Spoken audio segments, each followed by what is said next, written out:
Yeah, at least admit that we're decent enough to beat another team, Yeah. Well, who wasn't a Raider here? Everybody hate the Raiders. Tom Jackson's one of the worst ones out there, though. Yeah. You guys hear me? Oh, yeah.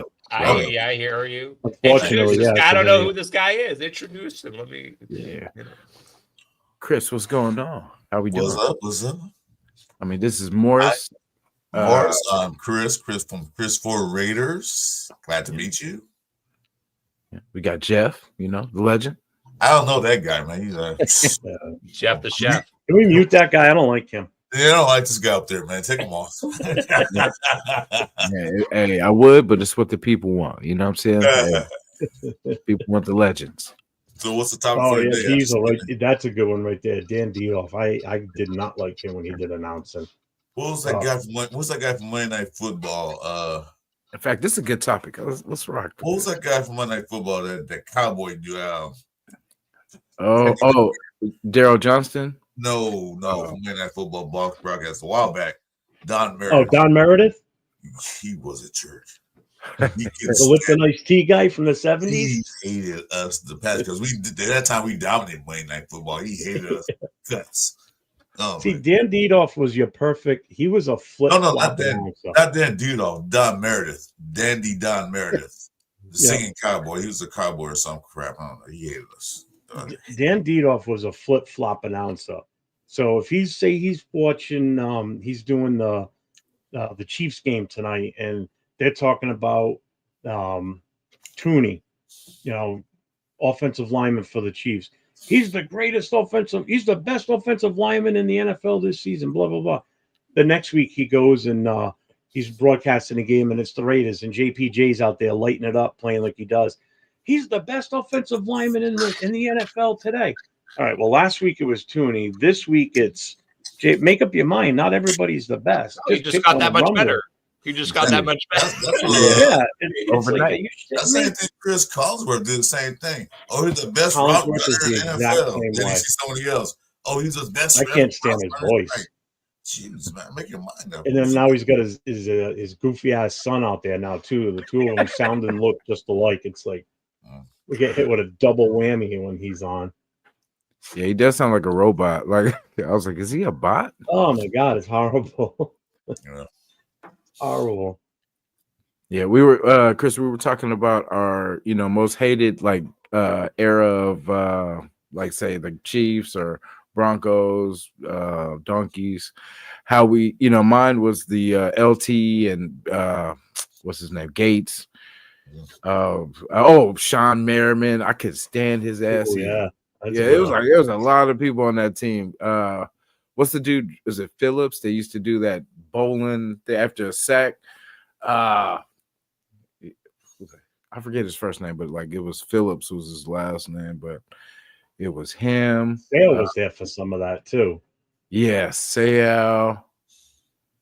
Yeah, it was a lot. I know some they'll cross my mind, but even that the Terrell Davis, that era 2000s 99 of Denver Broncos couldn't stand that damn mile high salute, Oh yeah, I remember that crap. I like shut up. I hear that. Yeah. My can I use you for a migraine? Terrell Davis, go run back in the locker room. Get out of here. Go in your doctor room. My sir takes back further than that. I hate that damn Fouts era of the Chargers. I hate that era. Oh, yeah, I couldn't stand Fouts. He looked like an asshole, Yeah, I hate that era. You think about the Chargers, bro. It's like, why are Chargers fans? Why do Chargers fans even talk, bro? You literally have the Chargers fans have nothing to talk. If you go online, you see annoying ass Chargers fans, and it's there's only 5 of them in the entire country. And they have Dodger fans. 5 accounts each that they're all replying to each other. Well, the Chargers have so many championships. They can talk. Have you seen that trophy case? It's loaded. They're so dominating, man. They win every year, man. So loaded with dust because there ain't nothing in there to collect the dust. Hey, they got as much as me. They got more than me. It's crazy. Or just as much. In fact, just as much.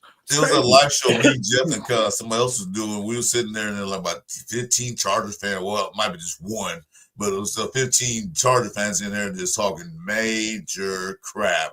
It was like, okay. You're so obnoxious, bro. No, wait. It was the playoff game. Was the next day, right, Joe? We said, let's wait. Then we got back on the day after. Then I don't think they were there. None of them showed up. None showed up. Yeah. We'll see you guys Monday. See what happens. Okay. Last time they went to the Super Bowl was the last time they ever showed up in life. Oh, they got spanked when they got there too. Yeah, and they got destroyed. Yeah. One of the biggest. I mean, there's a reason why when we go to LA to play the Chargers, there's more Raider fans in that stadium than there are Charger fans. Number one, LA fans don't want the Chargers there. First of all, it's obvious. Second of all, Raiders just have too big of a stronghold in LA. Always have.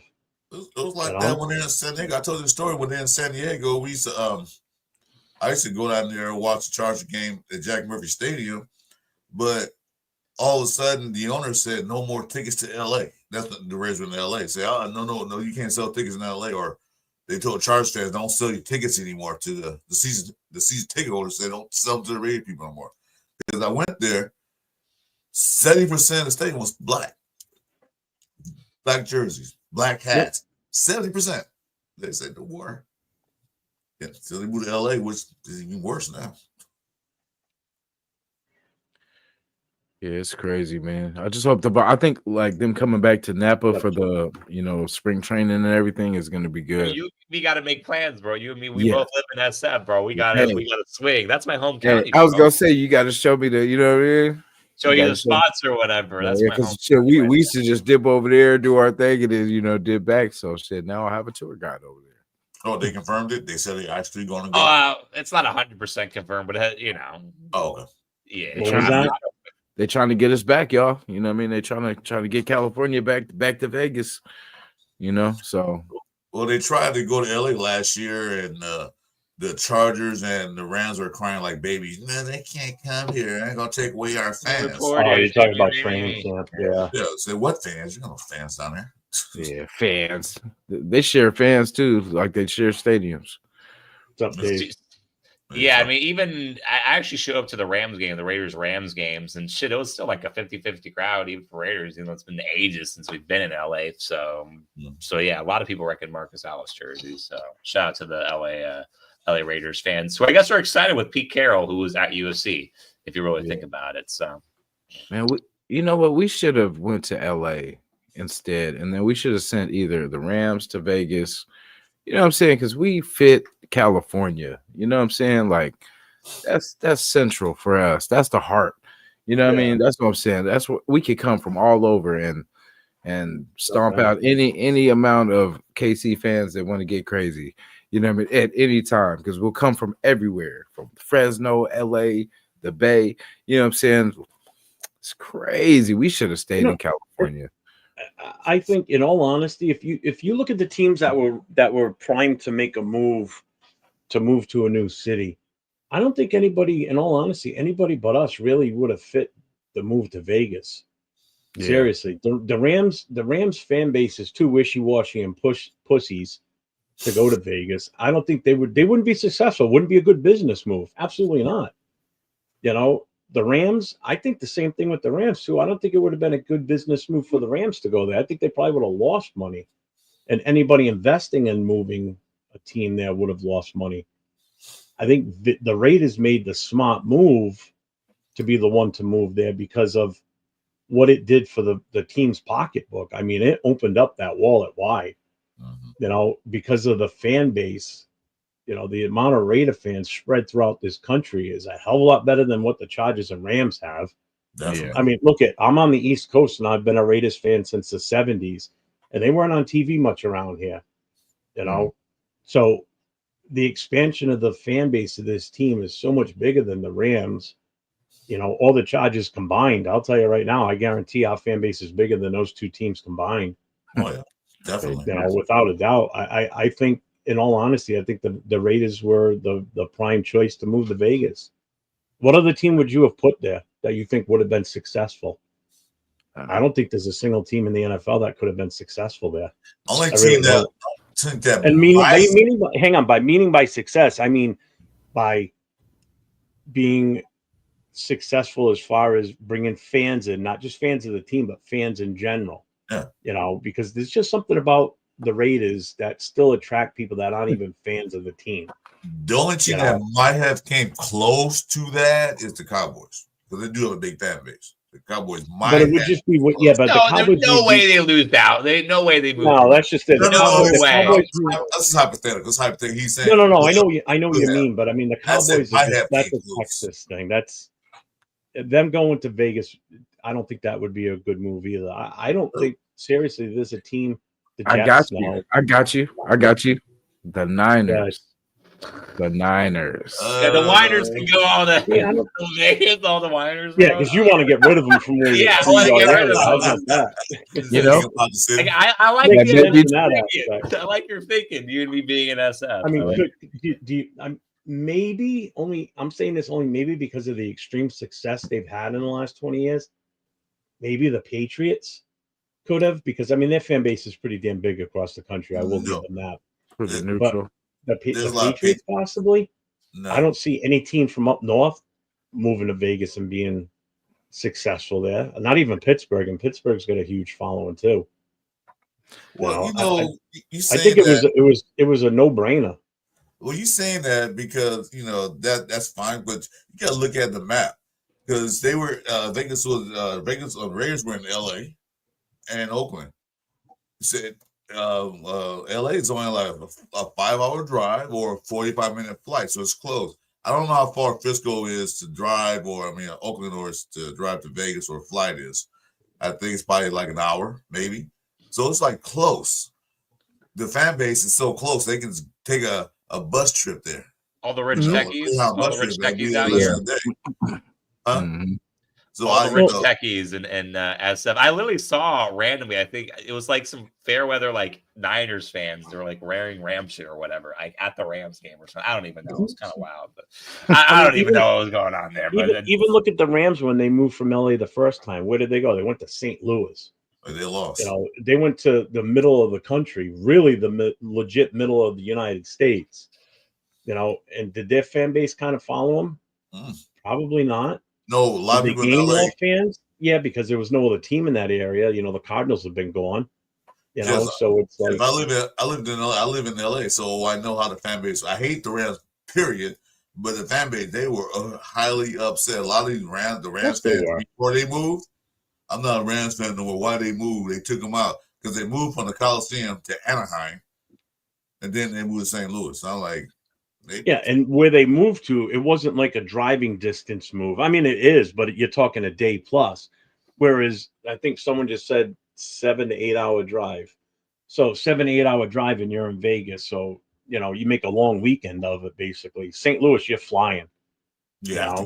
So I mean, there really wasn't anyone else logical that could have, even an expansion team. Well, an expansion team could have. That would be the only other way. A brand new spanking team to the league. Going to Vegas, that would have been the only other way.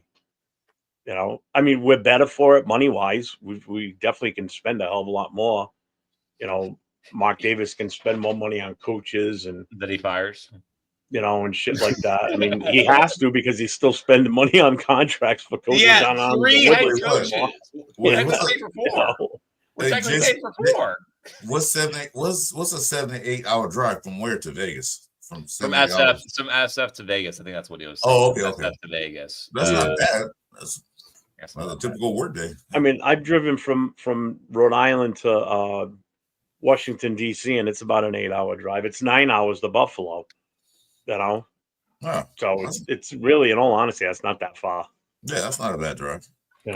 I mean, I still would have rather flown to Buffalo because that was a horrible drive. Driving to St. Louis take a day and a half. I drove there before, so I know. Yeah, that's what I mean, Yeah. Like, I lived in Oakland, so of course I'm going to always wish they were right there again. Oh, trust me, I wish they were still in Oakland, too. Because the Oakland Raiders just sounds better than the Vegas Raiders. I'm sorry. Yeah, like I love the stadium. The stadium's dope as shit. Like, it's just it just sucks because when you go, it just feels like not all of us are there. You know what I mean? Like it's a portion of us, but not the heart and soul yet. So, we'll get there. I mean, could you imagine if they built that stadium, the Allegiant Stadium in Oakland? And they could have stayed there. But that's the problem. He wasn't getting any help from the city. Yeah. I mean, he would have had to move outside of Oakland in order to get that I stadium. mean, the Nevada government, I think, partly paid for, they give did. a little state fucking government. You know what I'm Well, saying? I mean, you think about it. I mean, you're talking the amount of money that's in Las Vegas itself that can be used for that shit. I mean, that's why it was kind of a no-brainer. I mean, for a everything's franchise paid like the for. Raiders, for a franchise like everything's the paid Raiders, for already. And the amount of the increase in the Tourism. the overall price value of the team skyrocketed. You know, it's worth billions now. When they first moved, it was only worth like about 700 million. Now it's in the billions.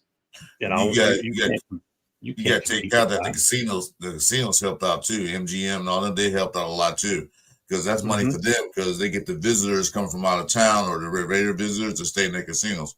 Because you go to Vegas, I've never been to Vegas before, so you go there to watch the Raiders, and well, since I'm here, I might as well stay a little bit, have fun, gamble, watch some shows. So that's a win-win for them. I like this comment about where's the flag. You said casino money sign on bonuses. Pretty much. Oh, hey, we didn't talk about this one too. There was a lot of moves, and I Josh saw that. Allen. That's the one we didn't talk about. Thank you, Randy. Hey, good time to sign an extension right after you get an MVP. You know what I'm saying? That's probably the best time to sign an extension. You know. Did you see how much it was for? Well, 233. Was it 4 years? 233 or he agreed to a 6-year deal worth 330 million. You got to be kidding me. Oh, 250 million of it is guaranteed. He'll never go hungry again. Nope. And Bro, his grandchildren's grandchildren are never gonna go hungry. At that length of time that he's going to be under contract, he'll never leave the Bills. He'll be a Bill for life at that point. Yeah, no, you know? I mean, 6 years on top of how long he's already been in the league. He's retiring a Bill, no two ways about it. I'd like to see them win a Super Bowl in that time frame. I really do. Not me. Because I like him. I like Josh Allen. I would take him on our team in a fucking heartbeat. Yeah. If it came between him and Mahomes playing, then for sure, yes, sir. Oh yeah, definitely. I would definitely, yeah. Let's go Bills. No. Yeah. Also, actually, to be fair, even though the number's really big because it's like a 6-year contract, if you do the math, 330 million on 6 years, that's like 55 million per, which shit for an MB. That's a discount if you ask me, bro. Like normally they're going 60 plus at this point. That's what fucking Dak Prescott signed for. So that's a good deal. That's a good ass deal. So Myles Garrett got his money, so he's the highest paid non-quarterback right now. Mm-hmm. Yeah, funny how he doesn't want to leave the city now. Doesn't want to leave Cleveland, huh? Now he's happy. Yeah, I'll stay. Of course, you will all that money they give you. Man, and he's gonna rot in Cleveland because they will never ever. And that's a shame because I hate to see good players like that. Yeah, just not get a chance. You know, not saying they will never, but I mean, come on, they've got basically zero chance that they're gonna win a Super Bowl there. Randy, why you not on my channel, Randy? You know what? I'm gonna kick you out. Because you're not streaming. Yeah, oh yeah. Oh, yeah. okay, for sure. He's my favorite. He's my favorite Denver fan. Yeah, I'm streaming. He likes me better now. Yeah, I see. Switching sides, Randy. Okay. So, hey, the last couple of days I've had some encounters with some rival teams, right? With the fans. So when I told you guys about the wallet situation. The guy that was working security was a Charger fan. So he gives me the wallet. One of the 5 ones? You met one of the 5? I know, yeah. There's one that exists out here, I guess, in the San Francisco area that works. I don't want to shout him out too much, but at Chase. But yeah, he gives me my wallet and he's like, dang, I can't believe I'm helping a Raider fan. I'm like, oh, like what's your deal? He's like, I'm a Charger. I said, oh. Well, I appreciate you for this moment. Thank you. Thank you for helping me, and may you never win a Super Bowl and walk away. Yeah, that's what I said. Like, I didn't want to rub it in and give him the 3. Like, hey, one day you guys will maybe never get one. Never. So, yeah, and then there was this guy. He was talking about the move of Geno Smith, and he has a Chiefs channel.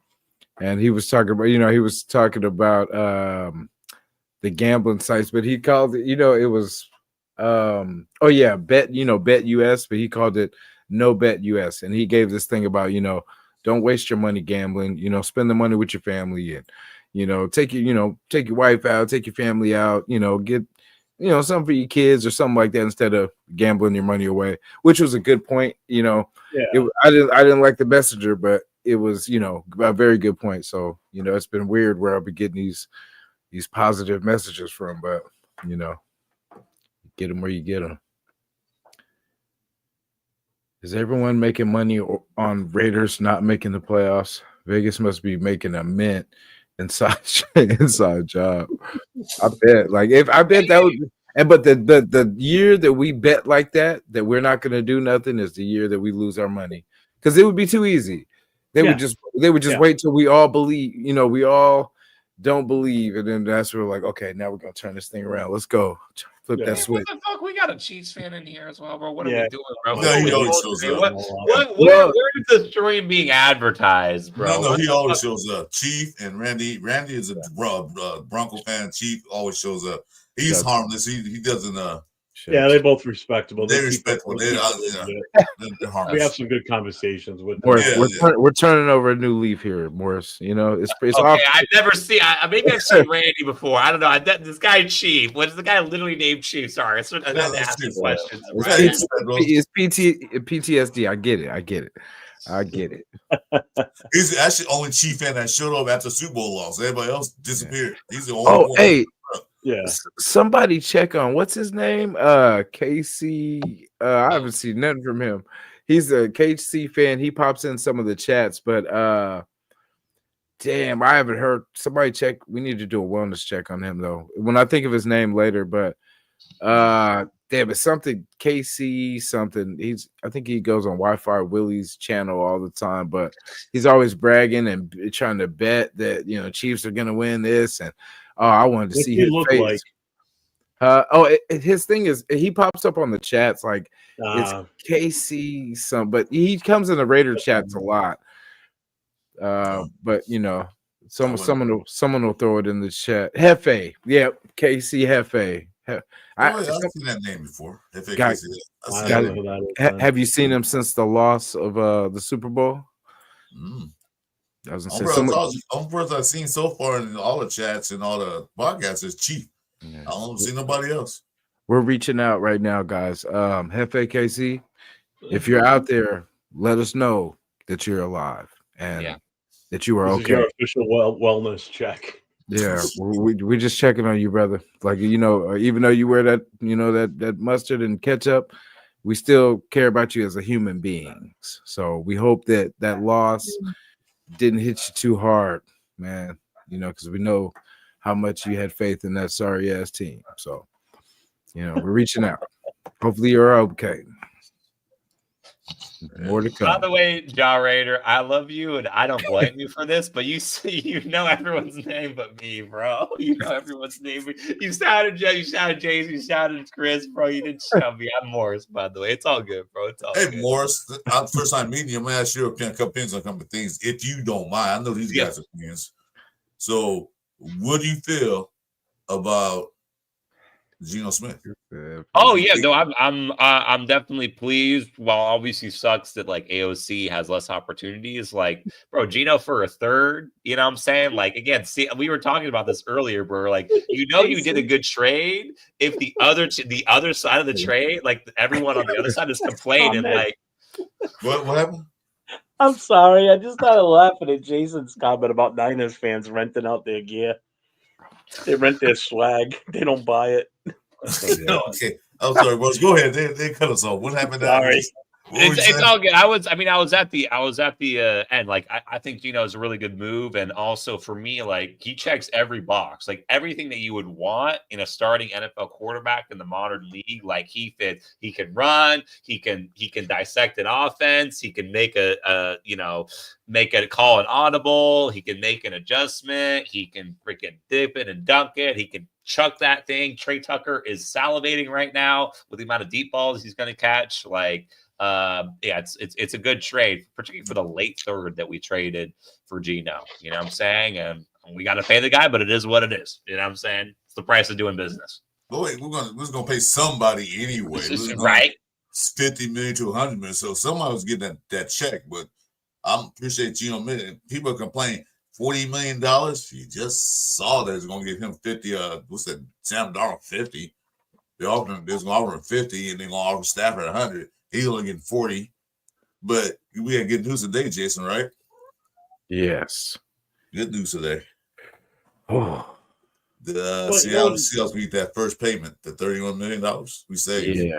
That was good. That was great. The other thing you got to look at Geno too is he's had a couple of consistent years, whereas Donald's had consistent shitty years. Then he had one good year and two horrible games at the end when they counted the most.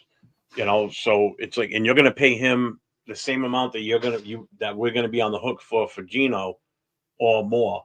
So money wise and talent wise, I think it was a better move. Obviously, you know, would have I still rather had Stafford in here?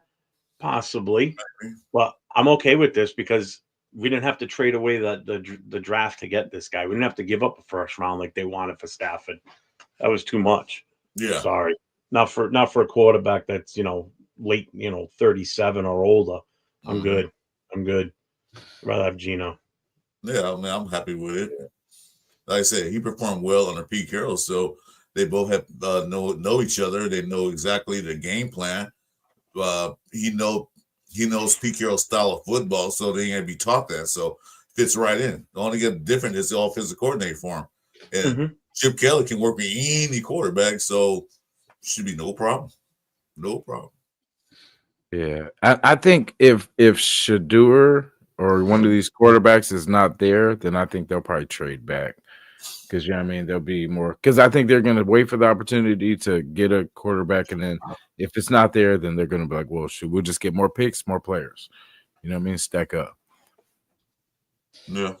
Yeah. To be honest, I mean, that's Pete Carroll's MO. If you look at his past draft history, yeah, he trades back. He never trades up. And he'll trade back. And he also trades a lot for players in the draft, too. Yeah, like we just did. Like we just did. No, I mean actually the day of the draft. He'll trade on the day of the draft. And Spytek, when he was in Tampa, granted he wasn't the GM, but he was still part of that whole process.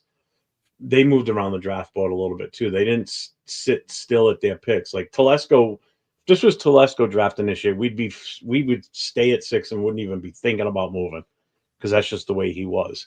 Yeah. Unless Brady forced him to say, hey, you need to move around. He moved one. I think he moved 3 spots to get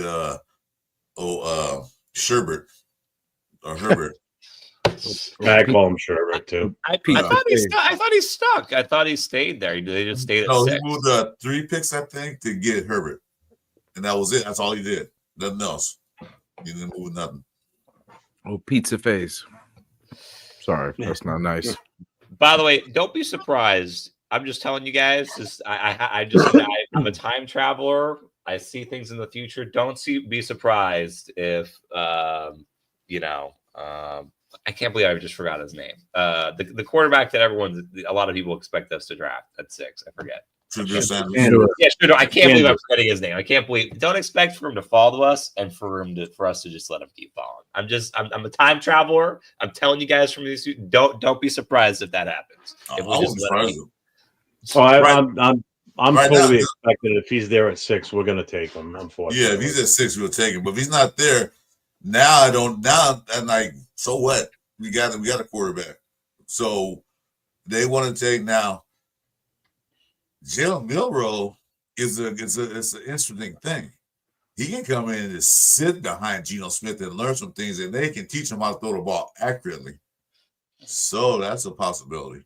Jackson Dart, same thing. They can teach him some things. So any quarterback we get is going to sit regardless. They're not going to start unless they come here and just be so spectacular that they have no choice but to start, or something happened to AOC or Geno Smith. So yeah. They're gonna draft a quarterback. They have to because they don't have two. Yeah. They don't have 2.5 quarterbacks on their roster.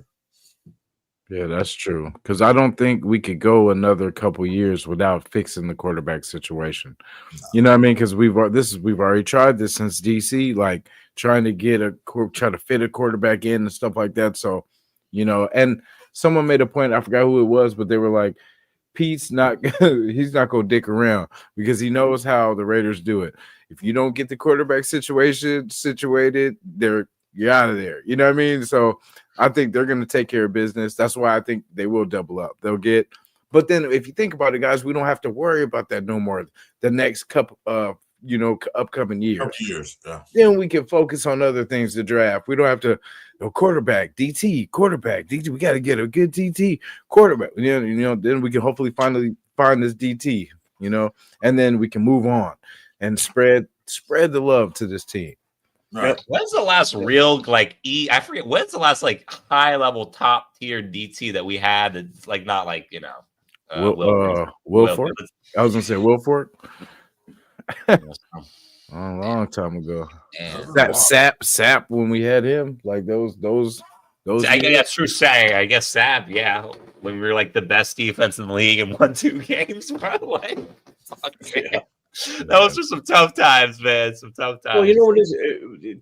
It's almost like trying to find a part for your car to work the right way, and the auto shop keeps selling you the wrong shit.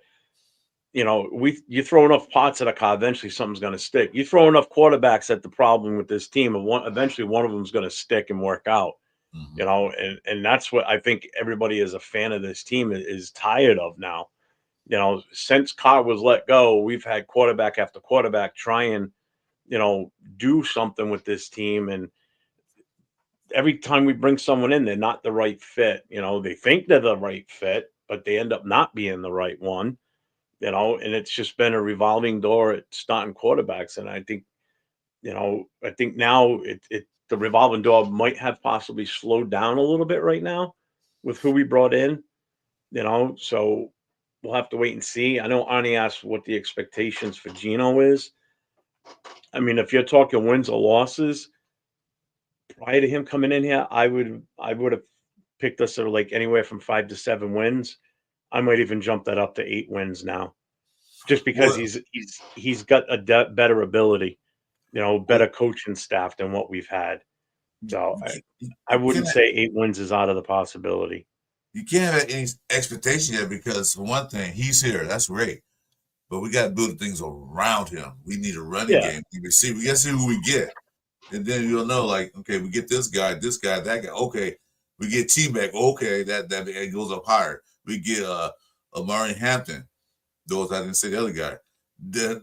He'll keep rising up along the value we get. So, for now, I'm looking at 9 games.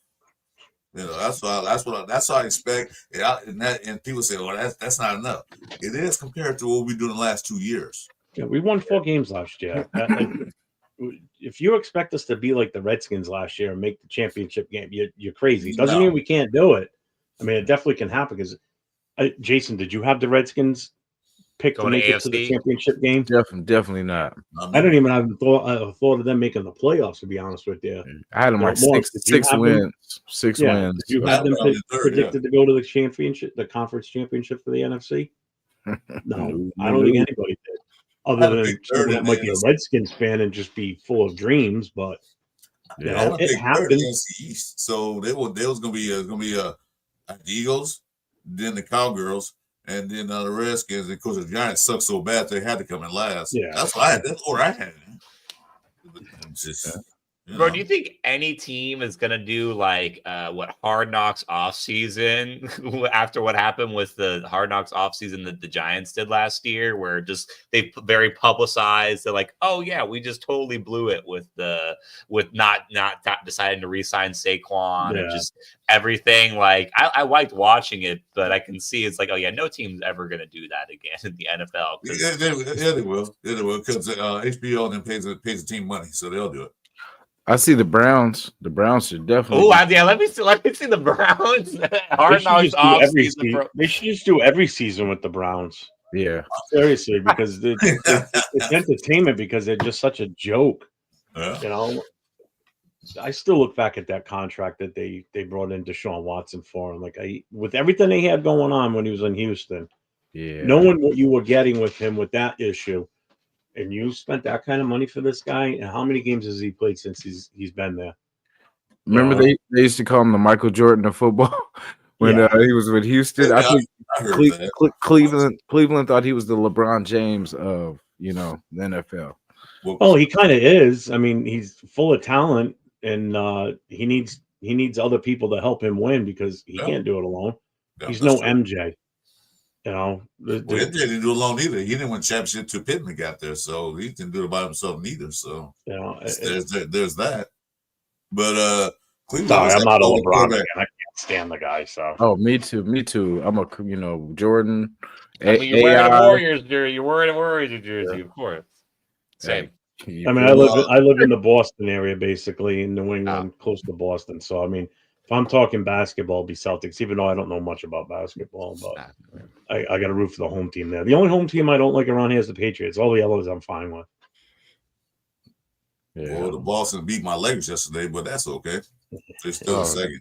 But anyway, what I was saying, Cleveland never had luck with quarterbacks. So they did when they had Baker Mayfield. They had Baker Mayfield. That's just it. They don't have any luck. They had Baker Mayfield. They let him go. So they had no luck. They let him go. Go ahead, Jason. They let him go. Why? Look at him now. Yeah. He was good. He won a playoff game for him against a divisional rival. That was like his house, man. Remember all the commercials?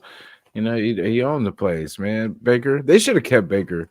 I think Baker was good. He was good for the franchise, and all they had to do was build around him.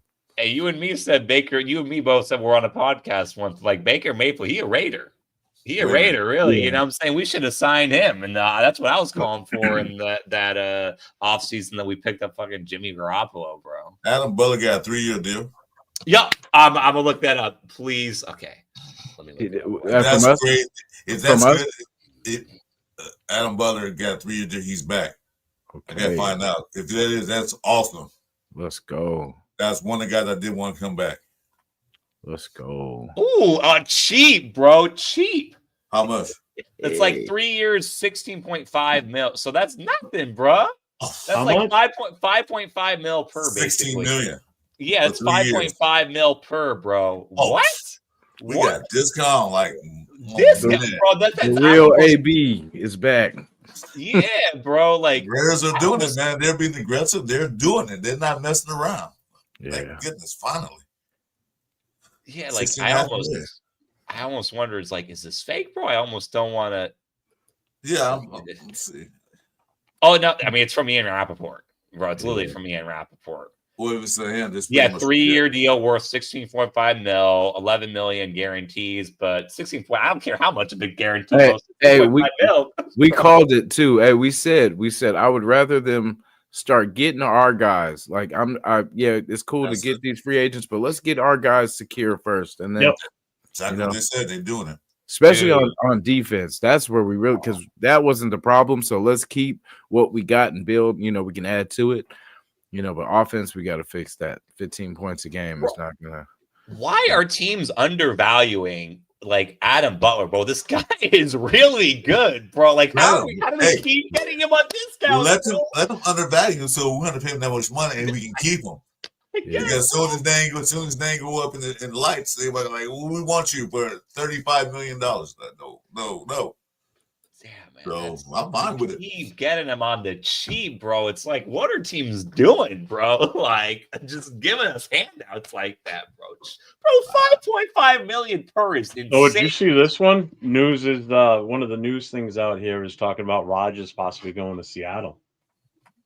Oh, I heard something like that. I guess Seattle is expected to talk about Aaron Rodgers this week after trading Geno Smith. Sam Darnold remains the front runner to end up in Seattle. Sam Darnold want to stay in Minnesota because Aaron Jones. That's right. Aaron Jones got re-signed by the by the Vikings, so he's staying. Okay. Yeah, I think Saw that was one of the guys I wanted for free agent. Yeah, I heard that one before too. A lot of guys were looking for him. I'm fine. Bolton staying in KC. I saw that today too. Who, Bolton? Because I know that was another name people were throwing around for us to try and get. Bolton's still a Chief. He was going to stay a Chief. Yeah. I'm just waiting for the Spillane news to drop. Who? I'm just waiting for Spillane Roberts. I'm just waiting for the Spillane news to drop for us to keep his ass. Yeah, I think they're watching this because we were just talking about that for earlier and we were talking about Adam. Now they're watching. Yeah. All right, start talking about Spillane again. Hey, Joe hitting an algorithm out there. Yeah, let's start talking about Joe Burrow. Trade for Joe Burrow. Trade for Gino for Joe. Gino for Joe. You know what I'm saying, bro? Joe Burrow. The spy tech, let's make Tom Brady work your magic, bro. Tom Brady work your magic, man. Joe Burrow. But you know it is though. Saying the name over and over. You know it is now because these guys are in the building. The upper management is a little more stable and they are smarter. People are like, okay, I think I'll stay now because if this thing was still like last year, I'm out of here. I'm going somewhere else. I don't want to be here. Yeah, it's got to get ugly for it to get better. So yeah, and this just goes back to my point that I made earlier that these are players that we should have renegotiated their contracts before the season started last year, or even mid-season, knowing that you've got this many guys that are going to be on the free agent market, because like Jason said, you'd rather see us sign our own guys, but because we got so many guys that are free agents, it just makes it tough to do this because you got to spread the wealth somewhere. You still need to bring in certain positions that we just don't have that we don't want to retain. Yeah. The worst contract was that stupid Andre James contract. They gave him too much money. He wasn't worth we're it. cutting him, so we don't have to worry about it. Yeah, no, but still, I'm just saying that contract could have went somewhere else. Yeah. Does it actually start at like midnight tonight? Yeah. Or does it start at like 1 o'clock tomorrow afternoon or something? Sorry, it's midnight. It's midnight. This starts on the 12th. The new season starts on the 12th. The it looks like it starts now. It looks like it starts now. I think the legal tampering starts tomorrow at 10.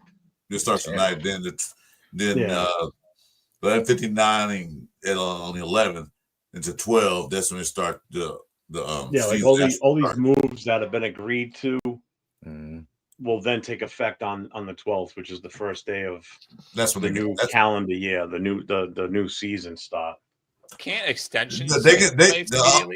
The players they retain, they still can sign them. If they get a new player in the building, they have to wait till the 12th. So they still can sign they can sign Spillane, say here's your contract, you sign, he's fine. They have to wait till the 12th. But the new players coming in, like somebody come from say the 40 Winers, if they come into us, they have to wait till the 12th to sign in. Morris, you're gonna pull a flashlight out and tell campfire stories and shit. Look at who's that? Sitting in the dock over there, brother. Oh shit! Wait. Oh shit! My bad. I guess I don't know what the light does when I tab out or whatever. My bad. Sorry, I didn't know. I was just looking on Twitter. You're gonna start telling campfire ghost stories. Hey kids, you ever hear of this guy Kenny Snake Stabler? Well, I don't know, whatever. Yeah. Come at you. Let me tell you a story of something you never heard before. Gather around the fire. The Raiders winning. You never heard of this before? No. They're like, what? Like winning? Yeah. Urban legend. That is stranger than just a guy trying to tell me a story. I don't want to hear it. Dude, it feels like an urban legend that the Raiders used to win. Yeah, just win, baby. It's been so goddamn long. Baby. What do you mean, just lose, baby? Like 02? I was about to. Well, I mean, we did a little scattered winning. That's the thing we talked about too earlier was when we would make the playoffs, you would think we would build off that and keep going. But no, it was like we got there, scraped there, and then it just fell apart. The next year, worse. Yeah, different quarterback, different coach, different scheme, different. It's like you got to use what got you there and build off it. You know what I mean? Not just blow it up and then let's see if we can get there a whole nother way. Let's go. Jason, when did you? That's Mark Davis. Like roughly, what year did you become a Raiders fan? 1983. I was Okay, born so in. you're an old school guy then too, because you're not that far off from my age, I don't think. Yeah, no, 41. You know, Oh, 41. you're further away than I thought you were closer. Well, because you got a grandson and everything, so I figured Yeah. that's So No, Marshall, the guy in the building. Yeah. What? huh? I said, so Yeah. Morse, the oldest guy in the building. Yeah. Okay, I was like, Oh, did yeah. I mishear you a little Yeah. bit? Like, 76. yeah, bro. 76 strong. Yeah. Bro, I was a Yeah. fan. You're the geriatric master in the room. No, I was a fan of the Oakland Seniors. The Oakland Seniors. Okay, Oh, I'm yeah. OG like that. Okay, I'm Damn. OG. I'm the I I Oakland remember seeing you. I Seniors. remember seeing you at that game. I was there with you. Yeah, bro. How was that? Say we saw each other. We like waved. You know what I'm Oh, my saying? goodness. Like Well, in the what I was baby getting crib. at by asking that, Jason, is I mean, so you saw us when we were still good, like what'd you say, 83? Yeah, oh, I've seen it all. He was Because born in I, Yeah, so I I mean, remember the like the Stetler Yeah. Hot Stetler years, like the for me, I was excited, of course, like the start of it was when we got Andre Rison, and then of course Gannon. That connection was, yeah, because I couldn't stand Gannon. It's just his chief days, and basically that's kind of how it started to get better. And then we got Charlie Garner. We had, Charlie Garner, the Wheatley. If you guys remember Zach Crockett, that whole, Oh, yeah. that was like when times were good. And I just remember things all the way up to that Super Bowl were good. I went to the playoff games where we were with the Jets, the Titans. Everything was great until we got to that Super Bowl. And then just like, what is this? Like, what happened? Yeah. Like, you know what I mean? And it was just a disaster. It made no sense at all because everything that we did well, we sucked in the game. You know what I'm saying? And everything we were supposed to do, we didn't do. It was just crazy. Well, the problem was that when Mark Davis traded Al Davis traded Gruden to Tampa Bay, he knew the plays. And what was that head coach? Stupid idiot, didn't change nothing. Oh, Callahan. I can't stand him to this day. He didn't change any plays. He kept the same plays that worked. But when they came to Tampa Bay, Gruden saw that, so I already know these plays. He told his defense everything what set they run. That's what they're gonna do. Even Brooks said on TV, "Hey, coach, just like you said." And not Brooks, the safety. What's the safety name? Whatever. Yeah. Well, he said Lynch. Yeah, he said, "Hey, coach, just like you said." Yeah. So he knew the play. So defense like, shoot, they set this 2 back, 1 backfield. We know exactly what they're gonna do, and they were there. Just like Chris and I talked about yesterday on our show. You kind of, it's kind of tough to understand where someone like Marsh. How old are you? Because you look like you're fairly young. Yeah, I'm hell yeah. I'm like 26, bro. Yeah. See, so he's a perfect example of this. Then, how these younger fans, have never experienced. Yeah, you experienced, 1, maybe 2 winning seasons since you've been a fan of the team. Literally 2 winning seasons in terms of actually understanding, not being a child. I have respect for these younger fans because it's like you don't know what it's like to feel like what we felt watching them win and be successful, and that's tough to convey that message to to a younger generation of fans. When right now they don't know anything other than us being a losing team and a dysfunctional team. Mm-hmm. I've said this before that this past season, I think, was probably one of the worst seasons that I've ever witnessed as a Raiders fan, without a doubt. And I'm even talking worse than the second round with Art Shell, even though that season was a complete disaster. Yeah. This one here just felt like there was no direction from top to bottom, meaning from Mark Davis all the way down to the Gatorade boy. Everything just seemed like it was just so bad. It's so disorganized, just so dysfunctional. Like the stupid shit that happened. The amount of players that got nailed for DUIs and off-field dumb shit and so many distractions. And yeah, I know that has a lot to do with the city they're in, but that's why Chris and I started that show last night. To talk more about the history of the team.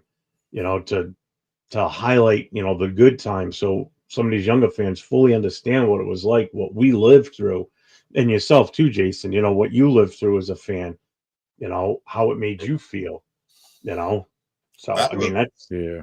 I have a that feeling that's that it's gonna be tough being a young fan. Like my son, my son's 30, he's gonna be 30. He doesn't really know what it's like to watch them win. You know, he's never experienced that. He's listened to it from what I talk about with him, you Yeah. know. So it's a tough it's tough. I don't know how the fact that some of these younger fans have been a fan of this team for so long and have stuck with it that's awesome. that's I great. love it, Yeah. That's great. you know, because Hey, salute some other Panda, people, my fellow 26-year-old. Salute Panda. You know what I'm saying? Both struggling together. Salute 26. other all people you, would have run to the salute all hills and you found a guys in team the that's chat. winning Super All Bowls, of them. you know. Yeah. Everybody. People would bandwagon jump. Yeah. I I was think 4 that, months. Oh, go ahead. Oh, I was going off what Jeff said. I think all that dumb shit's gonna stop right now because Well, that stuff that's happened. it. That stuff happened before Brady actually was named the owner, and I don't think he's gonna tolerate that because Mark Davis didn't do absolutely nothing but nothing. I don't think Tom Brady, I think Pete Carroll's not gonna tolerate that because Pete Carroll never had this plan. Because one time when he was in USC, it was these two guys were walking down the street and what's that thing? TMZ was interviewed. One of the guys said, "Why you guys like playing for Pete Carroll and USC? Because we get paid." And the guy said, "Shut up." 2 days later, guess what happened to that player? Gone. Gone. Pete Carroll kicked him off the team. And he paid them. That's crazy, too. He literally paid them and just changed course. No, I'm talking about he said something that was the day before NIL. It wasn't no NIL. Well, So yeah. he said, Yeah, you know, we that get was the paid. whole point what USC went through with, you know, Bush losing his Heisman and shit like that. But the point is, if they were getting paid, fine. But keep your mouth shut because we're not supposed to get paid. He opened his big mouth. Pete Carroll saw that, like, bye. So I don't think you can take the bullshit. Like, you guys gonna do this, then you can get out of here. We'll find somebody else to replace you. There's plenty of players out there that can replace you. Again, Pete Carroll's not going to fuck around. He's got guaranteed 3 years with the team option 4, so he's got limited time. There's no two ways about it. Mm. You know. Chris, you remember Stephon Johnson, running back? I think a little bit after Bush, it was him and goodness. I was gonna say, but that's if you guys know Vic that comes on the show sometimes, that's his cousin. You know what I mean? Oh, really? So, yeah, we used to always get hooked up with the USC tickets from, you know what I mean, from Cuzzo. So before Pete Carroll got there, man, you could buy tickets at a local liquor store around the corner from the Coliseum. No, seriously. You can actually go to this liquor store that sells. I believe it. I just think it's funny. yeah, Before you got there, USC sucked. They could barely make the bowl game because they went 6 games. He got there. He went 6-6 in his first season. Went to a bowl game. Then next season he goes like 11-2, win a bowl game, and then after that he went to national championship. And you couldn't even get a ticket from Liquor Store. So I went there to go get tickets when it was like they were 8-0. I said, "Hey, I'm on tickets so USC can go where they're playing." It was a while back. They said, "Well, we can't sell them no more." I said, "Why?" "Oh, USC Trojans took all the tickets back. They're selling them now." I'm like, "Wow." They're like NFL tickets. Yeah, they were. Because we had no team. We had no team. So Yeah, he's I'll let you go. Let you go first. No, I was just gonna say he's gonna definitely keep competitive people in the room. So that's what I'm saying. I'm not really worried. You know, I'm curious to see who we get, of course, but I'm not too worried about, you know, because Brady is gonna push him. Pete is competitive, doesn't like to lose either. So I mean, I could rock with people like that all day. Go ahead, Marsh. My bad. Yeah, I was just gonna say we're talking about like, you know, it's hard to attract newer fans. I've been thinking on this for a while. One of the decent things, I mean, if you look at this online, Pete Carroll now with Geno Smith, we are actually stealing some Seahawks fans, you know what I'm saying? So I guess we're building a West Coast coalition out here, you know? So there is that. Like, I think Pete Carroll, he even like mentioned in his like original, like the first press conference, like he's like, I got to find some way to like fly some guys in or whatever so we can get a real home team advantage. He literally mentioned like flying guys in or whatever. So hopefully this is a new direction. People don't got to, you know, suffer for permanent losses like, you know, me and Panda have as Raiders fans. You know what I'm saying? People can start seeing some wins. Well, that's how you get people in the building, get some wins, start winning games. You know, I'm not gonna pay $2,000 for a ticket, plane flight in a hotel room to watch my team get blown out or score, like you said, Jason, 15 points. Exactly. You know, people say it's just fun to go. It just have fun. I'm like, no, it's not fun to spend all this damn money for everything and then not at least get a damn win out of the game. Even if it's an ugly ass game, we still want to win. Yeah. You know, so Yeah, look at me. Where I live. Like you guys living out west, it's a little bit easy for you guys to get to Vegas. Probably won't cost you as much. But me living on the East Coast, how much is it going to cost me to go out to that game? And then, like, if I went this past season, I'd be absolutely rip shit. You know, it's like I'm spending all this goddamn money to go out and watch this, and it's the same problem we have with the Booster Club. You know, trying to retain members and keep them interested in showing up on Sundays at the bar to watch the game. You know, I've always said this: the club is we're a victim of the product on the field. So if the team sucks, people aren't going to want to come to the bar and spend money at the bar for food and drink when they can just stay home, sit on the couch and watch the game at home comfortably. You know, buy their food a hell of a lot cheaper somewhere else prior to, and just relax at home on a Sunday afternoon in the middle of the winter and watch the game. You know, when we start winning, then people tend to show up. You know, so I'm hoping on the club aspect that this year is where we turn over a new leaf and we start to play better and people get re-engaged again and show up for club events. And also in the same aspect of the in-stadium home games where there's more Raider fans in attendance instead of them selling their season tickets and being there for the games. Because I'm tired of watching that stadium be the opposing team's colors. You know, and I get it. It's tough in that area because it's such a, you know, tourist destination that you're going to get a mix of people from all over.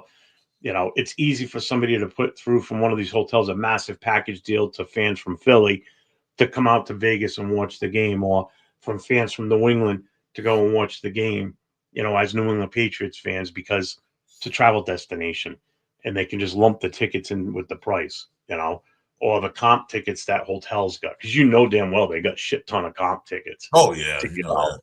You know, and they're not going to be for Raider fans. They're going to be a fan that's just likes watching football and doesn't matter what team it's for. You know, that's the one thing that we lost when we went from Oakland to there is that true home field advantage. We just don't have it. Well, We were losing, like you said, the season tickets. Let's say I was someone ticket to a Eagles fan and give my money back. I'm not going to the game because they suck. So that's what happened. You know? Yeah. Look at this. Godwin wants to join the Raiders, and Raiders show interest to sign Godwin. Shout to Ja. I'm all for it. I'm down with that. I tried looking at either him or Lockett, really. I mean, Lockett is a little bit older, but yeah, either one will work.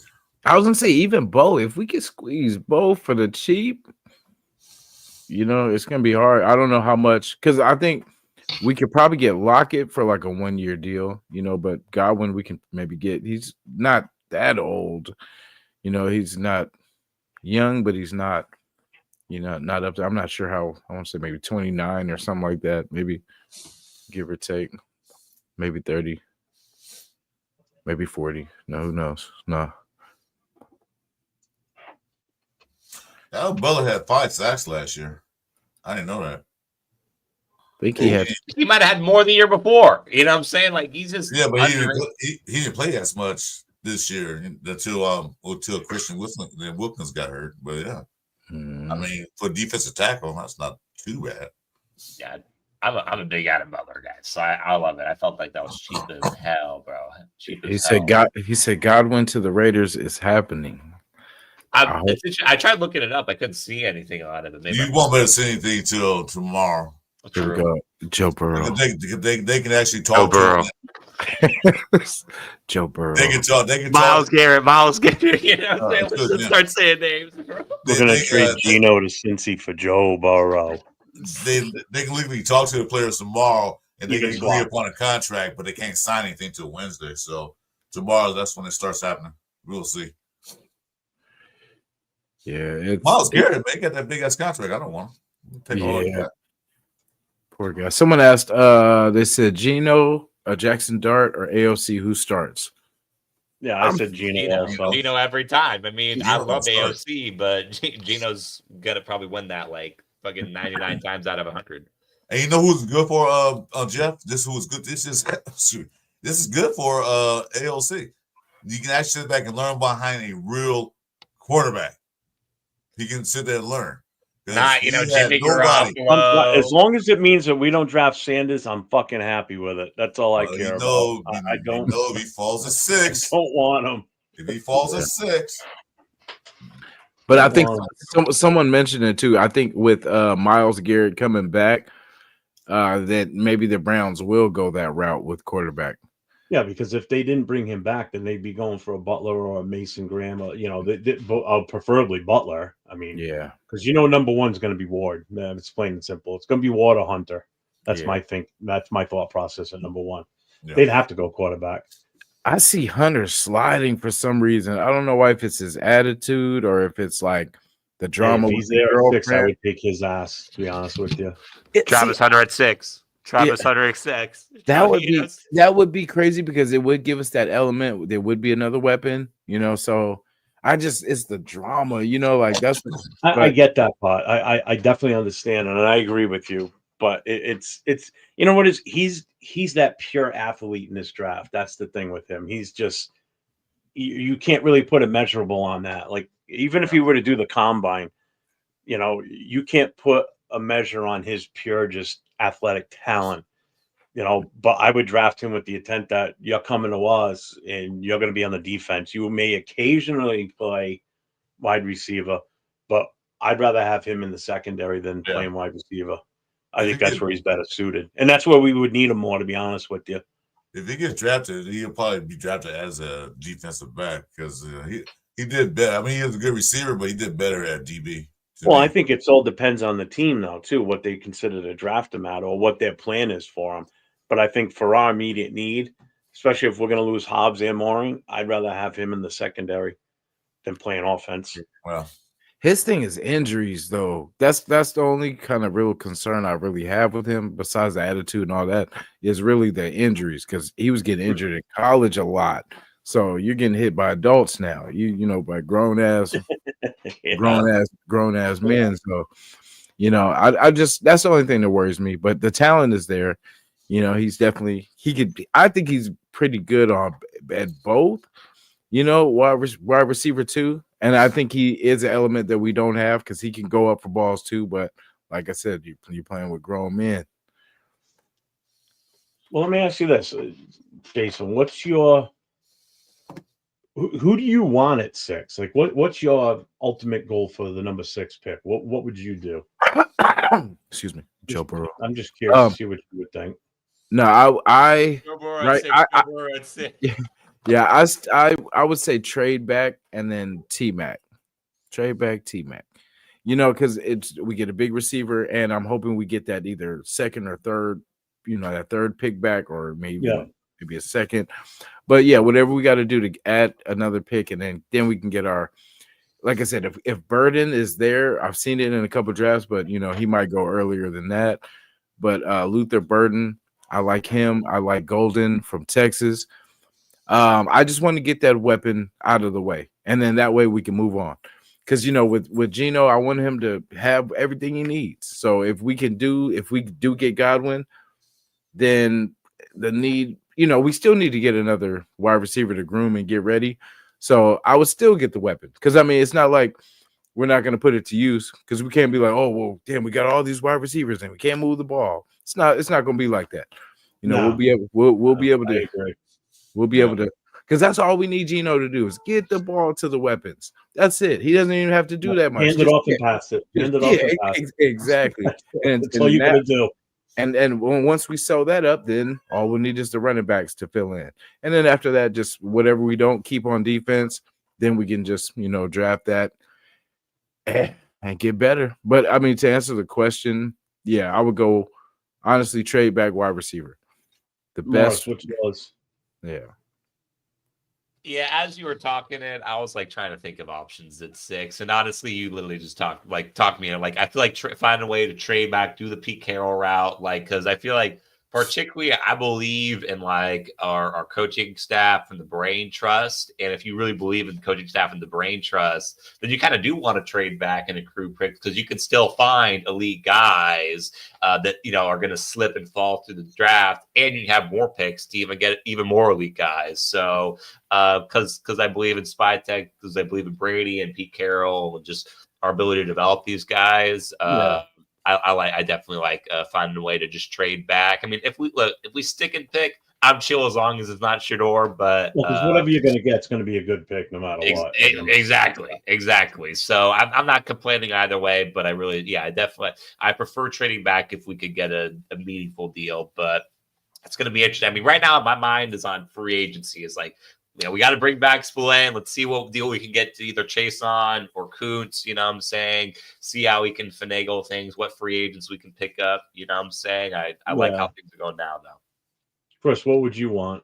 Jalen Milroe, man, number 6. That's what I'm talking about. Okay. Damn. All right, that's the end of you doing. Hey, kick him out. Kick this guy out. No, you want to talk to that. I definitely want our defense, but now it's kind of changing. Like you said, after free agent, we really know. It's not Adam Butler back, so we're good. We got Christian Wilkins and Alan Butler back. Well, Christian Wilkins and Alan Butler. So we're kind of almost good on the defensive line. So right now, I'm just going to wait because I do want Graham. I like to see Graham next to Wilkins. And then that's where I'd be going with mine. It would be, if Graham is there, that's hard to pass up. Even though we got Butler signed and we still have Wilkins under contract, that's a tough one to pass up. If we were not to do it, then I am on the same page as Jason and Morris, where I would trade back, get some extra picks, and even if you trade back to 12, and then guess what? You talk with somebody that's like picked like 18, 19, trade back again. Get another. Keep trading back. Just keep trading back. Yeah, just keep moving back to the point where you're at the tail end of the first round and you're still going to get a damn good player. And now you can get your future quarterback in the second and third round. You can get your 2 running backs.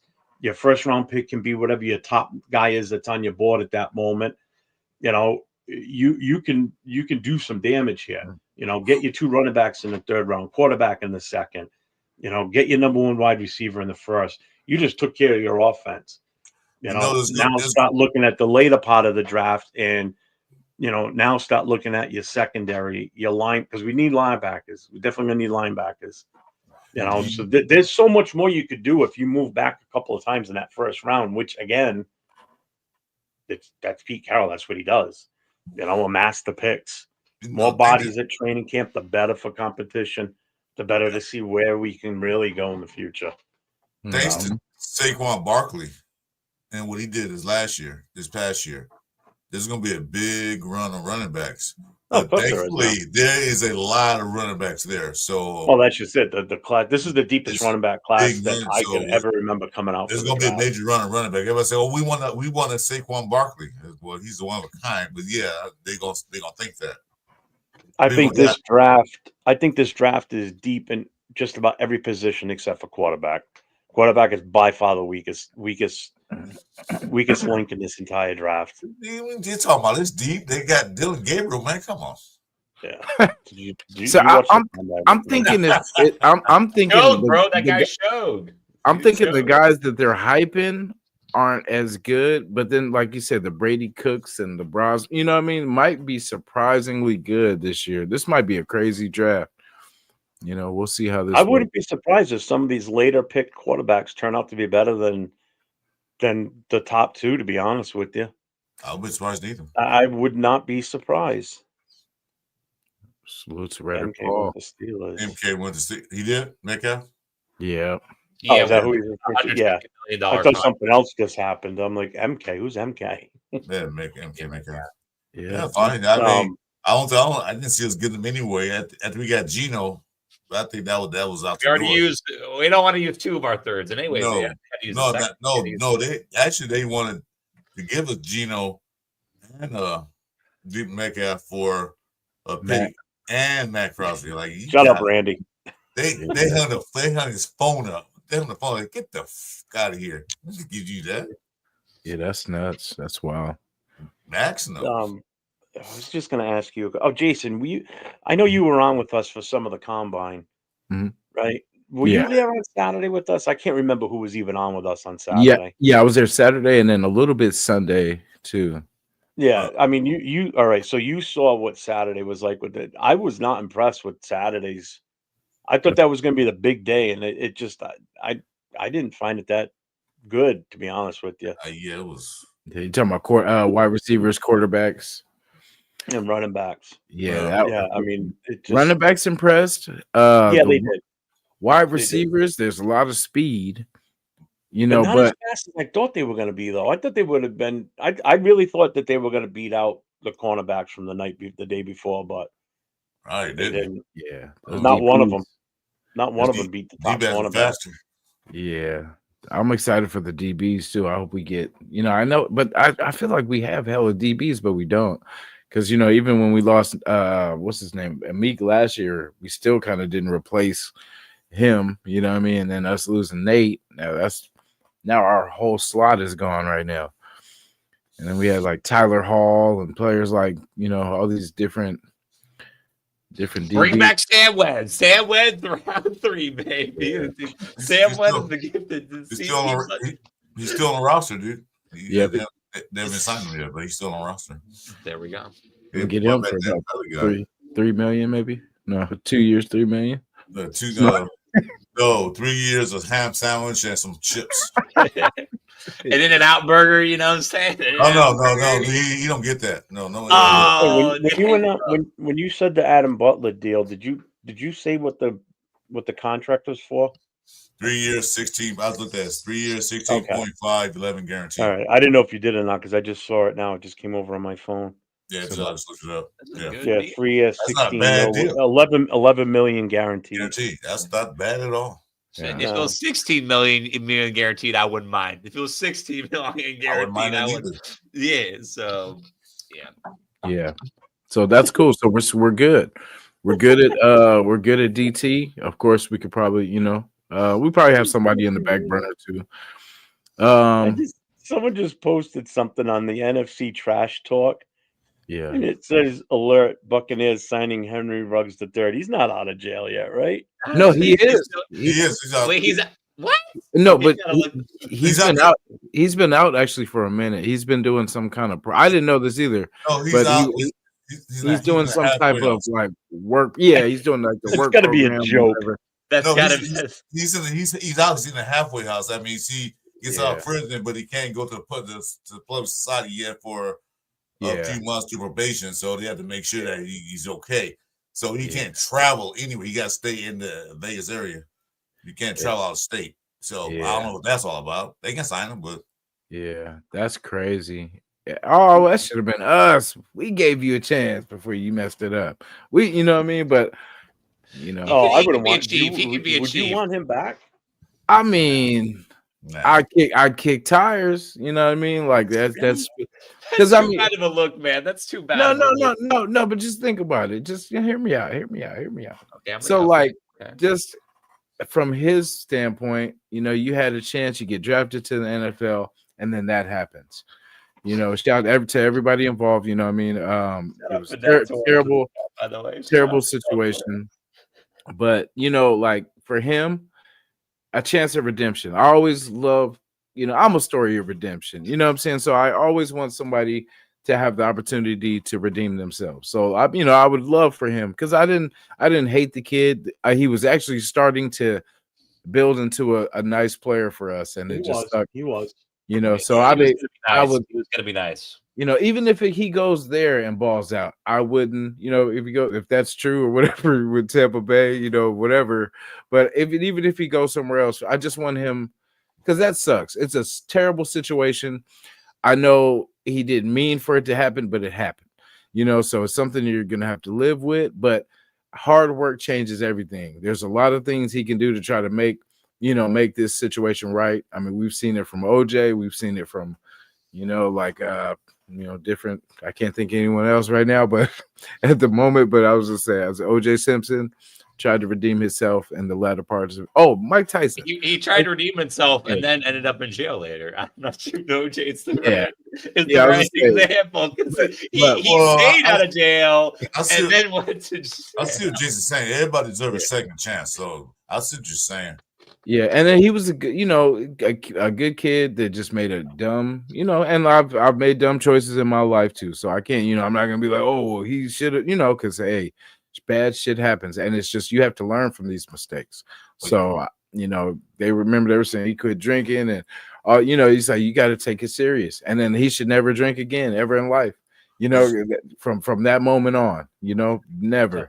But these kids come from not necessarily wealthy families. They never had anything. One TV in a bed in a room, stuff like just like that. Mm-hmm. So you get to the NFL, you get this $1 million contract, get the bonus money. You go out and buy you a fancy car. You get for the top shelf liquor now. You got to buy the bottom shelf. So they're going to splurge. But the thing is that they got to learn responsibility. That's why I can't understand why these guys do this. But I can see why. But they got to learn responsibilities. So maybe he learns his lesson. Oh, Jesus Christ. I was calling that out the comment area. I was calling it out. Like, shut up, Fidel. And I was laughing. If you saw Henry Ruggs play with an ankle bracelet in the league, bro, that's crazy. Will he be his best? How much will that take off his 40 time wearing the ankle monitor? Right. Yo, man. Wind resistance will slow him. That's a wild comment, Torres, man. That's a wild comment, bro. I mean, not for nothing. He shouldn't do anything fast for a while. Scorekeeper, deduct 1 life. So you tell me that he got to take a breathalyzer test before he plays football now? Every game?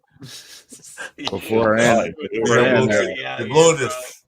He called 75-yard touchdown pass. He'll say blowing it. I mean, he wasn't a raging alcoholic or anything like that. He just made a bad choice that night to drive while drunk. I mean, he had no other off-field issues or anything on the field issues prior to.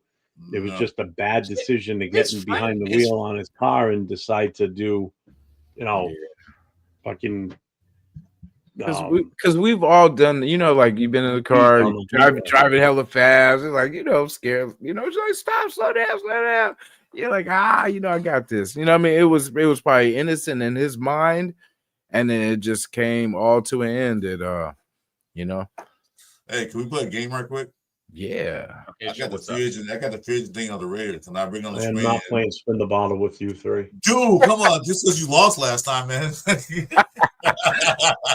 I want to play a game. I'm about a week. I'm definitely not playing truth or dare with any of these freaks online. No fucking way.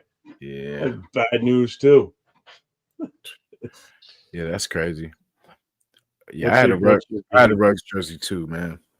I'm good thing I was considering getting a Ruggs jersey. I didn't actually get one, but yes, I respect Panda for admitting that he got one, and you, I guess, as well. You know what I'm saying? But I considered it, but I didn't actually get it. So, man, y'all go ahead, Chris. Let's play the game. Let's play a game. Yeah, I forgot it. Shit, how you doing again? You present and what? You said the free agent. Present and then click what? Present and then share screen. Okay. And then Jason will have to put it up on the screen. Okay. There it is. Okay, there we go. Got you. That's John Leon. All right. Exhibit A. All right. So this is free agent tracker. Now, these guys we signed, but they don't include a thing. So let's play this. Keep or get rid of. Oh, nice. I like this game. Keep. Oh, fuck it. Keep. Yeah. Brown, keep or get rid of. I would actually keep. Well, if we're gonna trade away Michael Mayer, maybe we should keep him. I don't know. That's either way too. Because even if Mayer cats out again, we're gonna need somebody. And he did okay. He just got knocked around a couple times, but what was the question on this? Keep or get rid of. Keep or kick. Okay. Keep or kick. I mean, we could. I mean, out of that whole top line. Well, Butler's already there. Yeah, I was gonna say Bryant would be like the probably least keeper, because I'm for sure keeping Chase on, for sure keeping Butler, keeping Amir, and Harrison Bryant. I could keep because if we're gonna have to replace him anyway, we might as well just keep him. You know what I mean? Yeah, that makes sense. We're gonna want a T3 anyways, right? So, plus the other thing too is if we end up trading away Michael Mayer, we're gonna still need another tight end, because I was on Mitch Rant's show the other day, and he was putting up the list of this is who we can get for free agents if we get rid of Michael Mayer. And I was giving him shit. I'm like, that is like the worst free agent tight end list I have ever seen in my entire life. I wouldn't take any of those bums. So Not a single one. I guess we got to keep him then. So he's a keeper then. If you trade Mayer, I'd rather have him than any free agent that's out there for sure. So our brother's already there. I know Chase on. I'm gonna ask that question. We don't even got to ask. Now this is where it gets this is a fun one. Yeah. Diablo, bye-bye. Yeah. You know what? I don't hate the guy. I wouldn't necessarily mind if we kept it on a cheap deal. I mean, yeah, probably kick for me. You know what I'm saying? Marcus Epps. I mean, if we're getting rid of Trayvon, shit. Hey, maybe we got to get rid of Trayvon. He's just one of the free market, so we don't know. They gonna see the price is asking for. They can even match it or give more or what. They don't know. They say go and see how much you worth, so they can gauge it. That's what they're doing. Yeah, I guess I'd say Marcus Epps is conditional for me. If we keep Trayvon, if we manage to actually keep Trayvon, then okay, bye Marcus. If we don't keep him, then okay, Marcus. Actually, maybe we got room for you. You know what I'm saying? So. All right, Nate House is out the door, so we know that. Now, that's the guy, Darnell Holmes. I don't know what the deal with this guy is. He's the DB. Yeah, he's kind of a Patrick Graham guy. He's a Patrick Graham guy that was waived by the Giants, I believe, last year, and then we brought him in. He's not great, but he's a good special teamers or whatever. If Patrick Graham wants to keep him, I keep him. He's probably not going to cost that much money. Mm-hmm. John Jenkins probably probably retire or something. I would keep him if he's on the cheap, just to have him in the building. Yeah, he's still a good player. Veteran presence helps too. Yeah, Kuntz, without a doubt, he's staying. Okay. Terrence Marshall. Oh no, Kuntz. I'm thinking Chase on. Sorry. I don't know what I was just thinking there for a second. Kuntz, he might cost a little too much. Depends on the price. Yeah, depends on the price. Kuntz, bye-bye. I think he's probably gone just because of the price.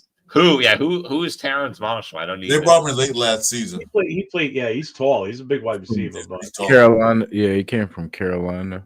I mean, anybody looked tall compared to the two other midgets we had. Right. Yeah, 6'2". Yeah. Okay. Not too bad. 6'2". 3 receptions last year. So yeah, he lit. Yeah, 3 or so. That's tough. 3 receptions. You can go, brother. You can. Yeah. Alexander Madison. What is up? Wait a minute, don't scroll up yet. What is up with Madison's fucking forehead? Holy shit, that thing looks like a fucking Klingon from fucking. Wait, the more I look at it, that's a crazy forehead, bro. His forehead. That's holy crap. Yo, man. Yeah. That's what hairline recedes. So good lord. He did a call brush forward or comb forward because hairline receding. So. That's not a forehead. That's a 5 head. Holy shit! All right, keeper get rid of keeper kick. Yeah, he's going. Yeah, really? I wouldn't mind, but yeah, kick. All right. Yeah. Trayvon Merrick. He's going to be going. I would keep him though, but I would like to keep him, but I think. Yeah, I'd like to keep him, but we're probably not going to keep him. So yeah, somebody give him a good deal. I'm gonna ignore the people in the middle, but. All right, so there's Brown 100P. Those both are automatic kicks, right? Yeah, bro. Jadarius has like all the physical tools, and he just is not able to. I mean, maybe we could bring him back on a minimum. He had a DUI, dude. He's gone. Oh, okay, never mind. Spillane for sure. We don't even need to ask. We want everyone. I'll just. Cody Whitehair. I'm keeping Cody Whitehair. Got Cody Whitehair Pro Bowl season, guys. Let's go. I got you. We get him. We draft Milroy 6. There we go. That's the brain trust right here. This is the new direction of the Raiders. These are restricted free agents, so they can stay. It's some of our money. We have to match it. Shout to John. John look crazy. He said, Madison, why you leaving? Because they say I got a big forehead. Yo, man. Yo, we're doing this man dirty, bro. How about Zach Carter? I didn't even see Yeah. him play. I don't Zach know what. Carter. I heard he wasn't maybe that bad. We would bring him back on something cheap. I say keep him on a training deal. Keep him on a camp body deal, Yeah, and you if he can't get rid wins, of everybody Looks because like we need depth. he looked like he just got out of prison. I do. That I mean, with bad- these, was someone said these look like mug shots, bro. Half these look Yeah, I was gonna say, but the half our team looks like they just got out. That's what Randy Yeah, said. bro. He goes, look at all these shots. They look like mug shots, except the one smiling. Whoever's smiling's never had a mug shot before. Yeah, I was like, you Nobody must be really really smiling. Yeah. So Luke Madison. I say keep him. I say keep him. Yeah, again, depth, Yeah. Yeah. especially at linebacker. Ritter, go on. It's Oh, in that's his my name.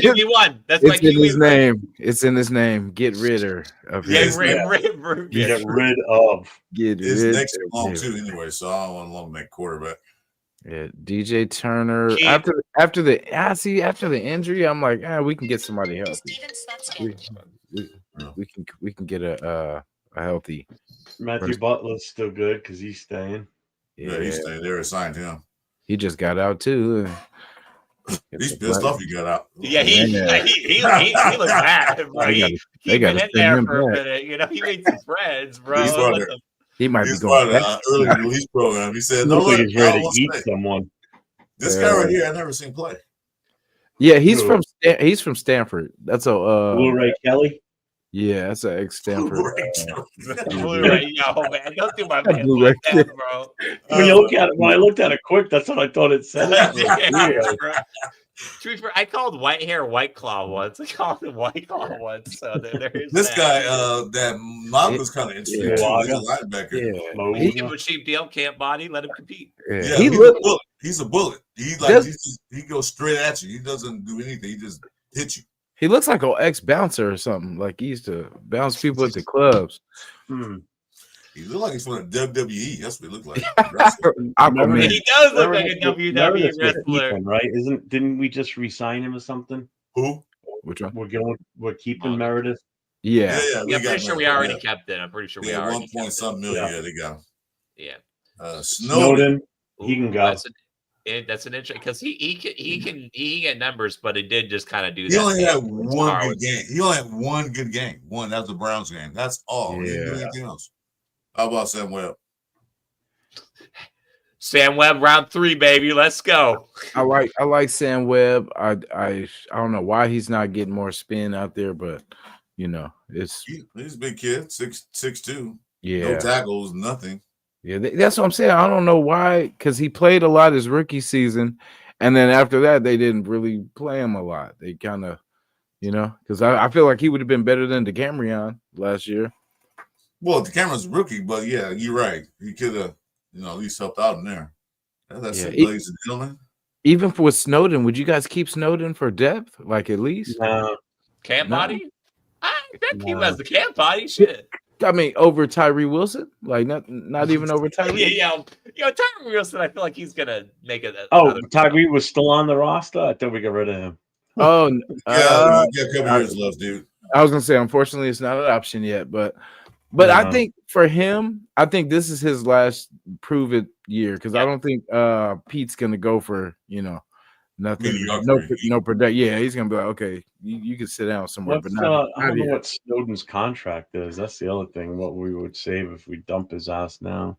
Yeah, No, he's a It's- I was saying it should be cheap. He's a yeah, he's only 960,000. All right, you can keep him for the price. It's still cheap.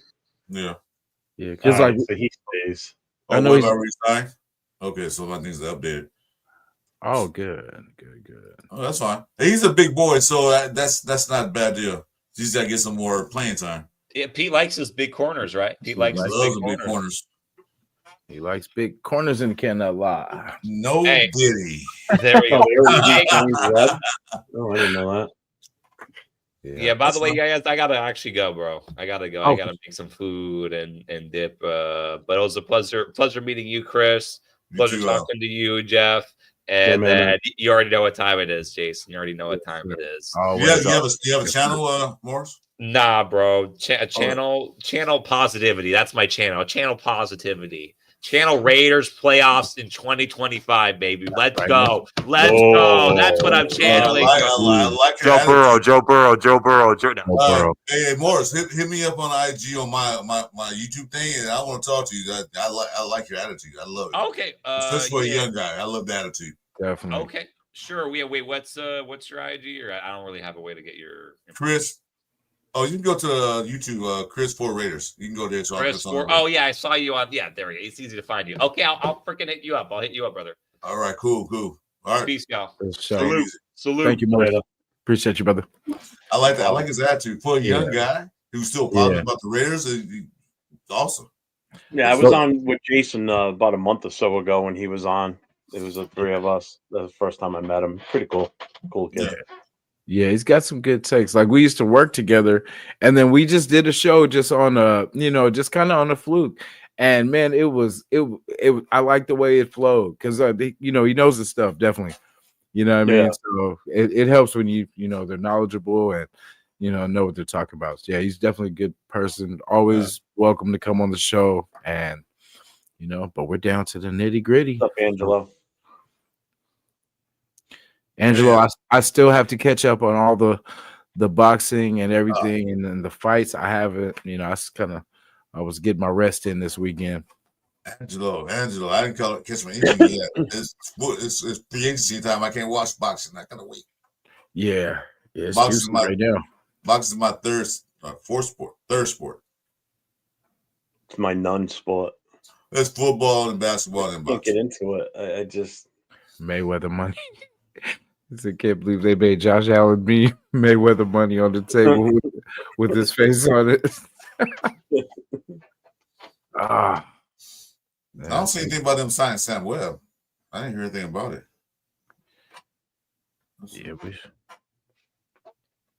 We should. I don't know. We'll be okay. Like if we do, because I know we say get rid of Jack Jones, but I feel like for right now, we got to keep him. He's not a free agent though, right? He's not free agent. Yeah, nah. Yeah, so I mean, if he's already on the contract, I mean, you're gonna lose so much in the secondary from our current roster as it is. So it's like, I mean, I'm fine with keeping him. I just hope he just doesn't try and pull any stupid shit. That's all, because Pete Carroll ain't gonna go for that crap. No, he got away with that with AP because he know him. But yeah, but you know what though, I think Patrick Graham might be able to keep the reins on him. Just to pull him in and tell him, hey, don't be pulling that shit here, because now it's not AP's reputation. Now it's going to be, Patrick Graham's reputation on the line if he does stupid shit, because that's his immediate coach. Exactly. He had a special relationship with AP. That was different. Exactly, because but then Pete Carroll's not going for the bullshit anyway. So if he had started stupid and doing things not supposed to be doing, you can sit down. Angelo, we don't have a first round pick anymore. You haven't seen the news. We traded out of it. Yeah. He's like, wait, what? We traded for Aaron Rodgers, man, backup quarterback. Yeah. We gave the NFL our first pick back so we could get Aaron Rodgers. I mean, not Aaron Rodgers, but Sam Darnold. We traded for Sam Darnold, not Aaron Rodgers. So I wonder where he is going to go though, Aaron Rodgers, since DA already landed.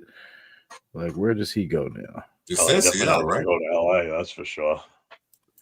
Oh, that's great. Where did he go? I mean, yeah, and then the rest looking at that dude from Minnesota, that cornerback. What's his name? Wait, it's funny. Sam Donald could go to see. I think it's going to be Seattle. I wouldn't be surprised. Hey, so if Stafford gets hurt, you know who Devontae's quarterback would be? Garoppolo.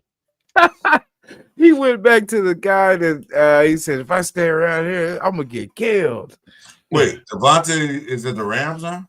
Yeah, he's going. He signed with the Rams, or he's going to sign with the Rams. But Stafford's backup quarterback at the Rams is Jimmy Garoppolo. Yeah, no. The guy that he didn't want to play with in Vegas when Garoppolo took over as the quarterback when McDumdum was still here. Yeah, because if I was Devontae, I wouldn't want to go nowhere where Jimmy was at all. I'd be like, why would you want to go to a place where he's got the possibility to start at some point, whether it be injury or whatever? preseason or whatever. You know what I mean? Like whatever, however it happens. I'd be like, 2-year deal, $46 million. I don't think he's worth that much, but hey, whatever.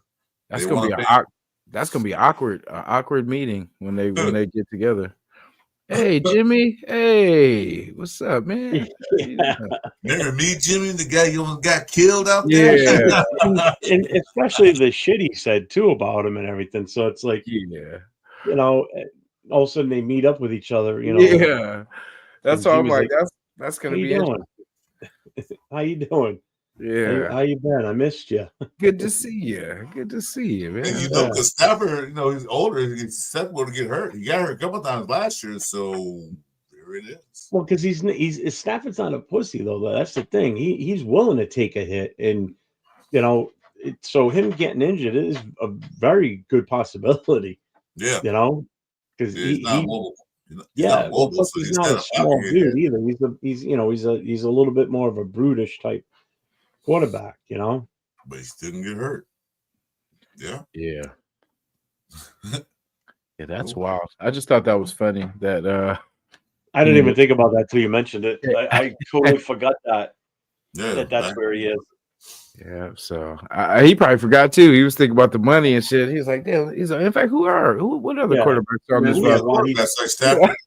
While he's sitting at his house eating his Taco Bell, he's looking on the depth chart for the Rams and goes, "No, he probably went there. Rams offered $36 million. Then he said, "Okay, that's fine." But who's the backup quarterback? His Stafford said, "Garoppolo put $10 million more." Now, I need more. I need more. I need life insurance. I need I need medical insurance. That's what I need because he's gonna get me killed out there. Or no, he didn't know. You know, he signs and then he gets a text, and it's like, "Welcome, welcome to LA from Jimmy Garoppolo." Like what the? Like oh hell no! Welcome to my city now. Yeah, it's my home, not yours. Well, good for him. He got his money. So what? We got a legend Rams in the of all teams. We got the legend in the building. Hey guys, I just finished on Captain Jack show. I did my whole take that's driving people crazy, right? Oh, I gotta go. See ya. We can barely hear you. Jeff knows that I'm a big O-line guy, right? And I keep saying, man, the more Can't hear you, Angelo. Can't hear you. Your sounds a little a little low. Hold on. For sure.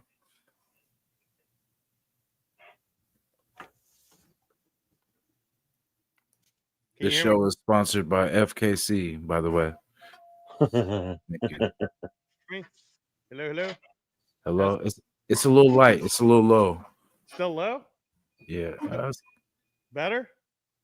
It's getting better. Not good. Better? Can you guys hear me now? Barely. Yeah. Barely? Really? Yeah. I put my head close to the screen. All right, go ahead, talk. Are you guys fucking with me? No, it is a little low, but barely you know I'm gonna raise my voice anyways, bro. Yeah, that's right. You're gonna take it to the mic. I mean, that's why I have it low, because I my level is sounds like you're talking through a towel. It's cocaine level, everyone. That's how I'm just kidding. He's in the cocaine. You know, you sound like Jeff. You sound like the two cans you hook a wire to. You talking one or the other. That's what you sound like. No, what I was saying though is that as Jeff knows, Armand Membu, if you guys keep looking at Armand Membu more and more, I'm telling you, man, he's worth the 6 pick. I mean, I'm loving this guy more and more, Jeff. But here's my whole thing. You're seeing all the moves that happen today, right? Including Josh Allen getting that Mayweather money. And everybody's like, oh my God, DK went to the Steelers and Devontae's going to the Rams. You got all these different moves. My whole take at Captain Jack show was I was saying I want to rescind what I said from earlier of the year, where I was saying the Raiders are just making all these different moves this year so that we could tread water and do well, eventually find a quarterback. I'm taking all that out. I think they're on a win now mode. I think that they're going win now mode. And now this is why rundown we're getting into it, Jeff, is because why in the fuck would we get a quarterback in the first round now when they're already going to give $40 million to Geno Smith over the course of 3 years, right? And Geno Smith's money doesn't cost us anything this year. So No. he doesn't affect our salary cap at all. So why in the world would we get? I mean, if we're gonna get a quarterback, I think we're getting fucking Will Howard with our 5th pick. You know what I'm saying? Or our 6th pick. We're not getting a quarterback early. We're getting running backs. We're getting things that we need to win now, right? So a win now move is going to be in free agency tomorrow.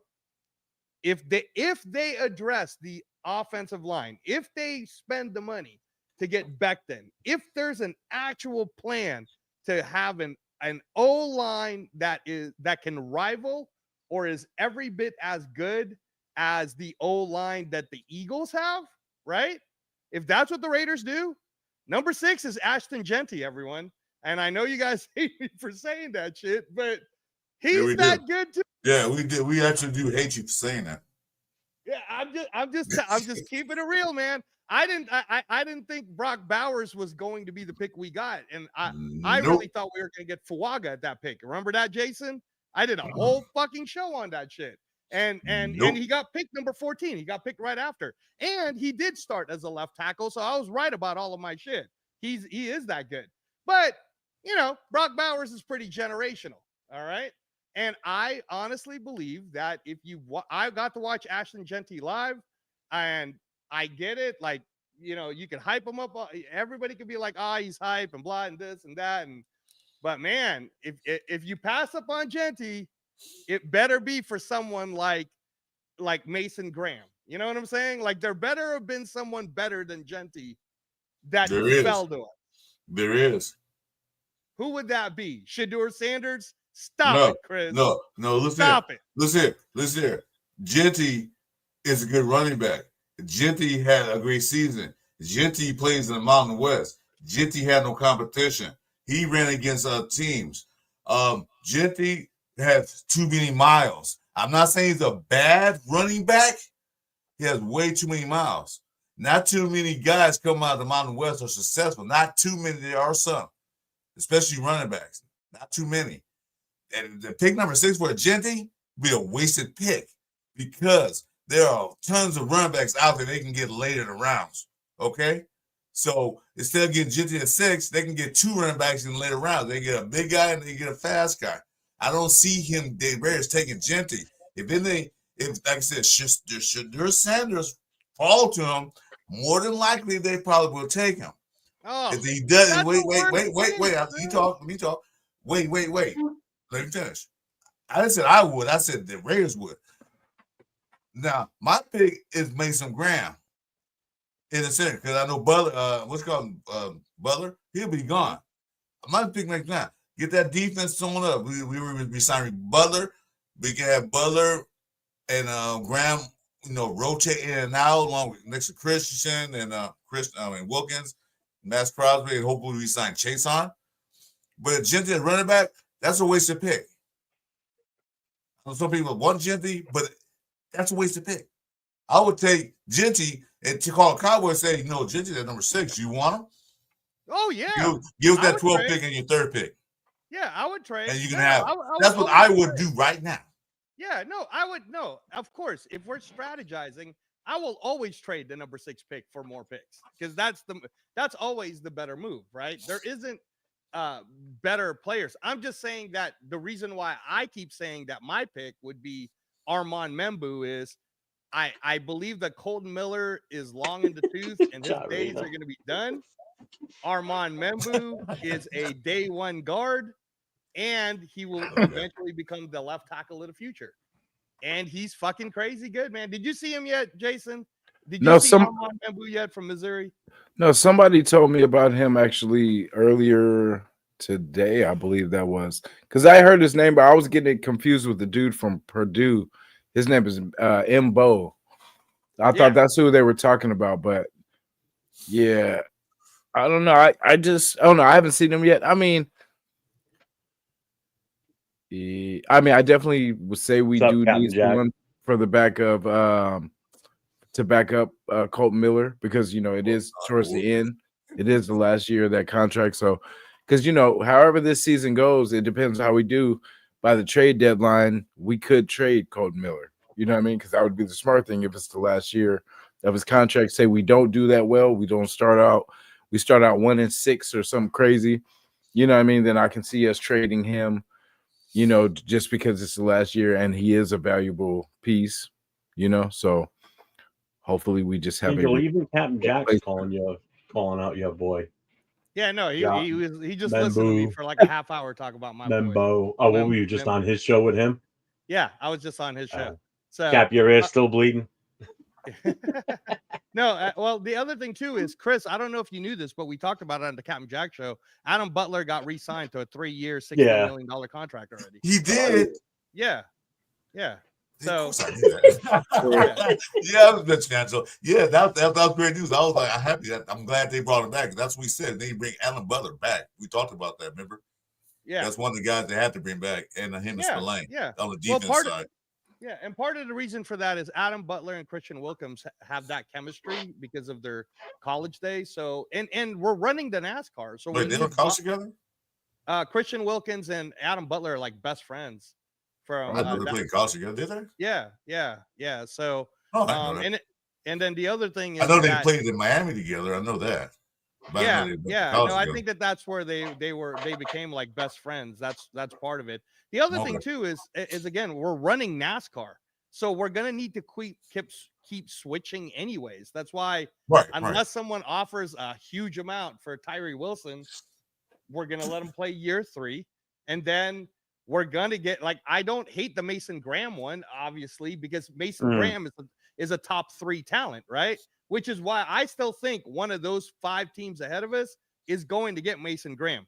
If one of those 5 teams ahead of us is too stupid to not take Mason Graham, then we would be stupid to I think after what went down today with Myles Garrett, that front half or that front beginning of the draft is going to change now. Because I wouldn't be surprised, because if Cleveland was able to unload Garrett somewhere else, then they would have to go for a Mason Graham or a Butler if he's there. I mean, Carter if he's there at number 2. Right. I think now they're going to have to address their quarterback issue. They're going to have to. Well, they're going to address the quarterback issue. Yeah, because Watson's not going to play this year. Jameson Winston is not the answer there. They're going to need something. They're getting Kirk Cousins. Jeff, they're getting Kirk Cousins. The Browns are going to When did that come out? Yeah, when that came out. That's been a rumor for the last few months because of the whole. Well, it must be a very well kept rumor because I haven't heard that at all. Dude, it was actually said. I'll have to Google search and find you a video of everybody saying that. Either way, they're still going to need something for the future.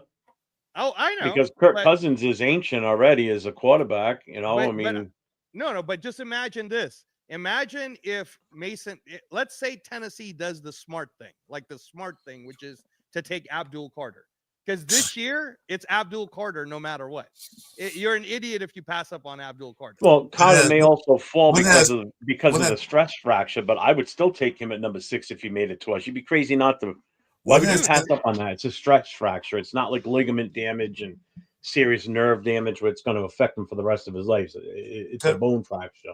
Tell me something. So, when has Tennessee made a smart move? It's been a while. That's true. Yeah. So I don't see. I see them because they're moving on from Levitt. So they probably take a quarterback because they had enough of Levitt. They're gonna try to take another quarterback and ruin his career. So we'll see. Tennessee, if they stick with their pick, they're going Cam Ward because Cam Ward is the consensus best. If you need a quarterback. Even I would take Cam Ward, but Shador, I don't trust him. I don't like what I see with him. I don't think he's that great, Yeah. Well, yeah. I mean, I just think that don't be surprised if Cleveland does take Mason Graham because they invested all that money in Myles Garrett, and you put Mason Graham with Myles Garrett, man, it's game over there. But they still need to address their offense too. Amari Cooper's a free agent. Oh no, Cooper's not even there. Never mind. With DC going back to the Saints too, that kind of because I was thinking he would maybe possibly go, just for the money, possibly to Cleveland, you know what I mean, or the Giants or something like that. Because I think they're gonna. That's why I was thinking New York will go free agent. You know what I mean? They're gonna go with a free agent. try to plug in another, because they still need a running back. That's what I'm saying. They need a running back too. So I can see them going surprise, going Genty. Genty? Yeah. I was just, if they go free agent quarterback. Cincy?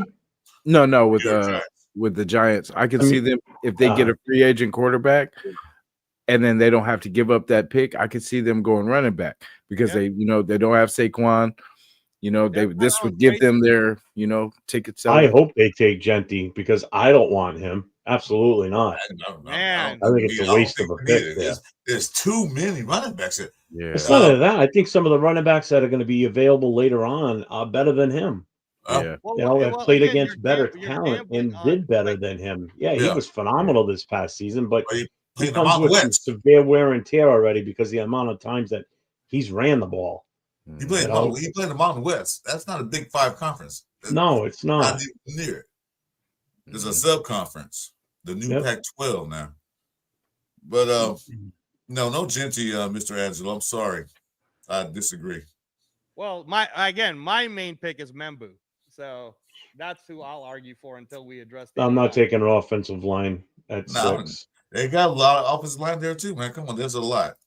I'm taking Mason Graham, or I'm trading out of that pick to move back in the first round somewhere. Well, we can call the Rams up after they want Tyree Wilson because they already pay Diva Adams like $14 million. Say you got one Tyree Wilson, we'll give you a good deal. Yeah, and Zamir White, man, that's a combo. Oh, yeah. That's a package. We get a package deal. Andre James, Zamir White, and Tyree Wilson, and Michael Mayer. We'll give them all. Nah. I'm not giving them. I'll give him Diablo. No, Diablo without a doubt. Yeah, package deal. We get that for your number 2 pick. You get all 4 players for a number 2 pick. How about that deal? Andre James already gone, but damn, I was gonna say we'll even. He's not officially gone yet. They can just walk in and tell him come back. Yeah. They plan. We can trade the Minshew. Huh? We can trade a Minshew too. Oh, we gotta keep Minshew. He's our best quarterback in the building. Hey, that's great. So we got a quarterback that can actually scramble. You know what I mean? Like it's crazy because I did not know that. We talked about it a little bit earlier, Chris, but like I did not know the guy can move. I was like, damn, we trading statue for statue, but he actually had some wiggle, and he kind of they said he holds the ball 2.8 seconds. So he doesn't hang on to it for long. Yeah, no, he's really quick. Yeah. Because the stuff I seen, like he got out of there, like before he, it's kind of like I always say, it's 1, 2, go. It's either throw or go. 1, 2, throw or go. You know what I mean? You don't have that much time. You got these fast ass DNs nowadays, so you got to get it out. So, and like I said, what Chip Kelly runs, he runs a quick offense. His offense is like go. You don't sit there and wait for a deep ball. He runs like short passes, intermediate passes. Plus the run. So like you got to stand there and wait for somebody to get open. Mm-hmm. So that's gonna work. It's gonna work a shell. Hopefully it works out great, where we can score 16 points instead of 15 points. Yeah. Yeah. Hopefully, I'm hoping like we can in the 20s. Like because it's like we held a lot of teams. It's not like teams were really blowing us out. We were in games and then we just a turnover and then we just melted away. Yeah, at the end, especially at the end, because we had teams right there on the ropes, and then all of a sudden, some happened, turtle, like you said, or a stupid sack. Well, the only game that we really kind of got blown out in was the Carolina game. That was disgusting. Oh yeah, that was I think our biggest point differential was that game, if I'm not mistaken. Yeah, that was nasty. That was horrible. Horrible. Yeah, ugly. Played the Chiefs good. It just didn't finish. I still think the ugliest and probably the most boringest game of this past season was the Monday night game against Atlanta. That was painful to watch. I was on a live with Turf and Chris.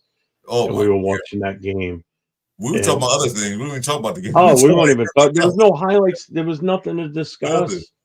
I was literally at one point sitting like this, watching the game. And nobody was saying a word. The chat wasn't even moving. We were just sitting like in disbelief for like nothing happened. Basically, people were just watching us on camera sit here mute, not saying anything because there was nothing It was horrible.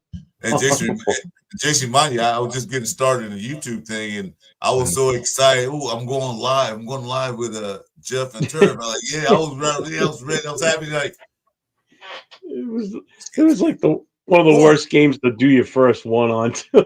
I know, like, oh my God, what is this? Yeah. Oh God, it was so bad that night. That game was so disgusting.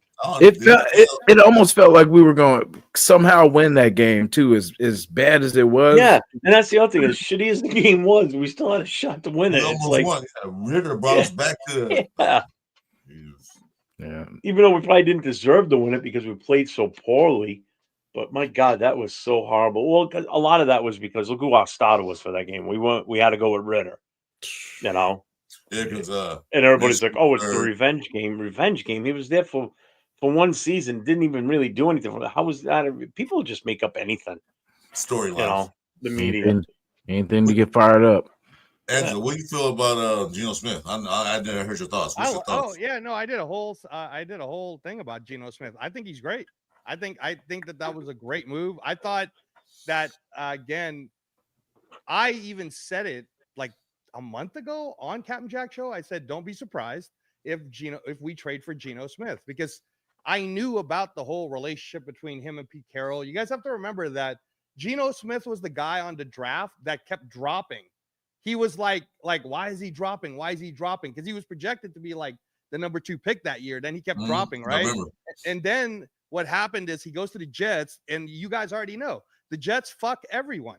They fucked Sam Darnold, and then Sam Darnold's probably finally good, right? Like everybody who leaves the Jets ends up being good. I bet you Aaron Rodgers will be amazing next season because he left the Jets too. Like it always happens, right? But well, he was good until he got to the Jets, and they made him worse. But right. So Geno Smith, when he went with Pete Carroll, and Pete Carroll was like, "No, I'm sticking with that guy," and gave him all that confidence. If you look at those years and the year that he took him to the playoffs, I mean, I know that there are people out there who love Derek Carr, and we always do the whole what would have happened in 2016 if he never got hurt, right? But compare Geno Smith's best year to Derek Carr 2016, and you're going to look at it and you're going to go, damn, Geno Smith's better. And Geno Smith is better. He processes better. He doesn't make those dumbass mistakes. Like he's not just going to throw a ball deep just for the sake of it, but he can throw the ball deep. Like he knows how to do that. Oh yeah, he has arm. Yeah, he throws quick. He's quick enough to roll out. Like he's not going to be a stiff-legged quarterback, but he wants to stay in the pocket. So that was a perfect get. My whole concern was, okay, now that we got Geno Smith, how the fuck are we going to protect him? Because I've been saying it since the Jimmy Garoppolo days for us. Until we address O-line, because our O-line is ass, and you can give me any of the statistical numbers you can give me. It's literally, Chris, like I've heard the statistics. Well, the Raiders weren't that bad last year. Guys, it's all about your eyes. Look at what happened in the games. We watched every single game. We watched it all live together. Our O-line is ass. Say it with me. We were ass. We were bad. We were terrible. The fact that DJ Glaze stepped up as a starter and JPJ stepped up as the starter, and we got 2 future starters off of the 2nd and the 3rd round pick is a blessing to all of us, right?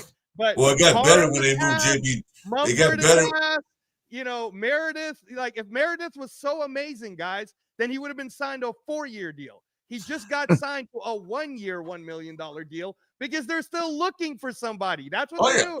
Well, the line got better when they put JPJ at center. When Mr. James got hurt, the line they ran better, they protected better. So, and then they switched back because Whitehair, somebody got hurt, and they switched back, and they got worse again.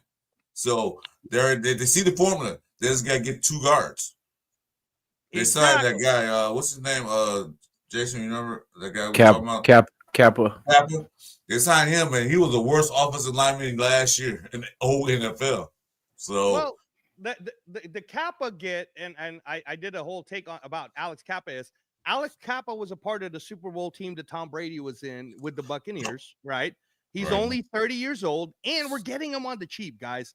It's like he's getting. I mean, we're actually paying almost as much for Thayer Mumford right now than Alex Kappa, right? And I'm not saying I don't know what we're gonna do with Mumford because honestly, Mumford's costing us like $4 million this year, and it's his last year.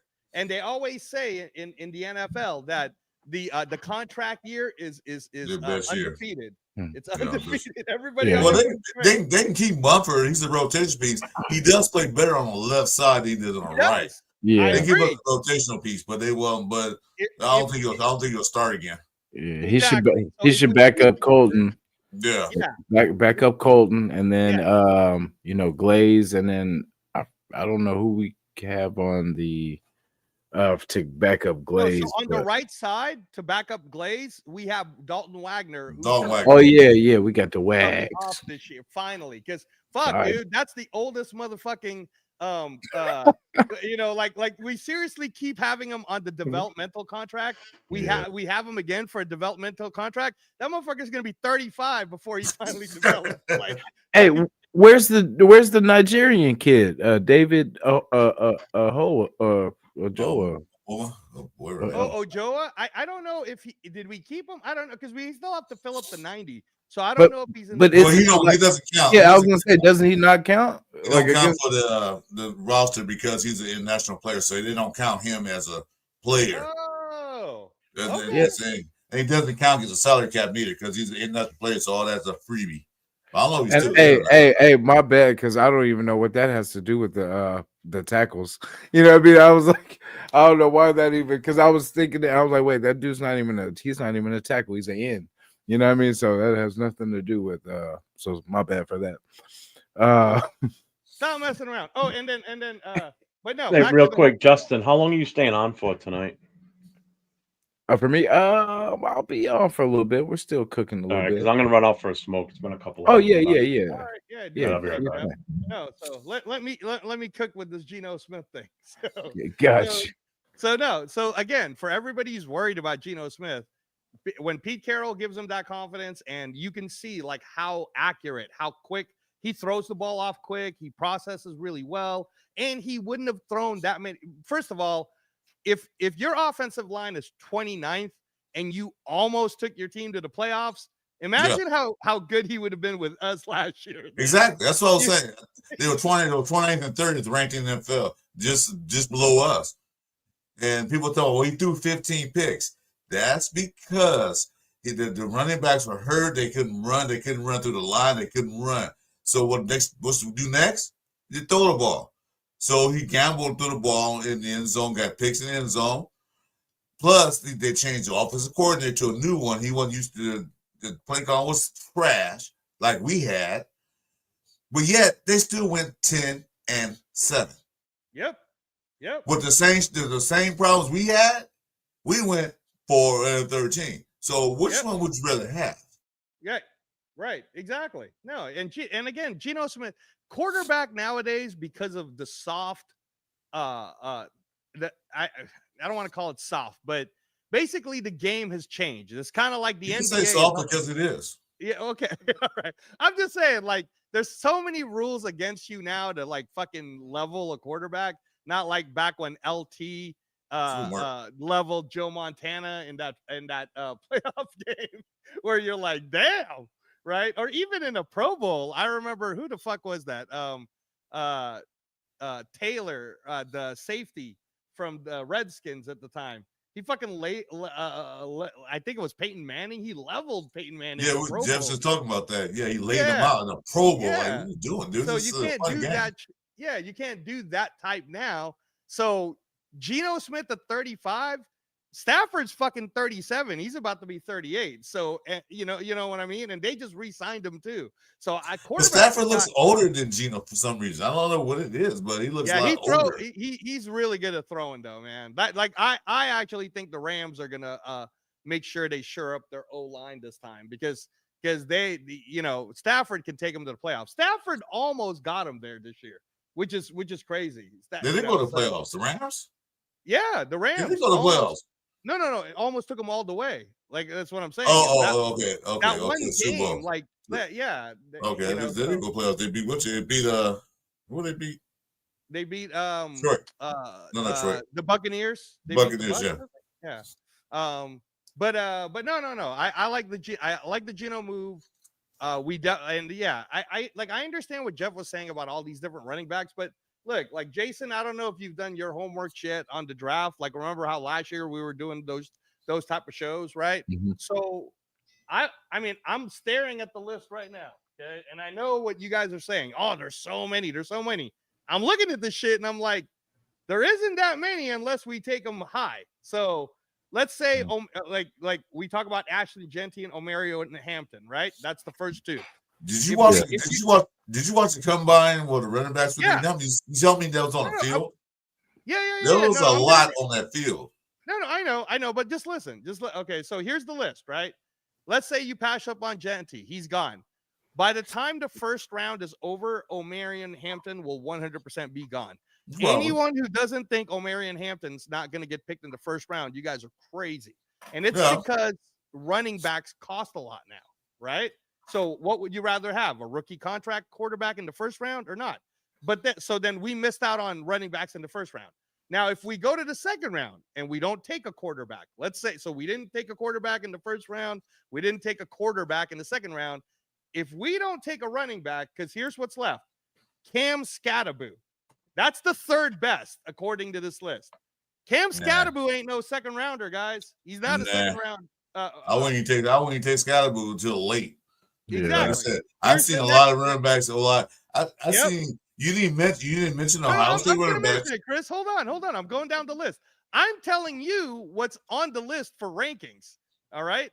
The fourth best running back they have based on rankings is Quinshawn Jenkins of Ohio State. Now, I like Quinshawn Jenkins. Quinshawn Judkins. I don't know if we'll take him in the second round, but I like him, right? But he's ranked number 55 overall. Okay. Then the next guy they have is Dylan Sampson from Tennessee, right? He's ranked number 64 overall. Caleb Johnson from Iowa is the next guy. He's ranked number 65 overall. Like, that's what I'm saying, guys. Travion Henderson doesn't show up till rank number 70 in this list. And again, so we don't have multiple picks in the second round. We don't have multiple picks in the third round. So when you guys say, yeah, we do. We got two. No, we don't. We traded away the third to get Geno. We had 3 third-round picks. We traded a third round to Seattle. Still got 2 left. No, we do not. We have 3 6th-round picks, Chris. 3 sevens. Right, we got 3 6th-round picks. No, we had 2 third-round picks. We had 2 third-round picks before we drafted send Devon Ayers on the way. We had 3 third-round picks. No, we did not. We had 1 third-round pick, and then we draft. Go ahead, Jason. Well, no, we had 2 third-round picks for the one for the Devontae, and then one just our regular. And then I wish we had 3 because then we could double up at running back. Yeah, but okay, we got 10. We got 10. So how many we have? 3 6 6th-round picks, and then now we have 9. We gave away we had 10. So where the other pick go? Because we're gonna get 8 picks a year. Listen. All right, I'm gonna do the math for you. No, I'm not doing math. No. Okay. We had a first, we had a second, we had a third, we had a fourth, we had a fifth, we had a sixth, we had a 7th. That's 7. Okay. Then you add 2 more 6th-round picks. That's 8 and 9. And then you take 1 more 3rd-round pick. That's 10. And then we just traded away the 3rd-round pick. So now we're back down to 9. My mistake. I thought we had 3. And Angelo, I think it's 3 7s. Because I think they're late. If I'm not mistaken, I think they're late. There's 7 picks because they're like 200. And I'll tell you how I know it's the 6. Oh, okay. It's 6. I know it's 6. Remember how we get the comp picks for like trading away certain people? One of the comps was Illuminor. So when we gave away Illuminor to, or somehow like one of the comp picks, according to Over the Cap, it says Illuminor was a 6th. And then there was one other person that went to another team, and that gave us a 6th. So that's how we got 2 6th-round picks. The 2 extra picks, and then 2 extra 6. The extra 3rd. So that gives us 10. Was Illuminor we got it for? Yeah. Okay. I'm still mad we gave up that damn 3rd because like you said, Angelo, like the running backs, Because in my mock draft, it would go T-Mac 1, Henderson 2, Judkins 3, another. Oh, well, it would depend, but I would be satisfied with those 3 for sure. If it went in that.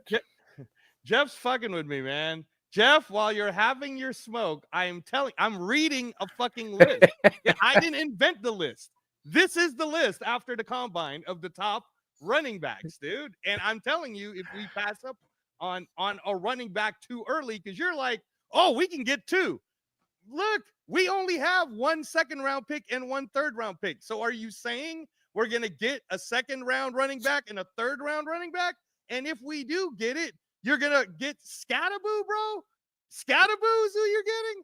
Like, come on, man. Stop it. Stop it, Jeff. You keep smoking that peace pipe, bro. You got to stop. You got to stop with me on there isn't like a buffet of running backs. You made it seem like, oh, don't worry about it, Angelo, because the other 31 teams aren't going to be trying to get running backs too. Come on, bro.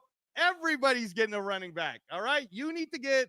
Oh, now they are. They're going to be a running backs now because of Barkley. That's what's going to happen. That's all Barkley is. The winning running backs. I don't know if you were here for that, Angelo, where we said that I could see New York, if they take care of their free agent quarterback, them getting Genty even at 3. You know what I'm saying? Just to get, someone in the building. Yeah. I can see that. And you actually make my point for me is I believe that it's extremely possible Genty goes higher than 6. It's possible. I don't think it'll happen just because anyone who drops Mason Graham to us is stupid, because if we get Mason Graham, that shit is over. I hope they're stupid. I mean, but again, though, man, if you're the Cleveland Browns, right, bro, my medication time is in 4 minutes. But thank you for reminding me. I appreciate that, Jeff. Thanks for reminding me. Yeah, but like I said, Genty, I don't know. They're taking what I hear you though. No, okay, I'll tell you. But what, I don't think he's worth the 6 right now for us. No, I'll tell you what though. I like the trade back idea. I like the whole. If the fucking Cowboys are like, hot for Genty, and they sit to us and go, we'll trade our first and we'll give you our second pick. If Genty's there at 6, I'm picking up that phone. I'm calling Jerry Jones saying we can pick your boy. You want to trade it or what? Yeah. No. Give us your 12 and another third. Yeah. Fuck that. I'd be like, Jerry, I want your first next year. And I want your second this year. You know what I mean? Well, we still need to pick this year because we still got to build our team up because we had a new regime. Yeah, no. I'm just saying, Chris. What I was saying is, we'll swap it. We'll swap with Jerry. We'll swap picks with Jerry, and I'll take his first next year too. So I would say, give me 2 firsts, and I'll give you Genty. I bet you that's something Pete Carroll would do. I bet you that would do. He'll call Jerry right now and say, "Hey, guess what? We're on the clock." And Genty said, "Do you want him?" Because somebody else behind us might take him. It's a golden opportunity. Yeah.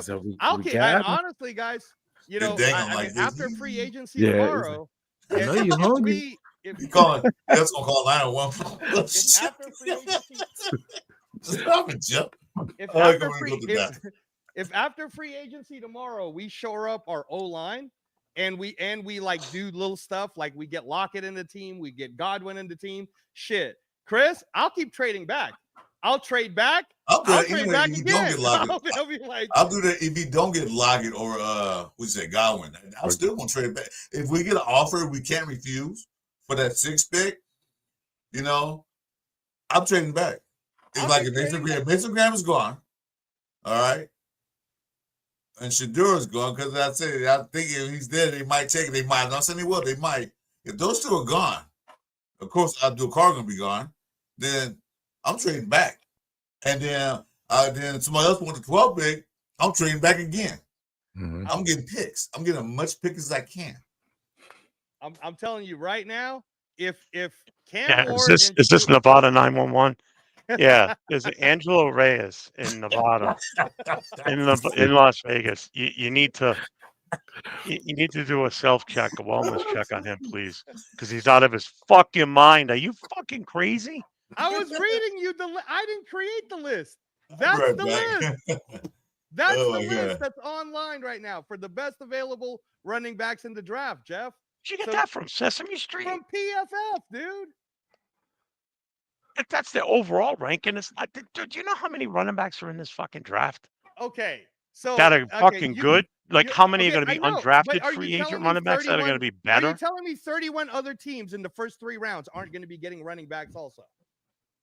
No, they're not. Oh my gosh, bro. Everybody is running back hungry now. So, So who? oh my dude, because the price range. Okay, what would you rather do this year? Would you rather pay for Najee Harris? If we're talking about the Raiders, you're the Raiders, right? Yeah. Would you rather pay for Najee Harris or get a running back in the draft? In the draft? Exactly. So you're not the only one. All the other teams are thinking the same thing. They're all thinking the same exact thing. Yeah, because You they're don't- drinking you from the don't same think that shit the you're Pittsburgh drinking Ste- from. No, you don't think right now that the Pittsburgh Steelers won't sit there and go, oh, okay, great. Genty's gone, so let's go get Hampton. Boom, there's your first 2 gone. Already out of there. So who else do we got? Now Then you're talking I'm about the telling you. Ohio boys, right? The Ohio boys might be gone by the time it gets to let's say the Chiefs even, right? The Chiefs, dude, who just got their boy injured, they just let Allaire go. You don't think at number 31 they're gonna go get someone like Judkins from That would Ohio be State? nuts. Oh, I would hate that. No, I don't. I don't think they're Ooh. gonna. Oh my gosh, dude, who are they gonna get? Did you Who watch do the you think- Super Bowl? Did you watch the Super Bowl? What do you Yes, think they're and gonna they do? couldn't run. They could not It's run not the that they ball. couldn't run. Their offensive line was complete trash in Yeah. that game. They got Yeah, it fucked was. up. They And were now they getting- got to compete against our defense now. Our defense is going to be even better than it was last year. Yep. So you're buying into the whole. There's going to be they're going to take a day 1 starter for offensive line because they tried that last year, remember? And they thought Yeah. Kingsley Sumataya was going to work, and Kingsley Sumataya did not work. So they're Oh, going to go that's take an another shot anomaly, at it. but whatever. I'm gonna They're get still, I'm telling you, they're still going to go offensive line. I would be shocked if they did anything else. Well, Xavier Worthy Maybe just got wide, arrested, maybe wide so receiver. I Who wouldn't be knows? But surprised. I don't think it's Wide running back. receiver. Oh shit, he had the game tonight. God. Oh man. Sorry about here. No. Xavier Worthy got arrested. So between Rashee Rice, Xavier Worthy, I still think you're smoking something, or it's definitely your medication times. Your shit's worn off. You need to take another dose. I'm I'm not. about to I'm take not. it I'm right not. now. Like I said, there's so many running backs there. You didn't. You know, and a lot of running backs didn't even participate in the combine. So there are a lot out there. All right, so Mhm. tell me, so project it for me, Jeff, because you think I'm so crazy. We're going to take a running back in the 2nd and the 3rd round, back to back. That's what you're saying. More than would. likely, I wouldn't Not be a second. surprised. I would. It depends how the board look like. If they're there, we got to take them. Like we need them, because I mean, think about it. If we sew up, because think about it, if the draft goes, if the free agency goes, we do get like say a Lockett or a Godwin. Hopefully both, but let's hope for both. But if we get one of those, then that would really the only thing we have to do now is really establish another running game. And like I said, if we're dumping all these running backs, keep them here. We need some fresh, with like I said, Henderson and Judkins. If we can get 2, that would be nice. Young contracts. We got them for a couple years. That's less money that we got to spend, and we can get the best out of them.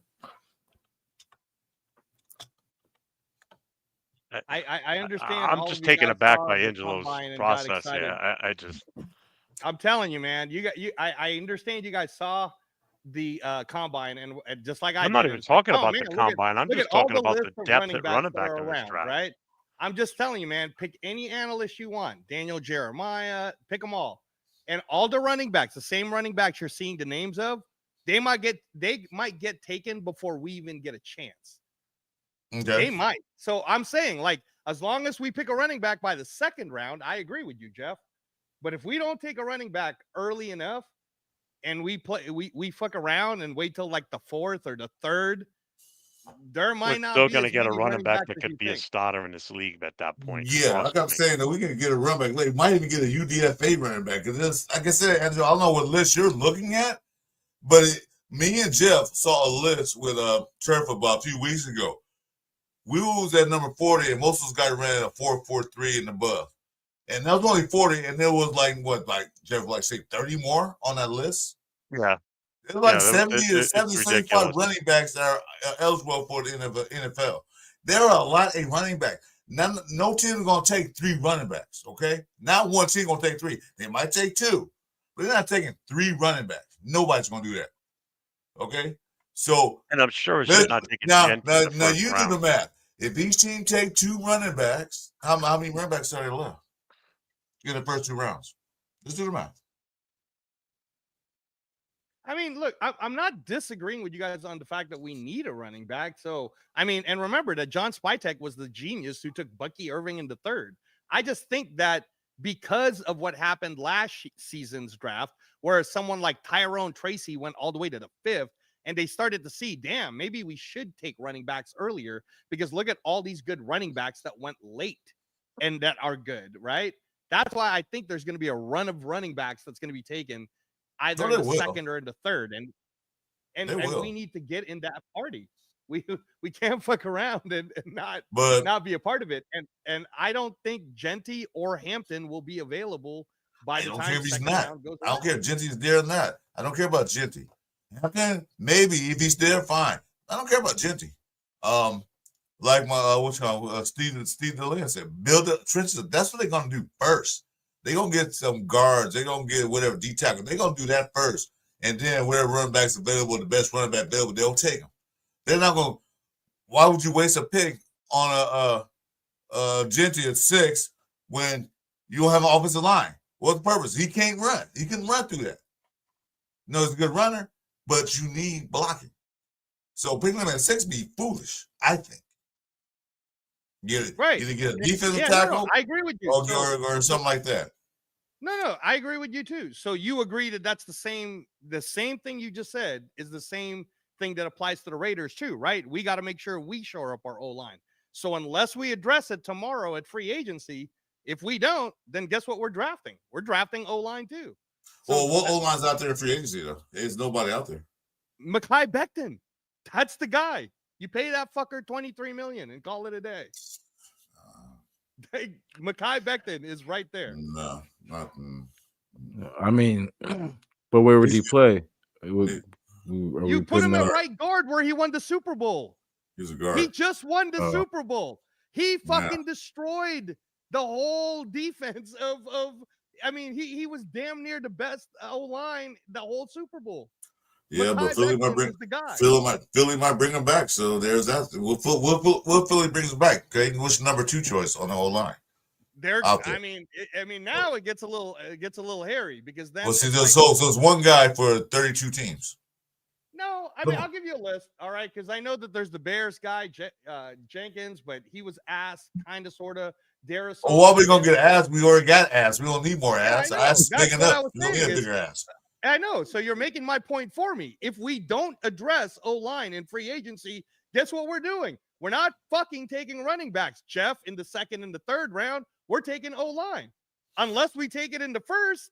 That's what I mean is it's like we can't play this. There's so many running back buffet game. There isn't that many running backs that we can't either get it early or we address O-line early. But we're going to address one of the two in the draft. Right? Thank God you're not drafting our team this year. Holy shit. Hey, is John Spytek available? I need to ask you about this guy, Angelo. He's talking about you guys taking a running back on number 6. You gonna do that? Yes or no? He said no. No, I already said okay. First of all, see, you guys are breaking up the context. I never once said I wouldn't take anyone over Mason Graham. I was the first one to say, of course it's Mason Graham. I'm fucking telling you guys that the first 5 picks is going to have Mason Graham in it. Because if they're that stupid, then they deserve to lose a guy like that. The first 5 teams in front of us are stupid. The first 5 teams in front of us are stupid. That's why they have losing records. That's why they picking early, because they're stupid. So there you go. There's your answer. Mason Graham, Abdul Carter, those are all generational type talents. They're getting taken. Travis Hunter might be the one that drops, maybe. And I still don't think he will. So if Yeah. Travis Hunter goes, Abdul Carter goes, Mason Graham goes, Abdul Carter goes, Mason Graham goes, that's 4. I just named you. There's one other team in front of us who's probably going to take a quarterback, and that's going to be Cam Ward. That's 5. Okay. So now you get the Shedeur Sanders at 6, which I've been saying, fuck that. Right? Well, yeah, but I'm saying though, if the Raiders do, they might pick him. I'm not saying they will guarantee, but they might pick him up Oh my god. because they're gonna need a quarterback. And I see, there's some quarters that I got rid of take then Shedeur, but if he comes, he comes. That's just a possibility. That's I'm gonna say it's a possibility. That's not my pick. Alfakasi's being funny because you know we can't get a cheeseburger for Andre James, man.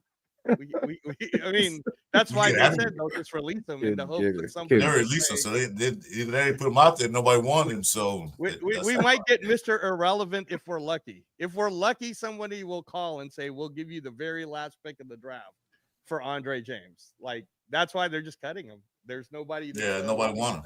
I'll take that too. I'll take the last pick of the I'll draft. take the last pick. Like, you will take I'll take a damn cheeseburger right now because I'm hungry. So man, no, Alfakasi, I wasn't even on a few. If you listened to Captain Jack from a few weeks ago, it wasn't me. I was talking about possibility Geno Smith. I never said Andre James. That's somebody else, bro. So that wasn't me. It wasn't me as Shaggy. A third round for James. Nobody give a third round for James. I never said that. 30, I know what he's referring to. Remember that you were on with me and who was it? We were on super late, and you actually did say that too. Because I do remember you saying that, bro. And whether you were or not, you did say it because I do remember you gonna saying have to find it because that's hella funny. Like we were in a whole thing where we were joking around about. And then somebody said, I think it was you, Jeff. You said, man, I'd take a cheeseburger for Andre James, you know? So it was one of those times where we were all saying Andre James's ass and we all didn't like it. But I definitely never would have said that for a serious take. If I even said it at all, but I don't think it was me, man. I don't think it was me. If you find it, find it. So we're taking a cheeseburger for Andre Graham, a ham and cheese sandwich for Tyree Wilson. What else can we get dessert? I get a bag of those Lifesaver gummies for Zamir White. Well, no, he's not worth that much. Actually, I was going to ask you, That's a little greedy. I was going to ask you. Yeah, that's too much. That's too much. They won't offer. That's too much. I was going to ask you, Jason, with the whole Michael Mayer thing. What do you think we could get for him if we were trading him? What can we get for him? A fourth. Oh, yeah, that sucks. Well, at the very least, you know what I mean, like a fourth, because that would suck because we got him for a second. Exactly. You know, I'm screaming third because I want that damn third back. Yeah, no, I'd love a third. Yeah, I would love a third. But I think I'd give up a third tomorrow for Mayer. But his production was down. He didn't play the whole year. Yeah. His first year was okay. His rookie year, it was okay. So they're gonna see what you do, and he wasn't there. So a third round is a little too high for him. A fourth would be satisfactory for what he's done in the past. I would take that, but I don't think I'm gonna offer a third. Right, it might end up being a sixth or a seventh, which would really suck, man. I'll take a fourth. Lowest I would take, but to be honest, like Alfakasi says, like he hasn't really done enough, you know, to really show that, you know, I mean, we believe it's like we believe in him, you know what I mean, that, you know, he has the talent, but as far as production of what he's done, nothing really. You know, nothing really. And then the whole missing in action thing last season was crazy. Yeah, we had that one good game against the Jets. We caught that pass. That's about the only highlight he has. Yeah. But I'd say I'll be happy with it. If someone offer a fourth, I'd say, yeah, take it. We're gonna wake up to some news tomorrow. It's gonna be something crazy. I think it's already crazy now. Shoot. Yeah. And then they said I was talking about Miami for Joey Bosa, but they were talking about possibly a 1-year deal with the Niners. Yeah, Play with his brother, yeah. Which is which is even uglier. You know, the both of them being those stupid ass colors. But I don't That's care. One That's of that's them is NFC. going to get hurt. That's NFC. So I really don't care. They can do what they want Yeah. over there. which brother gets hurt first? That's gonna be the poll right there. Flip a coin. Both of them same time on the same play. On the same play. On the same play, both get hurt. Like, what the hell? It's like, it's like, It's like, yeah, Yeah, I like Mark Carbon things about that. Cassie say he's on recontract, so we should get at least a fourth. That's what I was saying. A fourth would be good. I'll settle for that. Nothing because he's not valuable enough to get a third. The thirds are valuable picks now these days. Mhm. They're valuable. Especially in this draft, it's gonna be Yeah. I'll take the So- fourth.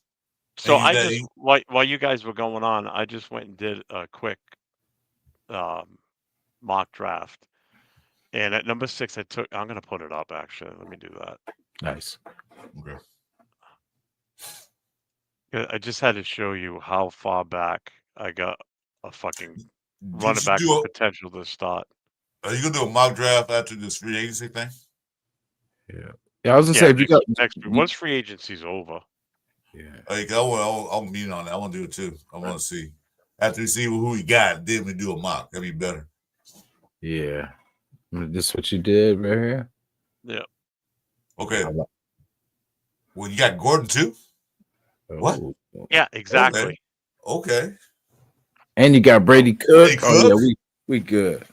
That is an awesome draft right there. Let's go. And And you got what?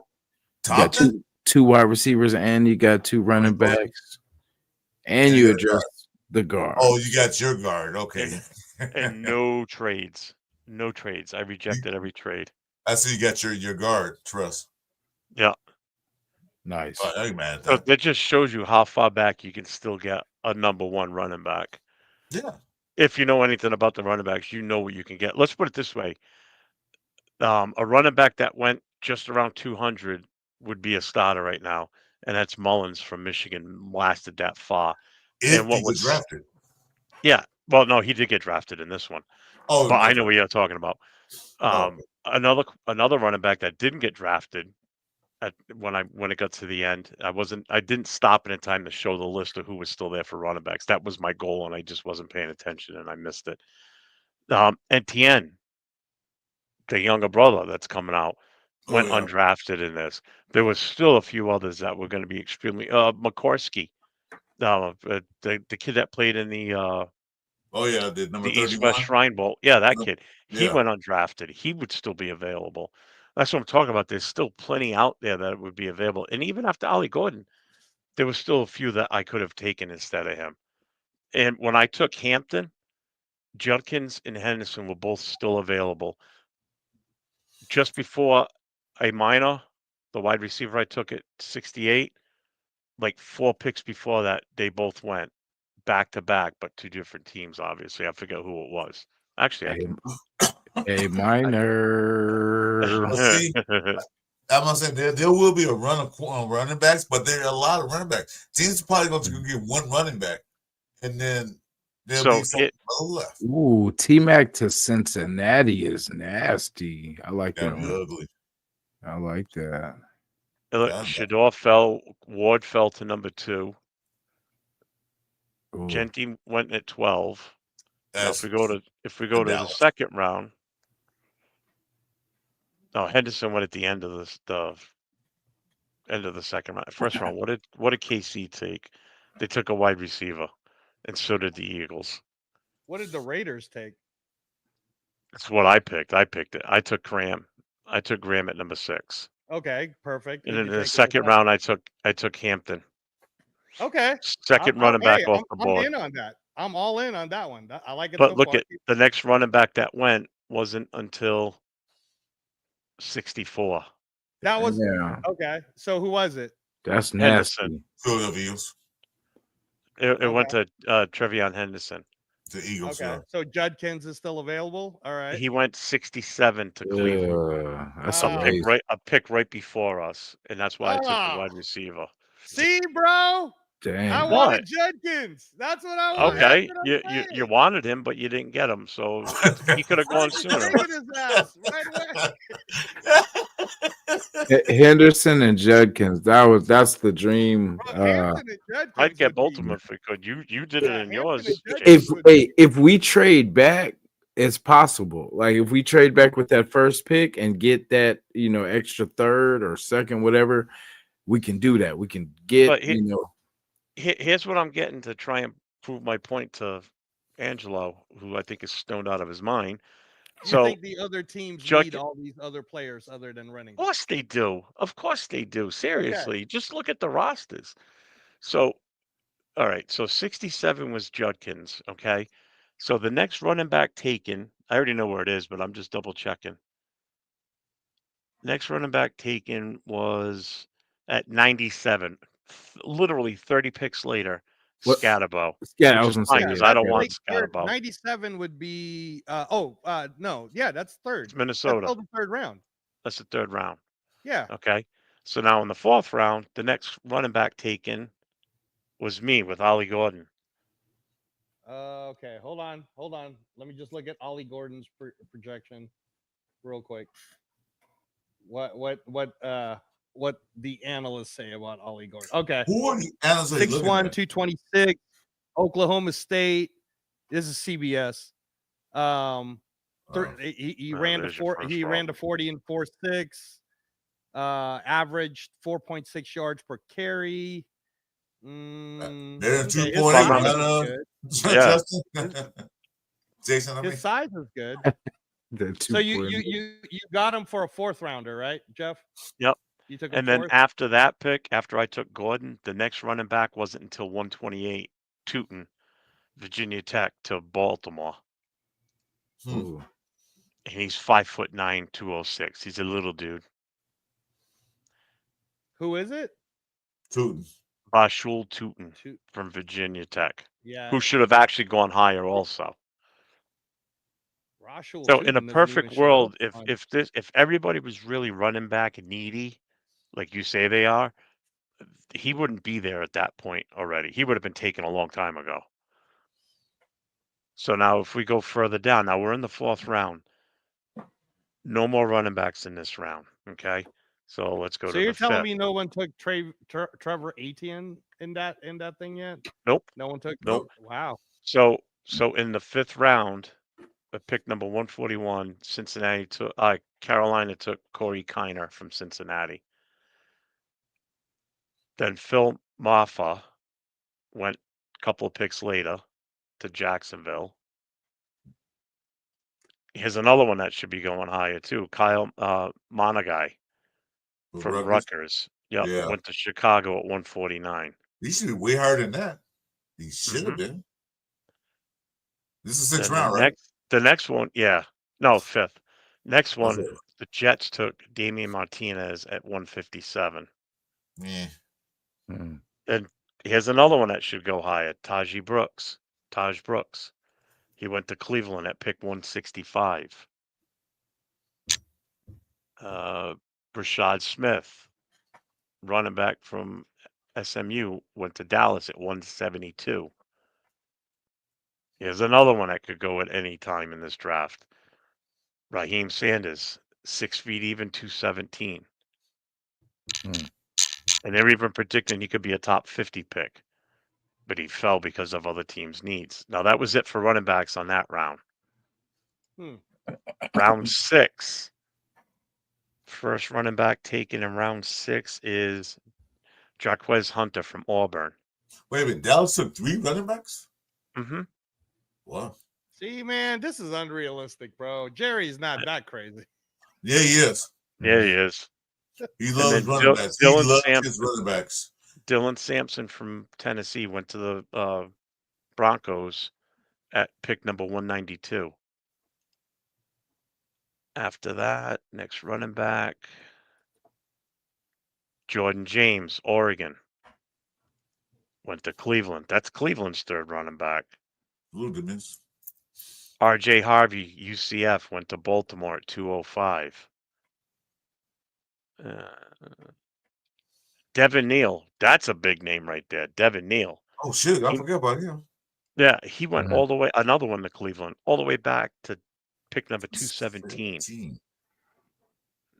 Okay, so now we're in round 7, the final round.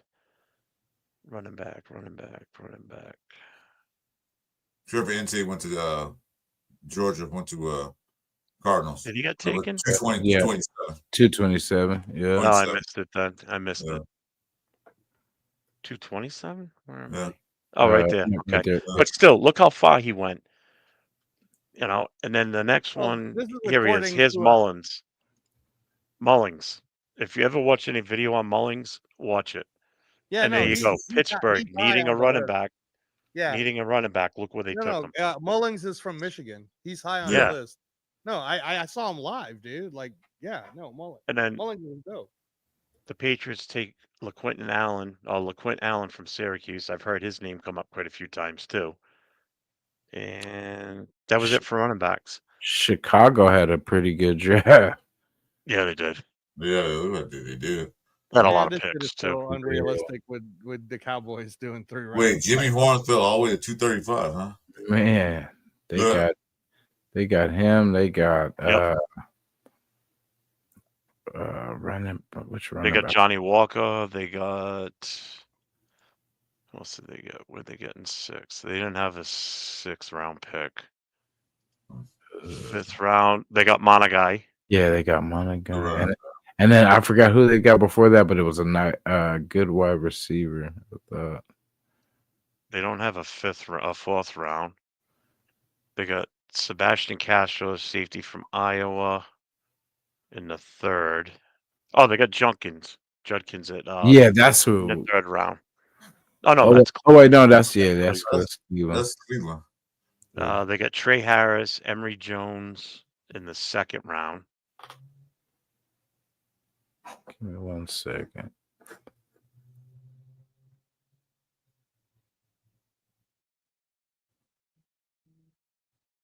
Do they have a first round pick? I don't think they do they?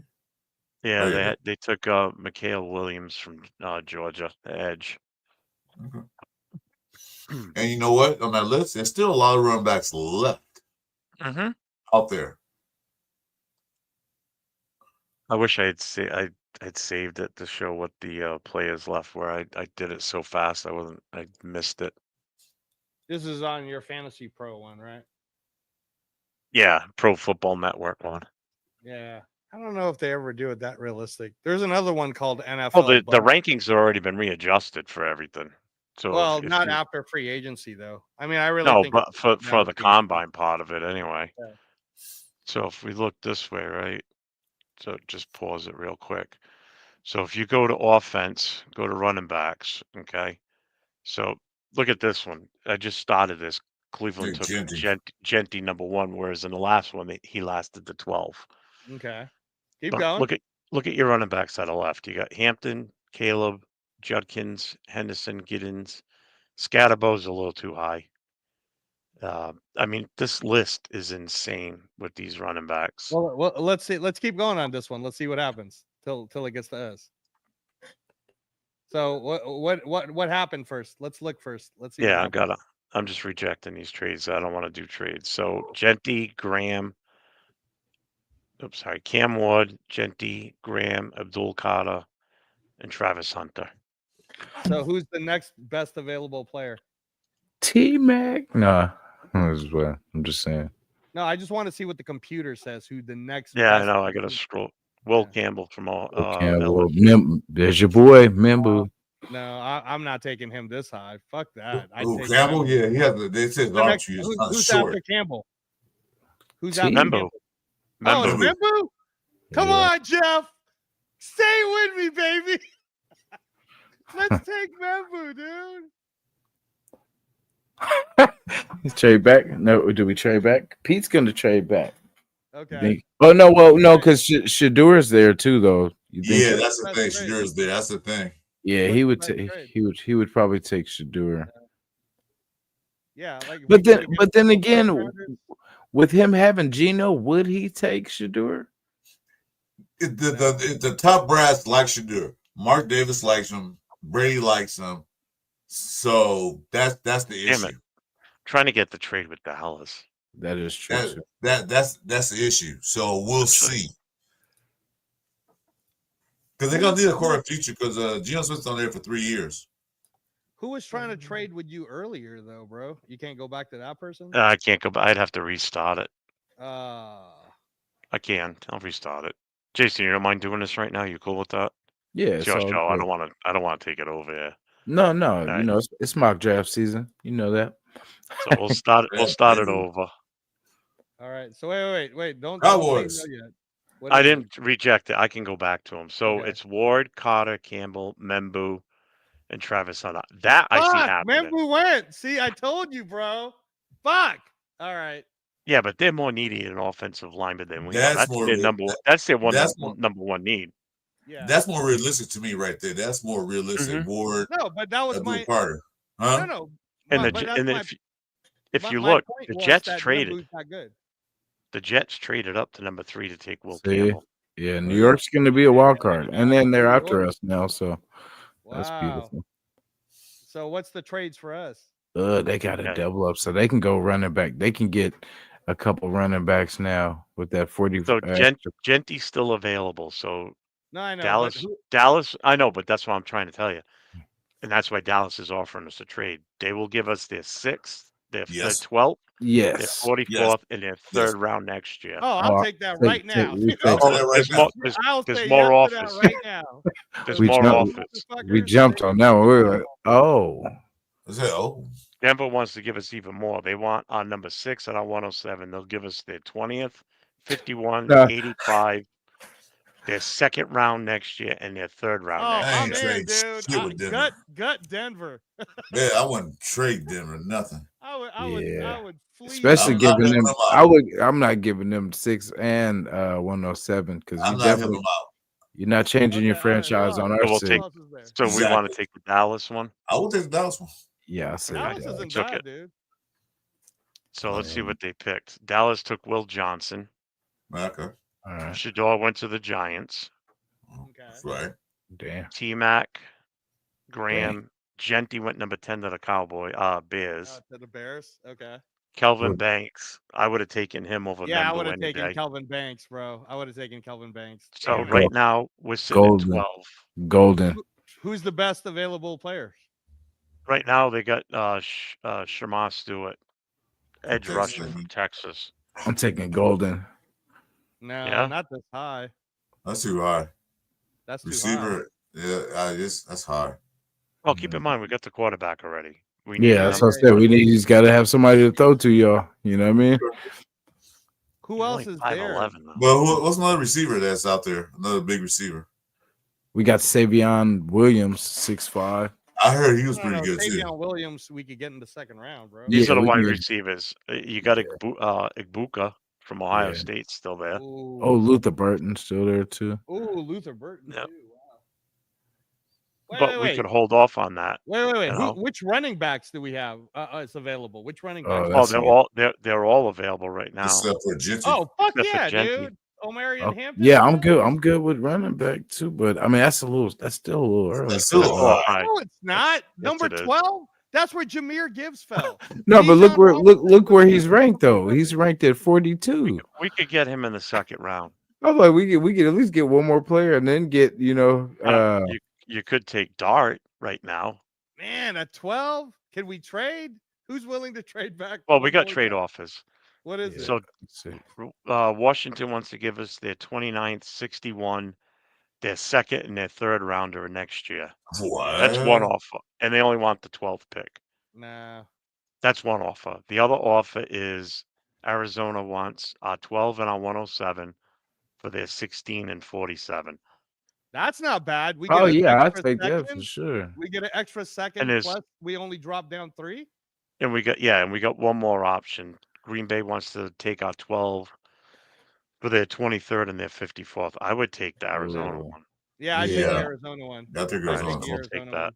one. Yeah. All right. So Arizona took Shamar Stewart. Right. That's fine. That's what Booker he want. went. Tyler Warren, the tight end, went. Of course. I mean, now And can Malachi Starks. now Okay. can we get Golden? Come on, now can we get Golden? Well, we got No, trade offers man. again too. Rams want to give us their 26th and their 90th, plus their second round next year. No. San Fran wants to move up too and give us the 18th and the 99th. All right, that's not bad. Ooh. I think we Yeah. could do that one We and get still extra get our pick. Yeah, I guy. think we can do that Yeah. one too. Yeah, we get your pick and you What's want the, to wait, move what's some the Eagles spots want? What's the Eagles willing to do? Just for Uh, two slides, yeah. and get your pick Yeah, for 2 the slots. Yeah. Eagles want to give us their 32nd, their 64th, their 92nd, their second round next year for our I could get- 16th, for our 16th and our 144th. I'm I'll take that. curious.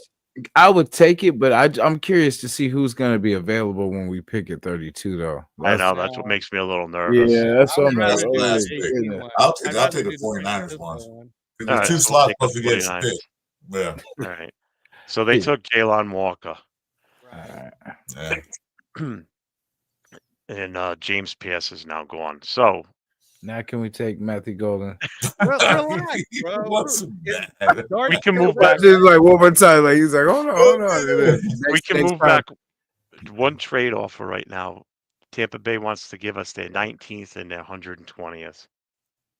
That's we only pretty moved good back too. one. That's That's also an good extra, too, because that's that's an still extra one. fourth. That's an Gonna take- extra fourth, and we're only going Yeah. back one. They're gonna take Golden. We won't go to bed, huh? All right. I like Golden. Golden's gonna be special. Yeah, I don't want to do any of these other ones, so I'm gonna reject them all. Reject. Yeah. So we got Oh, you So- didn't like to go one back? No, because I want to get Jason's guy. I want to get Golden for him. Okay, Yeah, wait. Before we do Jason's guy, tell me based on what the computer is saying, who is the best available players? Golden. Golden. He's the top dog Golden's right now. Top one. Who's the one right after him? Derek Harmon, Harmon. defensive tackle, Defensive Oregon. tackle. And then Nah. who's the one after him? Nick, Safety, Emin Wari. yeah, and then Jahad Oh. Campbell. I like All I like right, Campbell too. take- I like take this Campbell too, guy. though. Take Golden Tate. Go ahead. They Golden. Golden Not Tate. I Golden like- Tate, my bad. I like Campbell too. I mean, I do like Loveland too. As a big, I mean, we do need big a part of- linebacker. I mean, we We still do have need a options linebacker. at free agent for wide receiver. Not so much for linebacker. because Burden still is available, I believe, right? In Who? wide receiver. Luther Burden from Missouri. Yeah. yeah, he's still there. So And our next pick after this is 37, so we got a shot at him. That's why okay. I thought we could have traded back one with Tampa. Just trade Yeah, we- one back and get their. I did. I took that one. Oh, okay. We moved from 18 to 19. So who did Tampa end up getting? Micaiah Williams. Williams, edge Okay. rusher from Georgia. All right. See, Hey, everybody take it. we've traded with has taken a defensive player. Right. Yeah. It seemed So like who's the best available edge or defensive tackle? Or I mean, yeah, defensive tackle right now. Defensive tackle Harmon from Oregon. Oh, Angelo, I have to ask you this because from last year, the Broncos got Franklin, right? And Yeah. then Yeah. we were pretty high on Franklin. yeah. How do you feel about that? A year, a year I later? think that he had a rookie. Blue Ray Paul. He had some rookie errors, but I think he's going to have a huge year this year. I think Troy Franklin's going to have a huge year this year. That's In what. fact, I'll back it up on the fantasy draft. I'll take Troy Franklin again if he's there. we will see. And then that's why I say if Matthew Golden goes to the Broncos, I will hate that. Just like the Okay, Frank. you want to take It Matthew no, I was saying it just reminds me of the Franklin thing because when the Broncos got him, I was like, damn, he would go to our damn rival. Yeah. But no, Jeff's right about the whole lineman thing. He is right. Who's the best available offensive lineman now, Jeff? Let's see. What we could we have 19. Offensive tackle Josh Simmons from Ohio State. Now he's coming off an injury, but he should be good to go by the time the season starts. Okay. So he's the top tackle. How about Top- guard? Guard is Zabel, which I Ooh. really like. I like Zabel. Oh, I kind of want that guy. I like Ray Zabel. We might be able to trade back though and get Zabel still. You think so? Oh, I and could- Ratledge, our guy Ratledge, right there too. I could actually because look at all the picks we have now. We didn't. That's insane. I could after this pick trade like 60, 40, 47 and 37, or 44 and 42, and move right back into that first round again and pick another player immediately. Really? Yeah, it'll let you do that. I just have to pause it immediately as soon as I make our pick. So I'm gonna do for Jason. I'm gonna take Golden. Okay. Ah, shit. You didn't do it fast enough. Nope. So who went after our pick? They took Derek Seattle. Harmon went. Barons. Did like Baron too. Campbell John. went. Ooh, he went to Seattle or to Baltimore. Baltimore. All right. So for offensive tackle, Burden went to the Lions. That's gonna be a good look for him. yeah. Yeah. You got Cameron Williams at 32. Zabel's there for guard. All right. I like Zabel. He's Yeah, nasty. stop fucking around and give me an O-line. Yeah, let's Get get Zabel. get Zabel. Zabel's Zabel now. he's Undercover another cop. JPJ. Undercover cop. I'm gonna give up Dallas's third round they gave us last year, earlier. See if they take this. Nope. All right, so I'm gonna work this a little different then. Washington.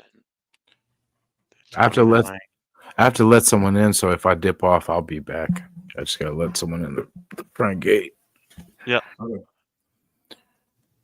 Wow. I That don't was like really it, yeah. no. I'm gonna try Buffalo. I might not have caught it. Their pick may already be in, but it didn't register. So let's try. Nope, not the 37. Try 47. Dallas is third. What are we picking? Nobody wants it, huh? Damn. Buffalo's being very stingy here.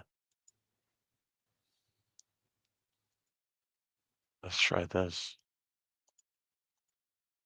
No, Wow. no trade. Is that why?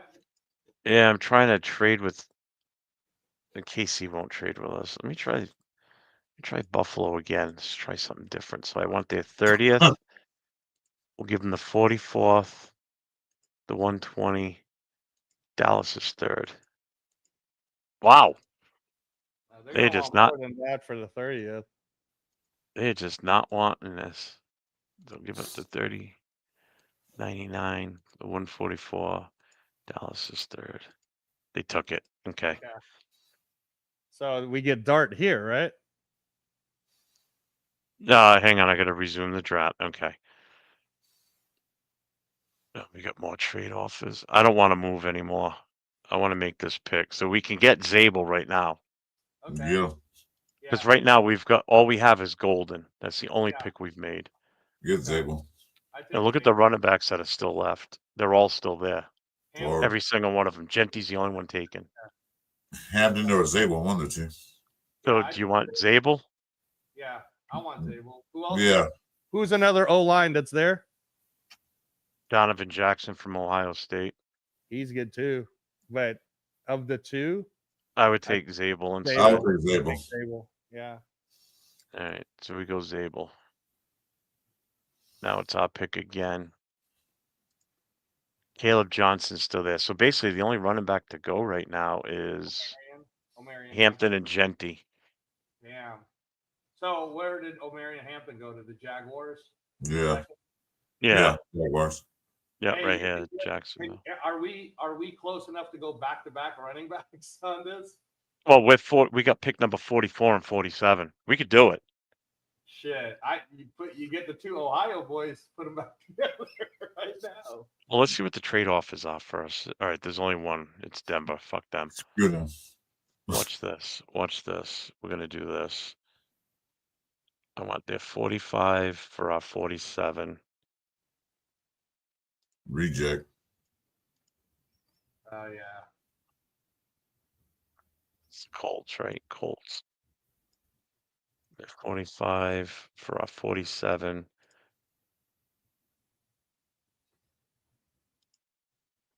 They'll take that. Yeah. Yep. So now we're picking back to back. Okay.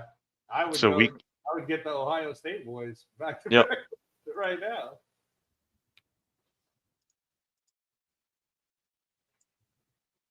Now we don't have to worry about running back. Nope. Done. We got my guard. We got Got we guard. We Got got our receiver. wide receiver, we got our got the running guard, back. we got 2 running backs. So now we can address defense, which Yeah. really would be linebacker, really. I'll still want to take another wide receiver, a big boy. And instead look of- who's Is still Savion available. Williams there? Because if Savion Williams is there, we could get him. Who's that? Savion Williams, 6'5". Yeah, I would like another a big wide receiver because we don't have because Golden's Who fine, you but he's like saying, Angelo? 5'10". Savion Williams, what position? He's a wide receiver. Receiver He's a from wide TCU. receiver. 6'5", 230, wide receiver. Oh God, Oh, yeah, he's Higgins. in the 90s ranked. You got this Higgins, better. We got Higgins, time. Higgins, Higgins is here from Iowa. I'll take him. Yeah, but we still need a linebacker. We need defense now. So what do we got for linebackers? Barrett Carter from Clemson, Schweissinger from UCLA, Chris Paul from Ole Miss. This is pick number are we? We're 68. Our next pick is 60 picks away. So whatever we do here, we got to make sure it's a good one. Or quarterback. What quarterback's available right now? It's all of them. Oh no, Dart's gone. When did he go?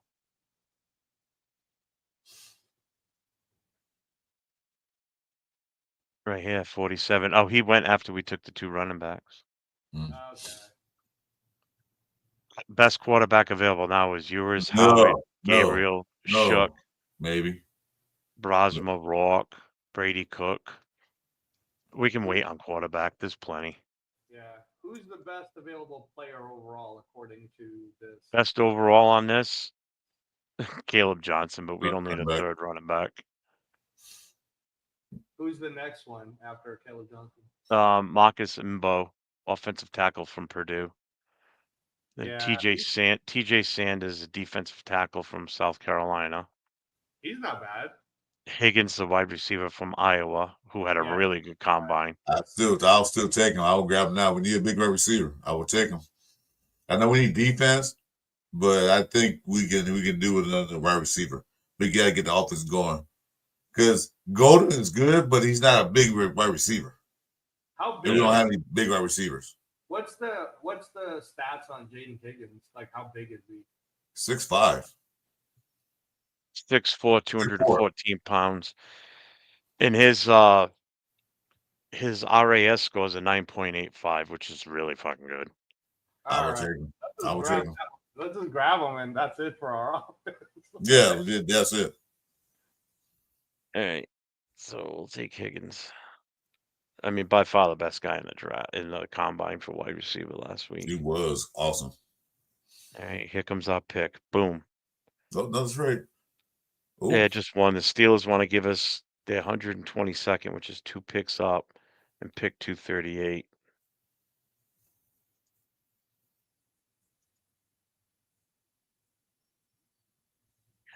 I didn't want to do that. I don't want them. So we need defense, right? Mm-hmm. Well, what's the best available player according to the computer? Best overall, Quinn Ewers, but no Really? thank you. Seriously? Yeah. If we go right to defense and look at linebackers available, let's see. You have Smile Mondin from Georgia, Demetrius Knight from South Carolina, Jeffrey Bossa from Oregon, who's good, Jack Kaiser from Notre Dame, who's good, and he's a coverage style linebacker, which is what we kind of need. And we could wait. When's our next pick? 2-4. No, we got to do something here. How about defensive tackle? Any good ones left on this? Howard Cross from Notre Dame, Darius Alexander from Toledo. Not anybody I get too excited with. How about cornerback? Maybe is there a really good cornerback? Probably not. I don't know the cornerbacks as well. He's Yeah. too short. He's too short. These guys are all under 6 feet. Yeah, because they already picked them already. Yeah. How about safety? Sebastian Castro. He's got a low ranking. He's got like a 4.3 rank. Jonas Sanka from Virginia. He's got an 8.9 rank and he's 6 feet. I'd rather go with that linebacker. We're going to Which take a one? linebacker. I would take Kaiser Abasa. All right, let's go with your guy because we do need to address defense. Unless there's like an amazing guard, dude. Is there an amazing tackle? Look, amazing what? I can't hear you. Guard or tackle? Like, is there another amazing guard or tackle left? Offensive tackle Chase Lunt from UConn. Charles Grant, offensive tackle from William and Mary. Guard Garrett Dellinger from LSU. Miles Frazier from LSU. Jason, look at the team so far. We went all off. Yeah. Oh, hey, I love 6. I love 44. Oh my goodness, I love them all. Hey, I was just saying, I was looking at the bottom 3, and then I was like, oh yeah, we're good. Now we gotta kind of address the defense though. Right. Yeah, People would be like, damn. we back. I mean, we need linebacker. I don't know. All right, let's go with your guy, Jeff. Kaiser. Well, again, I would either say Basa or Kaiser based on this list. I don't know the other two that well. I've only heard the other two more recently, like more commonly, I should say. Yeah, I'll go with what you say, Jeff, because you're right. I mean, we haven't addressed defense. I was just looking for another O line if it would have been possible, like a really good one. The LSU We guys can are still good. get another guard later on. I already know who. Okay. So all right, we'll go with that linebacker. You took Kaiser? Yeah, I took the kid from Notre Dame. He's good. He's good. He's a coverage guy. Yeah, and that's what we Yeah, kind of we need. need. Yeah, He's replacing Diablo. man, Because Diablo was so damn good at it too. Yeah, you want the best in the league. he's good. All right. So best overall available. This is what we're looking at. Look at Mullins is still here at 206. Cool. And we're in the 6th round. We already got 2 running backs already. Devin Neal still here. Wow. Yeah, Mullins still there. Yep. So now, do we still want to go defense again? There was no cornerbacks at all. Little corner. Well, you said O line, right? Yeah, but that guy in the O-line, we could probably get in the 7th round. Okay. There's no cornerback because they're all little corners. They're all like 5'9". Well, this guy's Look, 6 feet. But the other 6'8". ones are all like 5'9", 5'11".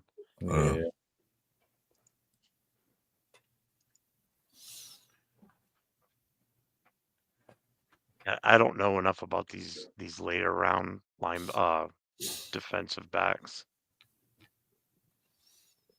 I mean, edge, Elijah Williams.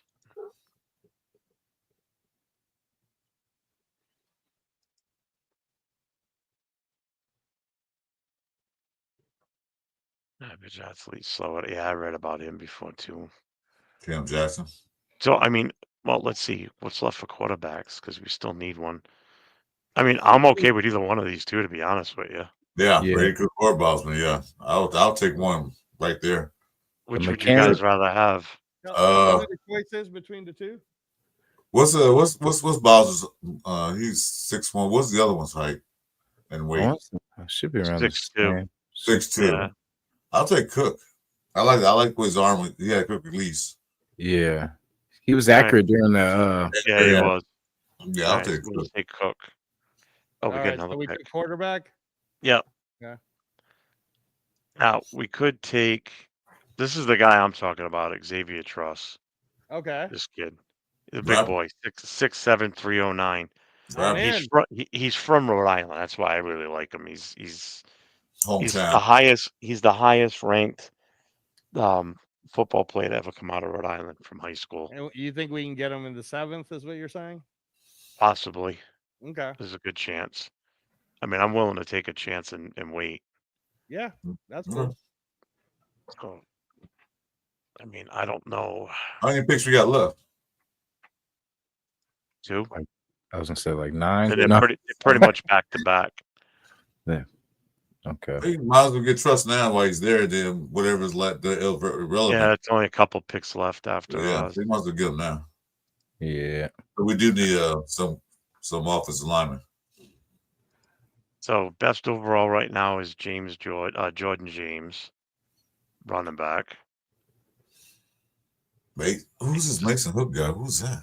Look at the running backs. Look at Etienne's still there, Merritt's still there, Jaquinda Jackson's still there. Donovan Edwards still there. I mean, Blue is still here. I mean, some of these guys are still good for there. Yeah, that's what I'm trying to tell that guy. Angelo, there's so many running backs, man. Come on. That's crazy, dude. Yeah, what I'm trying to tell you. Why reach for a running back? Well, remember, we already got our back-to-backs. Which that's what I'm saying. Why take Gentry at 6 when we can trade back and get a bunch? We can get 2 for the price of 1. Yeah, no, I like this. If this happened, we kept trading back. Even this kid's still here from Tennessee, Deontay Thornton, wide receiver. Jimmy Horn's still here. Wow, Jimmy Colorado. Horn went all the way down. I would get Good, I would get him just, especially at those later picks. Like, might as well see what he's got. Yeah. Which one? Yeah. I mean, amazing defensive player. They're both about the same rank number. Yeah, I don't know about Thornton, but I was gonna say I know, a little bit, Jimmy a little bit Horn's more pretty about good. Horn. I can't believe he dropped this far. Yep, What size happened? is the only thing with it. Yeah, it's small. I guess They don't have his size in But he is here. fast. He only caught he's never caught more than 600 yards in a career. Hmm. And has had below 40 catches in 3 of his 4. That's because Travis, the other guy, was a main target. So, well, he was only in Colorado for 2 years.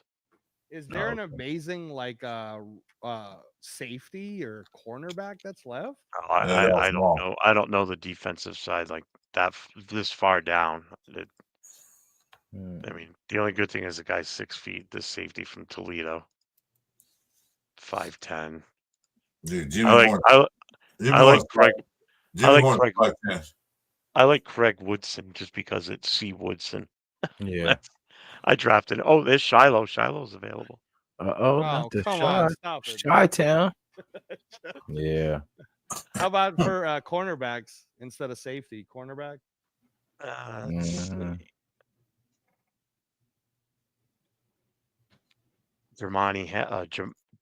Jamari Harris from Iowa, 6 feet.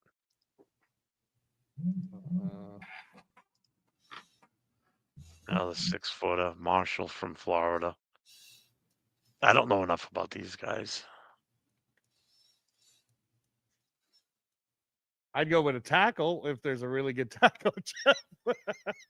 Because you know me. Afakasi's asking how long we're going to be on for.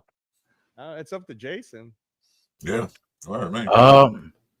Yeah, I was gonna say I'll be on for a little bit. I was gonna go because I still gotta let someone in, and I was gonna go get food, but we could rock for about another half hour probably. Okay. I mean, the best overall is Jordan James, running back from Oregon. We don't need a running back. No, but I'm just saying that's the best overall. Then the second is a defensive tackle. Who is it? He's got a 9.93 ranking. Who is it? Tyrion Ingram Dawkins from Georgia. Georgia guys are good. Yeah, let's take him. 6'4". Fuck it, let's get a defensive tackle. All right, last pick. That was it. And let this complete. So this is our draft. That's what Take we a look did. at that beauty. That is actually very nice. I like the Higgins one. Two running backs, right? 2 receivers, 2 running backs, guard. We get a tackle. Well, we got we got a tackle. We got 2 guards. We didn't need a tackle. Yeah, we didn't really need a tackle. Okay, but we got a defensive tackle though at the end. We can pick up a tackle and an undrafted free agent and see what we can get out of him to possibly. Wow. Yeah. That's not bad. I like this draft. I really do. Yeah, I like this draft. I too. do This is- too. This is a We dream. got- This is a dream draft, man. We got a future quarterback, so Yeah, To be- he, and might, we- he might work out. Seriously. And Yeah. with the fact that we picked twice in the first round is insane. Yeah. Yeah, the And- trade and- back up was cool. I actually love because the only reason it's like I don't know the guy Tyrion Ingram, so but I mean everybody else I'm like pretty familiar with, so Yeah. but I mean it looks pretty I think we can get Oh, better. we got Chip Kelly's running back boys, man. Right there. Mhm. We're done. Yeah. You got his Well- two running backs. You got one of the top receivers. Yeah. You got the one that did the best in the combine. You Yeah. pretty much got the best guard that's available in Zabel. Yes, sir. Uh-huh. And that made me happy. Kaiser's a good linebacker. Brady Cook is not a bad one to sit Yeah. behind Yeah. Geno Smith. We Right. never know what Truss he'll could be a project. Who knows? You know, he could be a little bit of rough Little around rough. the edges, but That's whatever. okay, though. That's He's okay. got the size. That's the thing. He's the Yeah. biggest guard we'd have on the roster. Yeah. You know, just Yeah. by default, that makes him, top Yeah. dog. Although Zabel's 6'5", Truss is 6'7". Oh, he is still the biggest. What's the Well, weight? I guess him and Wagner would be the two 312. biggest, right? Yeah. And we need all that. We need all that size. You know This, that this beat- tells me right here that Truss is in decent shape too. He's 6'7", 309. Zabel is 6'5" at 312. Mhm. So- Right. They both play guard, though, right? Yeah, Yeah. That's And what we need. Yeah, Yep. we need that. I'm in. And he'll get Yeah. bigger. hmm This is a good one. I like this. We address all our needs. Yep. Yeah, no, we did the trade back. We kept trading back. Trade Mhm. back again. That's what Trade Pete Carroll back. does. That's what Pete Carroll does. Yeah. Right. In fact, let me. Shit. I'm in on this. If this happened. I don't think it will, obviously. but Send if it did you send AR the link? I think he wants to Oh start yeah. it. Oh yeah. Let me see. Spytek and Brady will trade. But try do you, to do you trade see up where for I'm what? coming from now, Angelo, with the running backs? How No, many there I are? got what you're saying. Like if like I understand what you were saying about, let's say worst case scenario, we didn't take running back high at all because Mhm. we addressed what we needed. There would still be a lot in the 4th, in the 5th, in the 6th. Yes, Like, that's what we were saying. yeah. There's so many there that it doesn't make sense to take Gente at 6. Why? Right. We could trade that out, get some other things, then go later rounds and pick running backs. And you Right. pick up 3-4 running backs and see if they work out. right, You know, the odds are 2 of them will work out. right, I right. downloaded that so I could save that. Hey, That man, where they one. on that one, Jeff? Do you remember when in the first round did Membu get taken? Was it like the 12th? The 12th? Yeah, I pick can look overall? because I didn't reset. I didn't restart it. He went number 4 overall to New England. Fuck, he's really that good, guys. He is, man. Oh, I'm that actually means- I'm that actually means- surprised Will Campbell went that early. Will Campbell went to the Jets after the Jets moved up to Well, number that's because 3. they're stupid, dude. But I told you the teams and firms are stupid, so you know. yeah, that's a good draft. That's a good draft. Did I tell you the Horn's 5'10", 170 pounds, so he's a little guy. I don't know his speed. They don't show it. Hey, did you send the link to him, Jason? Yeah. Okay. He said you sent the picture. No, I sent another one just now. Okay. It was a. There you go. There we go. Sorry What's about up, that first AR? one. What's up? What's up, gang? Where are we all? What's going on? Basking in my Tecmo glory. That's what's going on. Oh, you won forgot. tonight? I missed it. Sorry, I missed it, man. She. Go catch the replay when you get a chance. Oh, I definitely You're will. not going to You miss won? it. But anyways, You won? at least watch the ending. Watch the last game. Okay. Watch So it. you finally won. Go watch it. I'm gonna go What, watch watch what team did you play Later. with, Aussie? Go watch it. Okay. Okay. it. Later on. I'll Go go watch watch it. I'm gonna go on your Go channel. watch it. I'm not going to spoil it. All right. Anyways, gang, it's not about me. It's about you guys. So what's up? What's going on? We're just arguing with Angela here about running back. So No. Yeah. I understood their point by the end of this, and I like the draft that we just did. See, Yeah, I it was. I set him straight. Yay. Now you know that Thank what made me happy about that is we got I'll come. Zabel. I'll come get one. I need to get a high O line at some point. Oh, I agree. Oh, I agree. Zabel, But, definitely, yeah. I don't want to take one that early in the first round, though. You guys did great. You guys did great with that draft. That was actually one of the best I've seen so far. Like it's always, most of the time it's like it's heavy in the beginning and then it kind of fades off. But that one, we got some good quality pieces all It was the way balanced. through. It was Yeah. balanced. Yeah, that's what he's saying. Pete, that's what Pete Carroll like to do. He like to do like what Jefferson did. That's what Pete Carroll like to do. And Spike that too, I heard. I don't know about him, but that's what Pete Carroll does. The only thing that I did different that Pete Carroll doesn't do is I traded back into the first round after we traded back into the first round. Right. After we moved back and I jumped No, back in but again. we traded back into the first round to secure our O line. Secure good talent. Yeah. Yeah. Yeah. And the fact that I was able to make that other trade where I ended up with 44 and 45 pick back to back and took both Ohio State running backs. That's huge. It's a win. Yeah. Because I think they're both going to make the roster. There's no two ways about it. I mean, he can now run that offense just like he did at Ohio State if he really wanted to. Yeah. Especially bringing in two. You don't have to sit there and go, gee, I wonder if these guys are going to start. No, it's going to be, damn, they're going to start. As soon as they're drafted, it's like, good. Mm-hmm. Well, who else can start over him? I don't see any other team running backs on our team that can start over those guys. No. Nobody.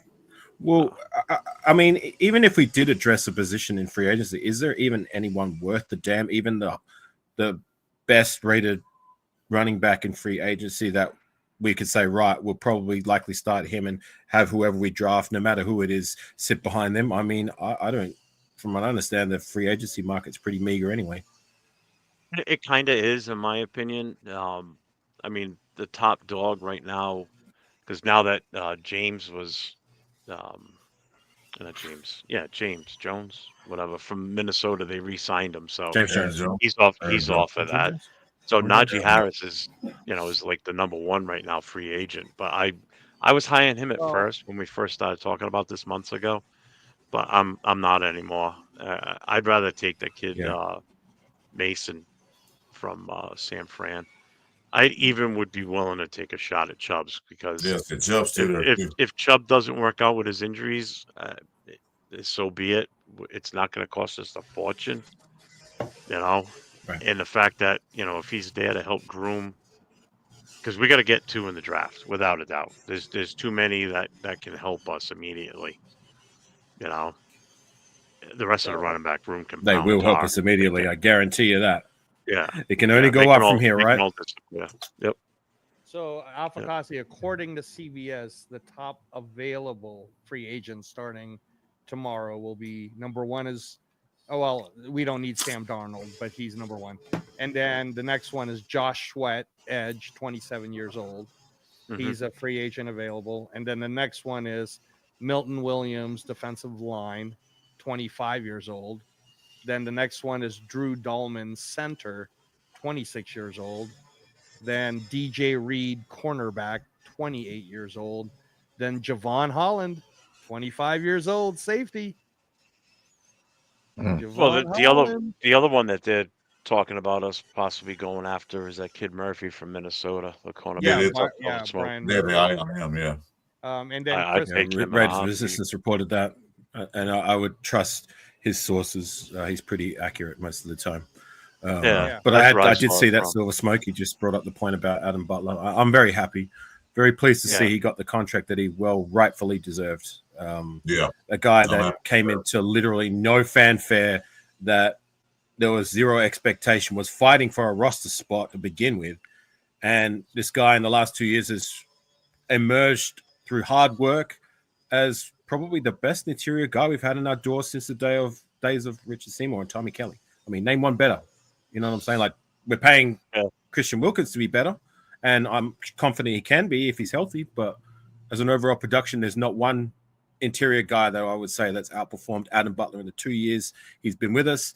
And nice to see that he's rightfully paid and retained. So well done, Adam. Yeah. Shout out to you. That's one of the happiest free signing that I'm happy with as of right now today. Yeah. I'm more happy. What was the actual contract? What was the offer? Silver Smoke, what was the offer for him? He said, he said 3 years and 3 years, 16 million. So that's 16.5 million. I'm happy. 16.5 million 11 guaranteed. So that's awesome. Didn't he say? No, he said 16. Not 16. It's 16. I looked at it. 16.5 million, 11 million guaranteed. Oh, I thought you said 16. 16 mil a year.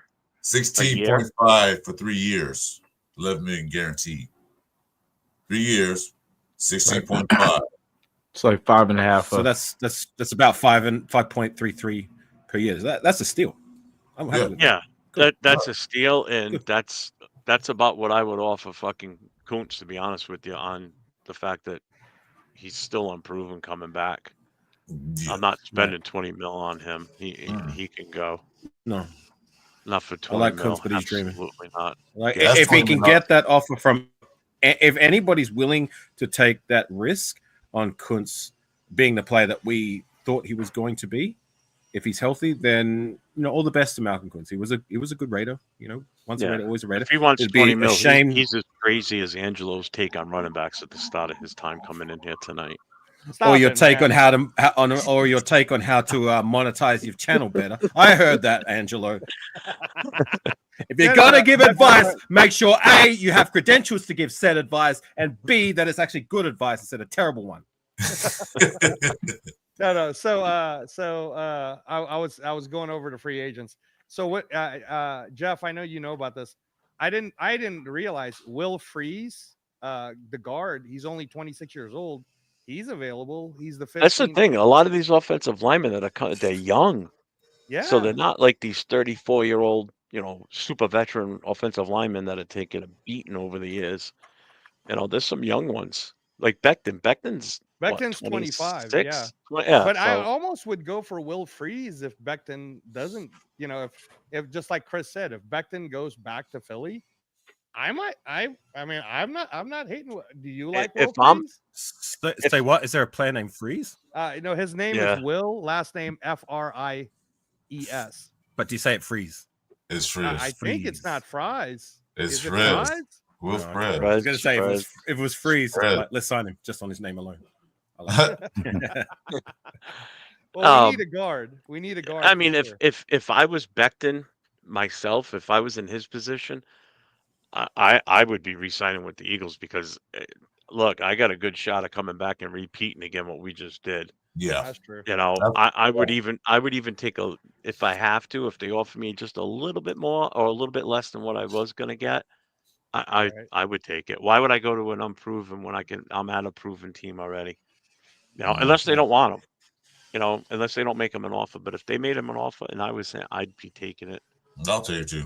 Go back right now they always draft well, so they're built to win again next year, and they're only going to get better because their GM Roseman is one of the best out there. Yeah, he's a good GM. And I guess the other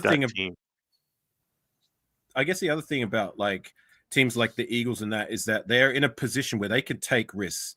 You know what I mean? Like with what they did with Jalen Carter. When they took Jalen Carter, it would have been a risk had we taken him. You know what I'm saying? But the Eagles were in a position where it's like, if it doesn't work out, it's not going to hurt us in the long run because we're still built for this shit. You know what I mean? So they're going to continue to do that until proven otherwise. This is going to be fun. I can't wait for tomorrow to start. Tomorrow's the start of the tampering period, right? Yeah. The unofficial day one, because usually a lot of these players I've noticed in years past they're already signing the dotted line in this tampering period. So it's just like you might as well make this period the start of free agency, considering that like a lot of the marquee players are not making it out of this 3-day tampering period. Yeah, they can agree to the contract starting tomorrow. Possibly they can agree to the contract, but they can't sign the dotted line until Wednesday. A lot of news is still going to come out tomorrow. That's the thing. It's still going to be a busy day. But 90% of these guys who they report that they've come to an agreement, they do sign the dotted line. Like there's not many times where they've crawfished and gone and signed somewhere else. Like it's usually once they come to an agreement, they sign. Like, so that's why I said like you might as well make the tampering period the official start of the. Yeah, the only thing that would be an issue is like a restricted free agent where, so I go to Team A, they give me an offer, and I say, yeah, I like it, and the news gets out there, and people say, oh, he just got an offer for this, and then it goes back to his team because it's now their turn to counter offer, and if they don't surpass the offer, they're going to lose them. So those are going to be the wishy-washy ones. You don't know if it's really going to happen or not. They don't have to offer better. They just have to match their offer. They have to. That's just you know what I mean. They have to match. They have to match it. Yeah. So I mean, tomorrow's still going to be. There's going to be news coming out tomorrow. I'm sure. I'd put money on it. Oh yeah. And my game plan this week is, as soon as like a first announcement comes out that we've done something, or if it's a big move in general overall in the league, I'm probably going to log on, come on live, and probably just stay on for the day. Hit me up when you do. Yeah, I will. Yeah. It's going to be happening now. It's already crazy now. You see what's going on. It's already happening now. So tomorrow is the official tampering period. So it's going to be nuts. Right. The only day I'm not going to be able to do it all day is Tuesday. I got a doctor's appointment at 2 p.m. But that's when everything's going to happen. I already know it. It's all going to happen. I'll probably while sit I'm back available. I'll probably sit back as I always usually do and wait for everything to kind of just unfold. And then once for the most part, we've finished with free agency, then I'll give my final thoughts. I want to wait till the final body of work comes together, so to say, and then I'll probably go live. That's what I'm looking for. In a long time since I've done my own unique reader show on my side of the fence, so it's about time I get back to it again. Yeah, starts in 3:30 a.m. 3 a.m. So an hour and 45 minutes from now it starts. 3 a.m. What time? Eastern time. Eastern time. Okay. So midnight. Time.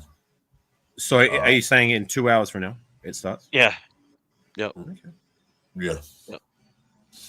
Because they go east. For me, 3 p.m. They go east. Yeah, for you especially because you'll be up and I'll probably be happy days. Fantastic. That's what I do like that about free agency because like what I usually do is I'll go to sleep at night and then I'll wake up in the morning. First thing I do is check my phone. This player signed. That. So yeah, I like doing that. Well, you know what's interesting or fun about this free agent season is we're a bigger player in it than we've been in a long time. Yeah, because we got 100 million. Yeah, because we got a ton of money and we got a ton of holes to fill, so we're gonna have to be active. Right. So that's what makes we're in Vegas more as well. fun. And plus that we have a better staff than we used to have. We have guys who actually can so many different factors involved. I love Oakland. I wish they never left. For me, the heart and soul is Oakland. But with that said, one of the pros of moving to Vegas is it's definitely a lot more enticing for these players to want to come to Vegas. No taxes. With all due respect to Oakland, because I miss Oakland. I've been there, but yeah, Vegas is a more alluring option for free agents, as well as the money side of it. We've got money. You think about it, there's no state taxes, so the money they get, they have to pay taxes on. They got to pay federal, of course. You can't get out of that. But no state taxes, so they get most of their money. Right. Yeah, the way it works though is so the way the NFL does it is you don't get the state tax for the games that you play here, but you do have to pay the state tax. That state's right. Yeah. So that's why front loading the money helps a lot because technically when you front load it, like XXX is guaranteed. Here's your signing bonus, blah blah blah. All of that is Nevada money. None of that is out of state. It's your game day checks that you get taxed on by the other states. Right. Yeah. So that's why they try to keep that as low as they can. Also, I was going to say it's an indoor stadium. Right.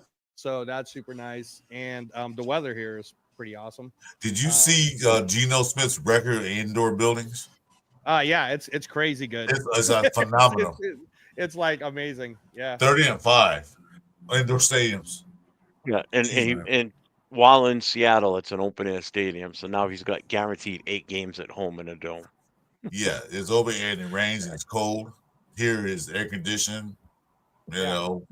And to lunatic's comment, there's no dirt field either. But with that said, like I never thought I would say this. Whenever I watched the games back when they were in Oakland, I used to think that dirt infield was an eyesore on the TV. I miss it, man. I miss it. I miss seeing I it. know it. I really do. You don't know what you got until it's gone, right? Yeah. Oh, you think about some of the great kicks that Janikowski did off that dirt that you watch any other time, you'd be like, he's not going to make that. He's going to slip on the dirt. Nope. Just right. Just money every time. Critique used to say he had that kicking on the dirt infield down to a science. Even drunk he kicks pretty good. So he didn't slip. Right. He was literally drunk in some of his early years, wasn't he? Yeah, he was. Crazy. He was drunk. Or extremely hungover. Oh, yeah. So was that one thing with Gruden talking about? Somebody said, "Let's kick it," and he goes, "Well, we're gonna send him out there. He's drunk." He's drunk. Team Right. And Gruden goes, "Damn there!" He goes out there and kicks a 54-yarder right down the middle. Boom. Right down the pipe. Yep. Let him keep kicking while he's drunk. Who cares? Hey Jeff, so remember on your show 2 nights ago we were talking about the whole Kuntz thing, and then somebody was saying it's going to be 18 million or 21 million, and I kept saying he'll be lucky if we give him 8 million and a Twinkie because we don't know how good he really is. Yeah, that's why I refused to offer him the 20. So if we're talking in that 15 to 18 million range, what do you think about Josh Sweat, man? Because I would take Sweat all day long over him. Yeah, because you pair him with the team that we got right now. Shit. How much he's looking? How much he's looking for? He's probably going to be in the 15 to 18 million. Yeah. But he deserves it, dude. Like he deserves the 15 to 18 million range. I would take him for that Yeah. and re-sign Chase on for sure. And now look at the rotation you have between Max, Sweat, Chase on. Just look at that front line now. Throw in Butler in there, throw Wilkins in there. Yeah, Tyree Wilson still. And here's the other thing, and I said this on Turf Show, I think. Here's the other thing you got to realize, too. If you have that dominating force up front at those 4 positions on the line, your front 4, you don't need superstar cornerbacks. You don't need a secondary full of Sauce Gardners back there. No. You just need good, serviceable cornerbacks. Because guess what? With that front 4, is going to put so much pressure on that quarterback. The quarterback's not going to have time to let the play develop downfield because he's going to be running for his life. And where's he going to run? He runs to the left, he's running into Max. Runs to his right, he's running into Chase on Sweat. Or Butler runs up the middle. Wilkins is there. You're fucked. Ain't no that increases, Jeff. You know that increases, right? Picks, turnovers. Oh God, yeah, because it's going to be throwing the ball away. Yeah.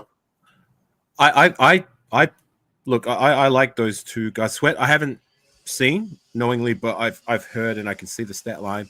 Kuntz, you guys know how I feel about Kuntz, but I'm going to go in a different direction. I'm going to go with in-house value. Like, let's just re-sign Chase on, who's good enough to start. He proved that last season. We've already invested heavily in the defensive line with Christian Wilkins, Max Crosby, and we even gave Adam Butler a mini bag, nothing too hefty, you know what I mean? But we did pay him. So let's use that money elsewhere. There's many other holes on the roster which we need to invest in. So let's as much as it would be nice to invest in a guy like, what is it, Sweat? Is that his name? Yeah. Josh Sweat, or re-sign Kuntz if he's looking for more than 15 a year, or even my guy Khalil Mack. Like, I would love to have him back for selfish reasons, but like my gut's telling me like let's go with in-house value. Chase on is good enough, and then we can use that money for the other areas. We definitely need to address the linebacker too. Once we get Spillane under the wraps, we definitely need a second linebacker, and we can get it in the draft, but I'd still rather try something in free agency. Well, if we're gonna draft, like, let's draft a. Sorry, I'll go real quickly. If we're gonna draft a linebacker, let's draft a little earlier a true linebacker rather than going for these project linebackers year in year out. I'm done with that. I'm sick of it. Get ourselves a true linebacker that could be a good starter in time. And I know we took Eichenberg, but I'm not sold on him yet. Like I thought he was quite slow and underwhelming his rookie year. Haven't seen anything. He's a special team player, so I don't know about him. But the good thing is, if you get one of these guys in the draft, at least it's somebody that you can, teach and groom behind Spillane and whoever else are free. We bring in for free agent linebacker. Just be a true linebacker, not these safety turn linebacker type deals. I'm done with that. No, you want Tanner Muse? Come on, man. Look at Tanner Muse.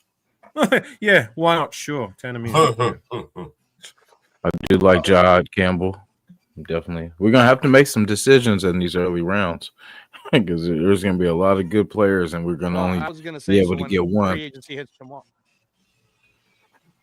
That's why I can't wait until free agency is over. Hits here. Good. Yeah. No. So remember, Jeff, you kept saying Becton might re-sign back. So the problem with the Eagles is 3 of the top 7 most wanted free agents, according to this article, they're all Eagles. So defensive tackle. I believe it. Oh yeah. The defensive tackle Milton Williams, Josh Sweat, edge, and Mekhi Becton. You can't sign all 3, dude. They're gonna have to that's what I was saying. Yeah, I don't know what their cap space is. I don't know. So if Josh Sweat is available, I mean, I'm sorry, man. Unless Malcolm Kuntz wants to just do the $8 million in a Twinkie, he's out. Because Josh Sweat. If you watched them in the Super Bowl, you'd be like, damn. It was dominating. It was dominating. That guy across from Max Crosby, it's over. But then that's 3 players we've invested so heavily in of our 4 starters on the defensive line. We got to address other areas, man. Yeah, no. I'm just saying it as a straight. I've already said on record, what I want to happen tomorrow is we get the guards. So we're either going to get Becton or Frice or both. If they get Frice and Becton, I'm in. I'm done. That's it. I'm still drafting an offensive lineman in this draft, though, for sure. Yeah, but interior, I can draft later. Yep. I don't have to draft early. I don't have to get Membu anymore if I get a 26-year-old Will Frice and a 25-year-old Mekhi Becton. But that's your line right there. Colton Miller, Frice, JPJ, Becton, and Glaze. Put it up, Jason. Gotcha. Henderson and Judkins would look good behind that. There's a cap. Can you guys see it? Yeah. Hey, look at me. I'm Max Crosby. Oh, you guys still make it bigger. So fair. Can you guys see it? Yeah. If you can enlarge it, but I can. Okay, I'm gonna try to enlarge it. Hold control and then scroll forward with your mouse. Yeah. There you go. Now we're talking. Now we're going to agree. So, the Eagles are way down there. Oh, shit. Yeah, they're kind of screwed, bro. I'm telling you, Becton's going to be available. Is this from 5 years ago, or is this already adjusted for what's been done? It says 2025. And this is over the cap, right? Yeah. But we also got to remember, players are willing to take a mini discount per se to stay with successful teams and where they're happy. So there's going to be players that are going to play under what they could earn going to other teams in order to stay with the Eagles and try and win another chip. I don't see the Raiders on there. They must. Yeah, they're in here. They're above they're between the Jets and the Bears. They're at 50 million. So this is going to be adjusted based on what's already been done. Just readjusted. Yeah. So that's it. But I don't think they added that 31 million back in there, because no, I don't know. I don't think they did because this was after they signed Geno. They did this probably because since the Seahawks going to pay that year, they should add 31 million back in there. So it should be 81 instead of 50, roughly. Am I doing math right, Angel? 30 plus 51 is 81. Well, that was racist. You just asked him if he's doing math right because he's Asian. No, he told me earlier to do the math. That was not racist. Yeah, bro. And even if He asked me earlier, Chris, do the math. He said that earlier to Steve. That's not the math. He's racist. Nice. It's not racist, dude. And even if he meant it that way, he would be right. That's factual, not racist. No, he said he. I know that's why I said it though. Still, I couldn't resist. Chris, I'll send you one of the, I'll send you one of those Kanye white hoods through the mail. Did you see that? His new his new fashion line. No, I didn't see that. His new there's a picture circulating around that's one of his new outfits is literally a Ku Klux. It looks like a Ku Klux Klan outfit. Oh, I did see like that. A white hood and a white. Yeah. What the hell, dude? I'll get you one of those, Chris. You trying to get me killed? Is that you remember that Dave Chappelle skit? The where he's the he's blind and he's Black Klansman. That's one of my favorite ones of all time. I love that one. Dave Chappelle's the best. No, Dave Chappelle was amazing, man. Yeah, so if you judge it, that should be 81. So they put him right there above the Cardinals, right by the Chargers. But the Eagles, man, they don't have any money. Yeah, that's what I was saying. The Chiefs don't have any money. Good. I hope they go lower than that. Damn, look at the Browns. They're all the way down there. I guess after they had to pull out the bag for Myles Garrett, right? I don't think that's updated for that. Yeah, they just did today, so I don't think this is from the other because they didn't update the Raiders one either. Geno Smith, that was updated earlier today, Jason. Right, Jason was. So they haven't taken into account that they were not paying for. No, sorry, it's not counting against the cap. Okay. No, it didn't. So. Right. So it got to be updated. Well, the other position I hope that they address sooner rather than later, and I guess is a question whether we're going to retain our starter or if we're going to let him walk. Safety. It's going to be interesting to see what they do about Trayvon Marek, whether they bring him back in the door or if they don't. I'm hoping that they do, but if they don't, I think we need to address that in free agency. I don't want to wait till the draft and have Isaiah Pola-Mao being the only real veteran presence in that safety room. Are we done with it? We need another one. Are we done? I'll tell you who I wanted, Afakasi, is if we really are going after Byron Murphy from the Vikings, then I want a Filipino in the squad, man. I want Cam Bynum. He's available too. Now is he safety or cornerback? Now was being racist. No, well, he's a safety. So if Morig doesn't get signed, Cam Bynum would fill his spot. Right. So you're sticking to your own. Is that why? I'm thinking, none of these other races good enough to pique your interest. I'm the racist. Okay. What have we got going on here, for God's sake? Oh, who's trying to do a racist show? God dang it. Yeah. I was not happy when we let Josh Jacobs go. He was the only player that was. Nobody was happy. Yeah, I was like, oh, there was some people out there that were pushing that whole. Well, we're going to be better with this running back room by committee. They're going to do this, that, and the third. Yeah, okay. Not even close, man. Come on, Zamir White's the answer to everything. You know that. The best Hey, just think of how good a fullback. Don't gaslight me into another Zamir White rant. Don't do it. Don't do it. Yeah, please. Enough of Mr. Non-Zeus. I'm not referring to him or anybody else with nicknames when they've done nada to deserve it. I agree. You have my vote. I'm not new. He's not no damn God. He's not Zeus, guys. He's Jeesh. Jeesh. Sheesh. What? Well, Raider Pete, I think he coined the term in my own chat feed, smear white. Smear white. Smear like a poo smear. Poo smear white. Well, there you go. New nickname. If he's still in the team next year. Safety Jordan White, Bucks, is getting released. 27 years old, 11 career interceptions. Okay. Still young. 27, not bad. More than 11 more interceptions than Merrick, huh? No. We got 4. Where's Morik at? 4? Is that it? He has 4? Damn. I thought his career. On his career. Yeah. And about 7. D'Angelo, I got to take my pills.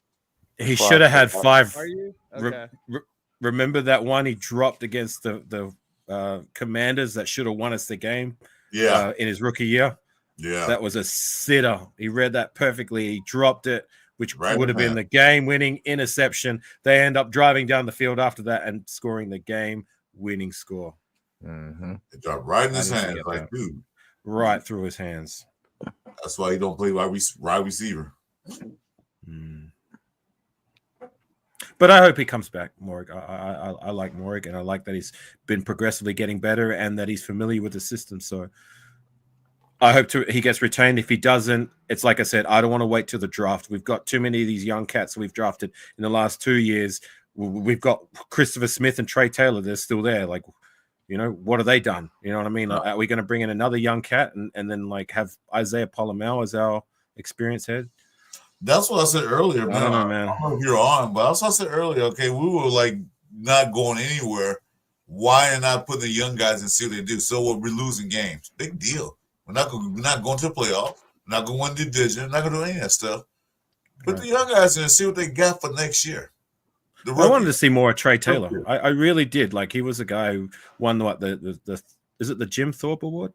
Yeah, for the best corner in the nation. Safety. So yeah, I still want to see what he can do next season. But at the same time, it's like I keep saying, there's a bare minimum expectation with players, and you gotta. I'm not expecting these guys to do all this and all that, but like, especially with these late round guys, you got to at least be decent in the rotation and do something some of the time. Like, I'm not looking so much at Trey Taylor because he's still a rookie last season, but guys like Christopher Smith, he's been on our roster 2 years, and what has he done? Nothing. Exactly. Special teams. That's about it. If that, nothing. That's a McDummy pick. So anyway, Amari Burnett, another guy, the linebacker. He actually played towards the end. He looked pretty good. Amari Burnett, you talking about, right? The linebacker. He looked decent. He played towards the end. So I was playing with the numbers, Chris, on Over the Cap. So the best case scenario for us is if we literally could trade Andre James instead of cutting him before June 1st. Because if we trade Andre James literally for a cheeseburger to anyone, doesn't matter. You said third round. Our cap goes up to 50, you said third round. Our cap goes up to 56 million and like 700,000, right? But if we just cut him straight up, our cap only goes up to 52 million 400,000 this year. So it's a difference of fucking 4 million. Like, don't we have another compensatory pick coming our way too next year? Oh, are you talking about the what's that called? The conservative. We already got the one for Meek this year. Compensatory. Thank you. Yeah, next year we got one to get the Meek one this year. We got another one next year. Oh, I know what it was. If Patrick Graham would have been. If he would have been hired by another team, if he would have been hired, we would have gotten like a third round compensatory pick for him or something. If he would have been hired as a head coach, I think. Speaking of the 2 6s, my bad. So, Jason, we're getting the 2 extra 6s are Bilal Nichols. That's the compensatory for 6, and the other one is Amik Robertson. Yeah. We're getting the compensatory for that. Yeah. Damn. Just circling back to what you're saying about trading Andre James, like, you're dreaming, Angelo. We're going to get nothing for him. I know. I'm just not even a bag of chips, nothing. Yeah, I know. So we're getting nothing. So you might as well not entertain it. We've all but confirmed we're releasing him. Why is another team going to give up anything for a guy who's going to get released anyway and could sign for cheaper when he does get released? Yeah, you're dreaming. Well, we don't know what SpyTech magic can be done. We don't know that. You know, it's getting nothing. There's no magic in the fantasy world, man. That'll make that happen. None. You're dreaming. Yeah. You never know. I'll hold out hope. You're dreaming. Hey, wait. There's an old show that I know Jeff remembers. This show called Welcome to Fantasy Island. That's where you are right now, Fantasy Island. There's no way nobody's going to trade for James. A pick. Dreaming. Andre James to the Denver Broncos. Not even a milkshake and a hamburger. No. And DJ Turner is tattoo. He's short enough. Shout out Lunatic too. He said it would have been 2/3 for Graham over 2 years if hired as head coach elsewhere. 2/3. Do you guys, speaking on compensatory picks, do you guys remember back in 2012 when we didn't have a round 1 pick, a round 2 pick, a round 3 pick? Our first official pick would be late in the 4th round because we traded everything away. We were in salary cap hell. So we didn't have no salary cap. We didn't have any draft capital. And it was only out of pity that the league said, we'll give you a compensatory 3rd rounder because we were in deep shit. You know what I mean? That was the year where Reggie McKenzie was tasked to like basically just clean up everything because we were a mess because of like the bad drafts, bad trades, and overpaying players who just didn't achieve what we were paying them for. So yeah, when I think about compensatory picks, I just remember that one we had at the very end of 2012 when I remember watching the draft and I'm just thinking, I'm waiting for us to pick. And then finally we come up around 3. All right, here we go. Who are we picking? Tony Bergstrom. God, Utah. Yay. Anyways, I thought I'd share that. I just looked it up. We did have a 3rd round pick, but we forfeited it in the 2011 supplemental draft. Yes, it was lunatic.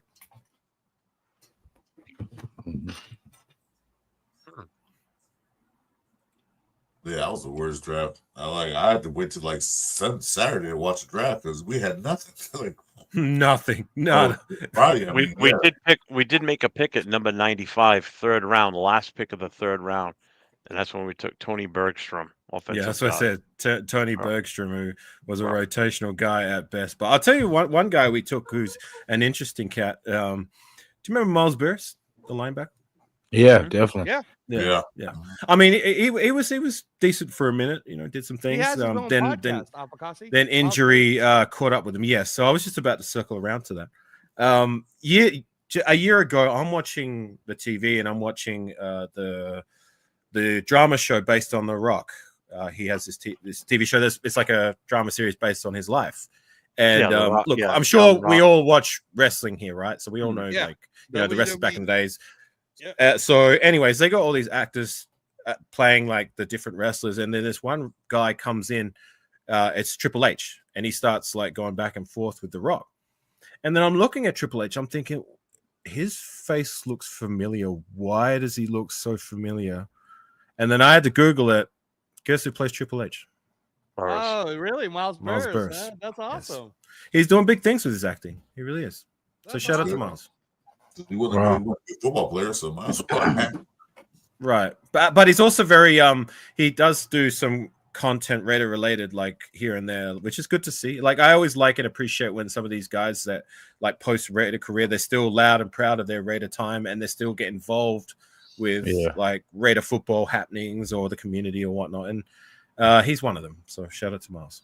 Yeah. One thing about the Raiders, they do take care of their former players, most of them, the good ones. Even though they didn't start, they wouldn't start a team. They still take care of them. The Raiders always Raiders, but there's some people who are not going to ever have that title. If you do stuff that is absolutely detrimental in terms of like character or behavior, you know what I'm saying? Like, then you don't deserve that moniker. Like, if it's performance based, then like you can still kind of get that moniker. But like, if you do, like, say you're a Rolando McClain, a Damon Arnett, or all these other cats that do stuff that are detrimental to what the Shield stands for, then you do not deserve that moniker. No. Do you think Devontae Adams once a Raider, always a Raider? Yes, I do. Including everyone across the board, except for Jamarcus Russell, right? Or Randy Moss. To that comment, like from my counts, like Randy Moss was a good teammate. By shout out to Stu, who was able to enlighten many of us in the Raider Nation that like Moss off the field was actually a good teammate and a good guy to be around. But like he's very vocal in his beliefs that, like, you've seen the video where he's like, I'm not a Raider. I'm not. He's not a proud Raider. So if that's your attitude, then I guess you don't deserve that moniker. You probably what transpired through that situation, so that's probably why he feels that way. You know, right.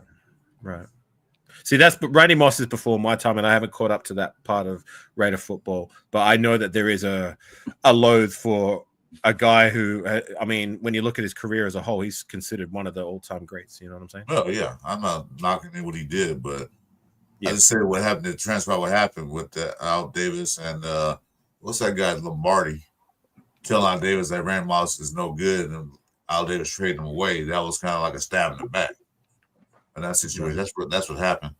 It was he's on TV now, and his son was the offensive coordinator for the Raiders doing the dummy years. And so when he was a coordinator with the Raiders, Al Davis was still alive, you know, this and that. And he told Al Davis, "Oh, Randy Moss not gonna be anything. You should trade him." And they traded him to guess who? New England, the Patriots, right? Patriots. You know, that's what happened to him. It wasn't like he was a bad teammate or doing anything. He never really did anything like that. Right. So you can see his animosity. Why, like, I'm not a Raider. Yeah, because I just remember when I first started watching football, I didn't know Randy Moss was a Raider just a shade before I started following football. When I started watching football, they were playing a lot of Patriot games on the TV, so I was able to see firsthand Randy Moss and the destruction he was putting on other teams with his connection with Tom Brady. You know what I'm saying? So, yeah. No, but you know, he's not Raider. That's fine. The couple of guys I don't think are Raiders either, but I'm not gonna mention their names. Yeah, when you think about all the the my Mount Rushmore is AB. My Mount Rushmore during my time as a fan of four that don't deserve it: AB, Damon Arnett, Rolando McClain, and Josh McDaniels. Well, AB could be a Raider because he never played in a Raider uniform. So how can he be a Raider? He never even did anything. He never got on the field. AB, well, yeah. He never even got on the field. So how can he be a Raider? Because you wear a jersey don't mean you're a Raider. He's a piece of shit. You know what was weird? Like, he was wearing... Remember he was releasing all those music around the time he was released? And then he did a music video with his Raider jersey on. It's like... Yeah, I think he had a birthday hit to his head, did something to him. So, yeah. Up all eyes. All eyes. Definitely. Yeah, all eyes. I guess there's that side of me that's a little sympathetic to him. Like, I don't sympathize with a lot of this behavior off the field and what he was doing. Like, especially, I remember seeing one video. He thought it was a good idea to shoot an IG live while his wife and kids in distress are getting escorted away from him by the police. Like, that was heartbreaking seeing that from, like, you know, a mother and the kids. But, like, there's a part of me that sympathizes, like, well, he was quite a normal guy before the Vontaze Burfict. He never got up to any of that stuff that he was doing post that hit. You know what I mean? Like, it just screams that he suffered post CTE. So yeah. They even showed an interview on one of I forget, ESPN or something. They showed Randy Moss in the interview right before he got drafted. I mean, Randy Moss, AB before he got drafted. And he was sitting there talking like a normal human being, like just college school, like we're talking. But then everybody thought Rolando McClain was going to be a superstar, but on paper it was the right pick. We were a linebacker needy team. You know, we didn't have Kirk Morrison anymore. We had Aaron Curry from a trade with the Seahawks, but like I think Real Talk wants the link, Jeff or Jason. But yeah, like on paper it was the right pick. He was the Dick Butkus Award winner from Alabama. We were a middle linebacker needy team, but the guy just didn't put it together as a Raider. And I'll never forget his attitude in his last season, clashing with the coaches and then getting arrested. And remember his mugshot where he's like this? Yeah. Thinking it's all a joke. And then he said he was saying like when he got kicked out of training, he was like, I'm not here to be a Raider. I'm here for the money. We traded him away days later. He goes to the Cowboys and hallelujah. He starts playing like to the level where he should have been playing with us, but I'm not missing him at all. And I read that he was still up until I think last year or a little bit before that, he was once again arrested. Surprise, surprise. Wouldn't doubt it. Fuck that guy. Yeah, I hate Rolando McClain. Jason, did you send it to him? Yeah, I'm looking for him right now.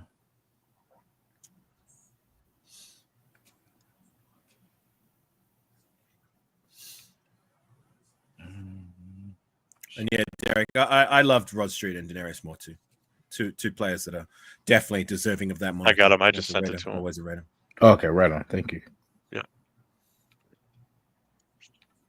805, I sent it to you in Instagram.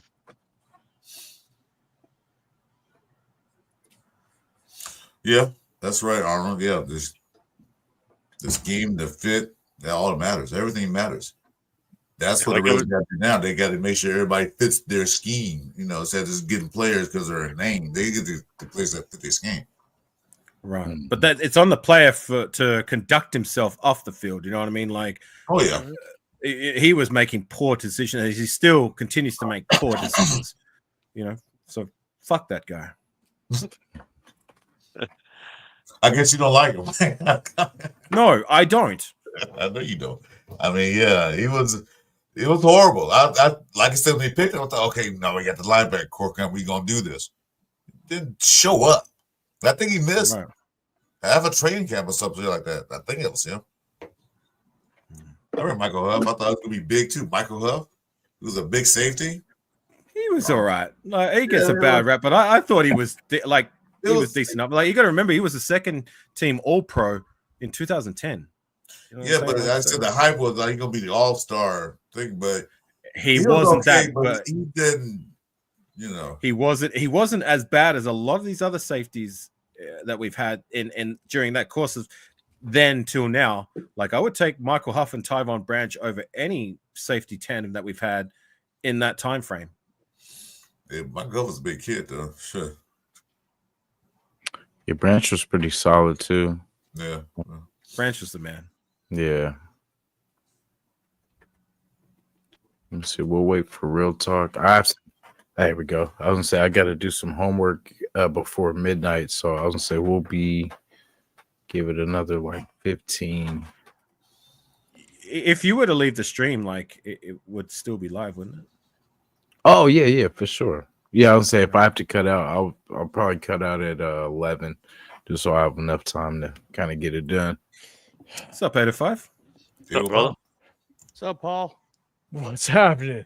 What's up? Adam Butler. Yeah. Yep, Solid. we talked about it, but go ahead, give us your take. You mean you don't want to talk about Matthew Butler? I thought that's who you were referring to. The mistake. The mistake. The mistake that beat the bigger mistake last season in Byron Young. Huh. Don't tell me about it, Afkasi. Man, I'm still 805 drinking. here. I'm still drinking on this side. I'm serious. Like I am so stoked about the Adam Butler trip. We all are. It's amazing. It's amazing. I mean, Well deserved. Here's my thing: is the Raiders don't do the right thing a lot of times. They don't. They let players walk. They think they're smarter than what they are. Josh Jacobs from Khalil Mack. Yeah, Khalil Mack. Yeah, Khalil Mack big time. Josh Jacobs is questionable based on your mentality. You know what I'm saying? Like, a lot of people can say that you run first. That's cool. I'm with you. Khalil Mack was bad. That was a bad one. But Adam Butler, he's a goddamn stud. Like, bringing him back for the contract that you brought him back is crazy. It's awesome. They stole him. It's awesome. Like, I thought he was gonna get a little bit more. I actually would have paid him a little bit more to be down. Like, I'll play GM for a second. I would have paid him a little bit more, but to get him where he was at, damn. Like him, Christian Wilkins, Max Crosby, on the opposite side, Caleb on Chasen, maybe get someone later in the draft to just the person that's on the opposite side of Max Crosby. You just have to keep somebody in the pocket. That's all you have to do. Keep him in the pocket. Corral the person in the pocket. Caleb on Chasen can do it. Damn. I just want to jump on with the guys. Adam Butler, Oh, we Drinking. talked about that. Oh, I'm drinking. Yeah, Love we can it. see that. We can hear that 8 of 5. Love You it. slurred that out massively. God bless you. Love Have it. fun. Then, well, you know what? Hey, I can join you. Yeah, buddy. Yeah, Here's buddy. my bottle of water. Cheers. I I don't get hey, iced coffee. I just want to be on with, man, all you guys. Salute to all you guys. Like, I just want to be on, and all you guys are passionate about the Raiders. I love it. So do your thing. Definitely. 805, good to have you on, brother. This is the first time I shared the panel with you, 8 of 5. Yeah. Hey, me too. No, Avkasi, no. We shared before. This is probably like maybe like 2 months ago, man. But I salute to Maybe you. briefly. I'm more than happy to share the platform with you, man, because you're passionate. I love it. I know you get pretty comment heavy when I go on my rants, right? Love it. No, Paul, my man. So Paul, I when we were talking about the Butler thing, I was saying how you can see that there, and again, by the way, if you haven't heard it already, but it's totally recorded. I completely called the Super Bowl exactly how it was going to happen. Oh, here we go. It's on. Hey, Afakasi. The boost and the hisses are coming out. I will send it to you, dude. All right, I'm back. I called Go on, give yourself a pat on the back. I'll give you a thumbs up. I called it exactly how it was going to happen. Okay, Dustin.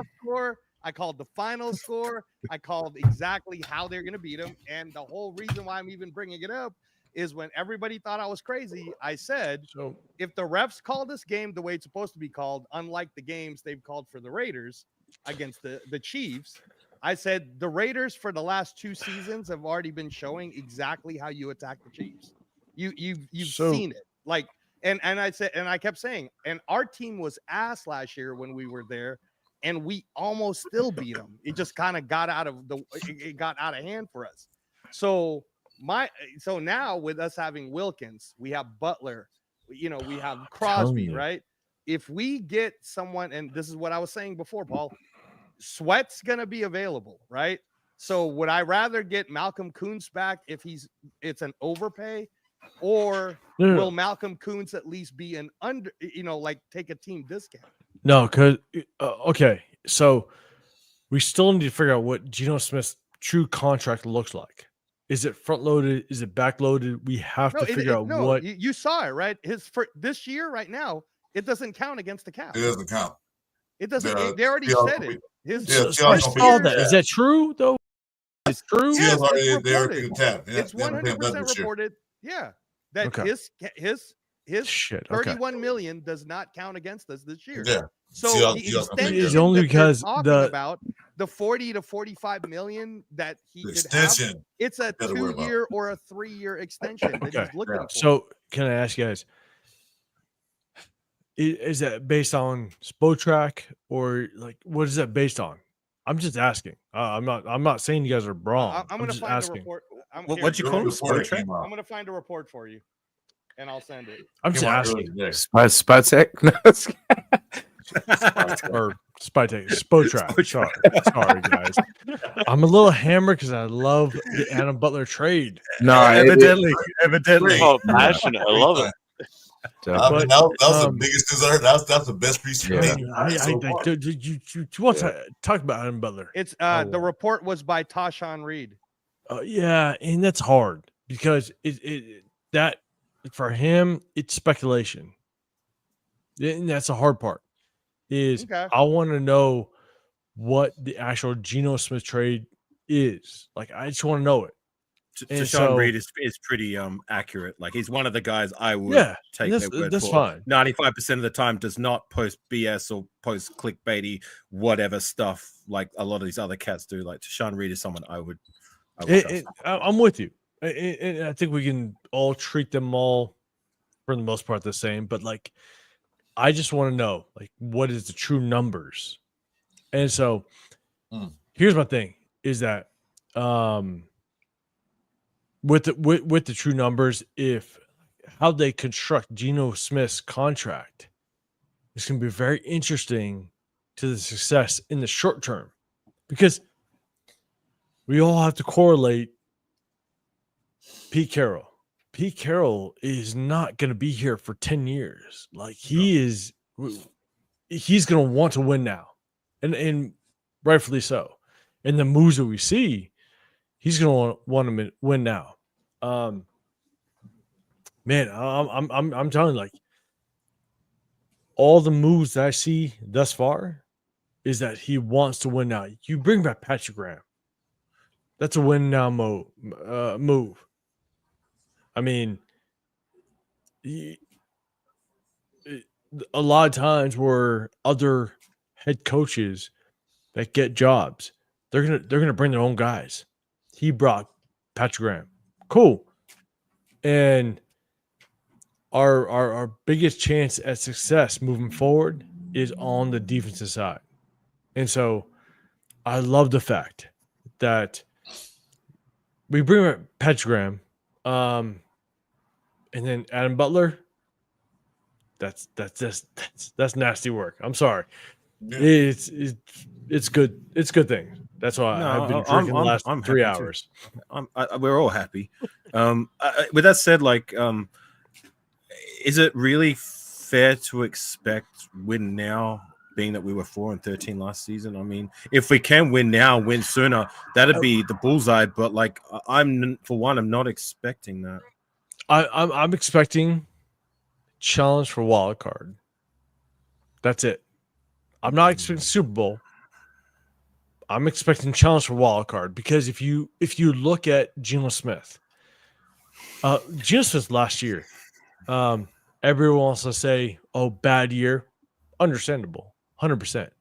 Bad offensive line, a bad run game. Yep, it was a struggle. I have to go back and watch the film on his red zone offense. He struggled in the red zone. I have to go back and watch the film. I'm not going to say if I have a determination on that, but I will say it's a clear upgrade to our quarterback room without question. definitely. How much of upgrade it to be determined, because so many people are asking, do we draft quarterback? I'm like, Jeff, I'm going to shout out to you. Aiden O'Connell. A lot of people are on like Aiden O'Connell's shit. But I'm going to stay as consistent as I can be just because I have the coaching side. I've coached this game for so long. And Angelo, you're a boxing coach. You know it. Here's my thing with Aiden O'Connell is that, like, there's no way Aiden O'Connell had a fair shot the last 2 years. Yep. No shot. Total agree. Multiple offense coordinators, multiple changes in receiver prospects. Like, there's no way changing offensive coordinators. I mean, there's no way you have any consistency as how complicated an offense can be in the National Football League. So my determination on Aiden O'Connell isn't that he's dog shit. There's no way. Mine's not either. I'm also not saying that he's a Super Bowl winner. I'm not saying that either.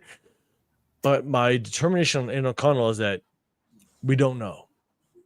We really don't know, because my last year, I took Aiden O'Connell's year as a rookie year. I said that's his rookie season. And so it's hard to determine what we can think of Aiden O'Connell, but I'll tell you right now, with Geno Smith, Tederick McMillan has 6. That's all I'm saying. The only You're reason thinking T-Mac at 6? T-Mac, man. The only reason why, and do you really like him that much? Because the comp for him is Amon-Ra St. Brown. T-Mac? Yeah, that's the comp. No. Because he doesn't run as fast. So, Angelo, a couple nights ago, man, you were live with Jeff. salute to you, man. And you guys rock 100%. I love you guys. You were saying Membo. Yeah, Armand Membu. Yeah. Yep. I actually like, if we're gonna pull the trigger at a first round, I like Tevin Campbell better. Oh, you're talking about Will Campbell? He's got short arms. No. No, I'm sorry. Banks. Sorry, at Texas. Kelvin Banks. Okay. Yeah, I won't argue Kelvin That's the Banks. one I But like, put. if you're earlier, gonna pull if you're gonna pull the trigger at 6, Banks is my pick. If you're gonna pull the trigger, I would think more Campbell because he has short arms. So, but there's some depth at this O line this group. Like if DJ Glaze, if you can bump him down, or if he excels, that Arizona offensive tackle, you could push him down the guard. DJ Glaze, bad man. No, yeah. If you push DJ Glaze, or no. If DJ Glaze does a very good job, if he continues to excel at the offensive tackle position, right. So why are we moving him? Why are we moving him then? It's because if you look at what DJ Glaze showed last year, okay, DJ Glaze, his scenario was he's great at the pass rush, but not good at the run blocking scheme. Last year, he showed at the tail end he actually excelled at the run blocking scheme. Wow. And so, here's my thing: is if you look at the Arizona offensive tackle, he's a bad man that could push down to guard. Keep DJ Glaze at guard, tackle. Right. Keep him at tackle where he found some success, and then you can bring in the Arizona guard. He played offensive tackle, but push him down the guard. He could be a bad man. Can I give you some perspective there? Yeah, with that, please. Well, look, like, you got to also understand with DJ Glaze, this is a guy we drafted in the 3rd round that nobody had on their radar, and nobody expected to be any more than like a developmental rotational guy at best, like a friggin' what's that cat we took the same year as Coleman, Brendan Parker type pick, right? Yeah. So this is a guy who actually we started, and for a rookie, tell me one right tackle or even left tackle year one in their rookie season that outperformed the way DJ Glaze did, that we've drafted with a lot higher capital in the last 15 years. I'm talking about the likes of Colton Miller, the likes of Alex Leatherwood, Menelik Watson, all these other cats that we've drafted rounds 2, 3, 4. He outperformed all of them in their first rookie season. I'm not saying he's going to have a better career than them, but rookie year one, he outperformed all of them. And we're going to tell him, no, you need to push down to guard. Like, why? No, he took Mumford's spot. That Mumford was a presumptive starter. He took his spot. Right. So for a guy who performed as well as he did year one, I'm going to leave him there. Why change? Why change what's not broken?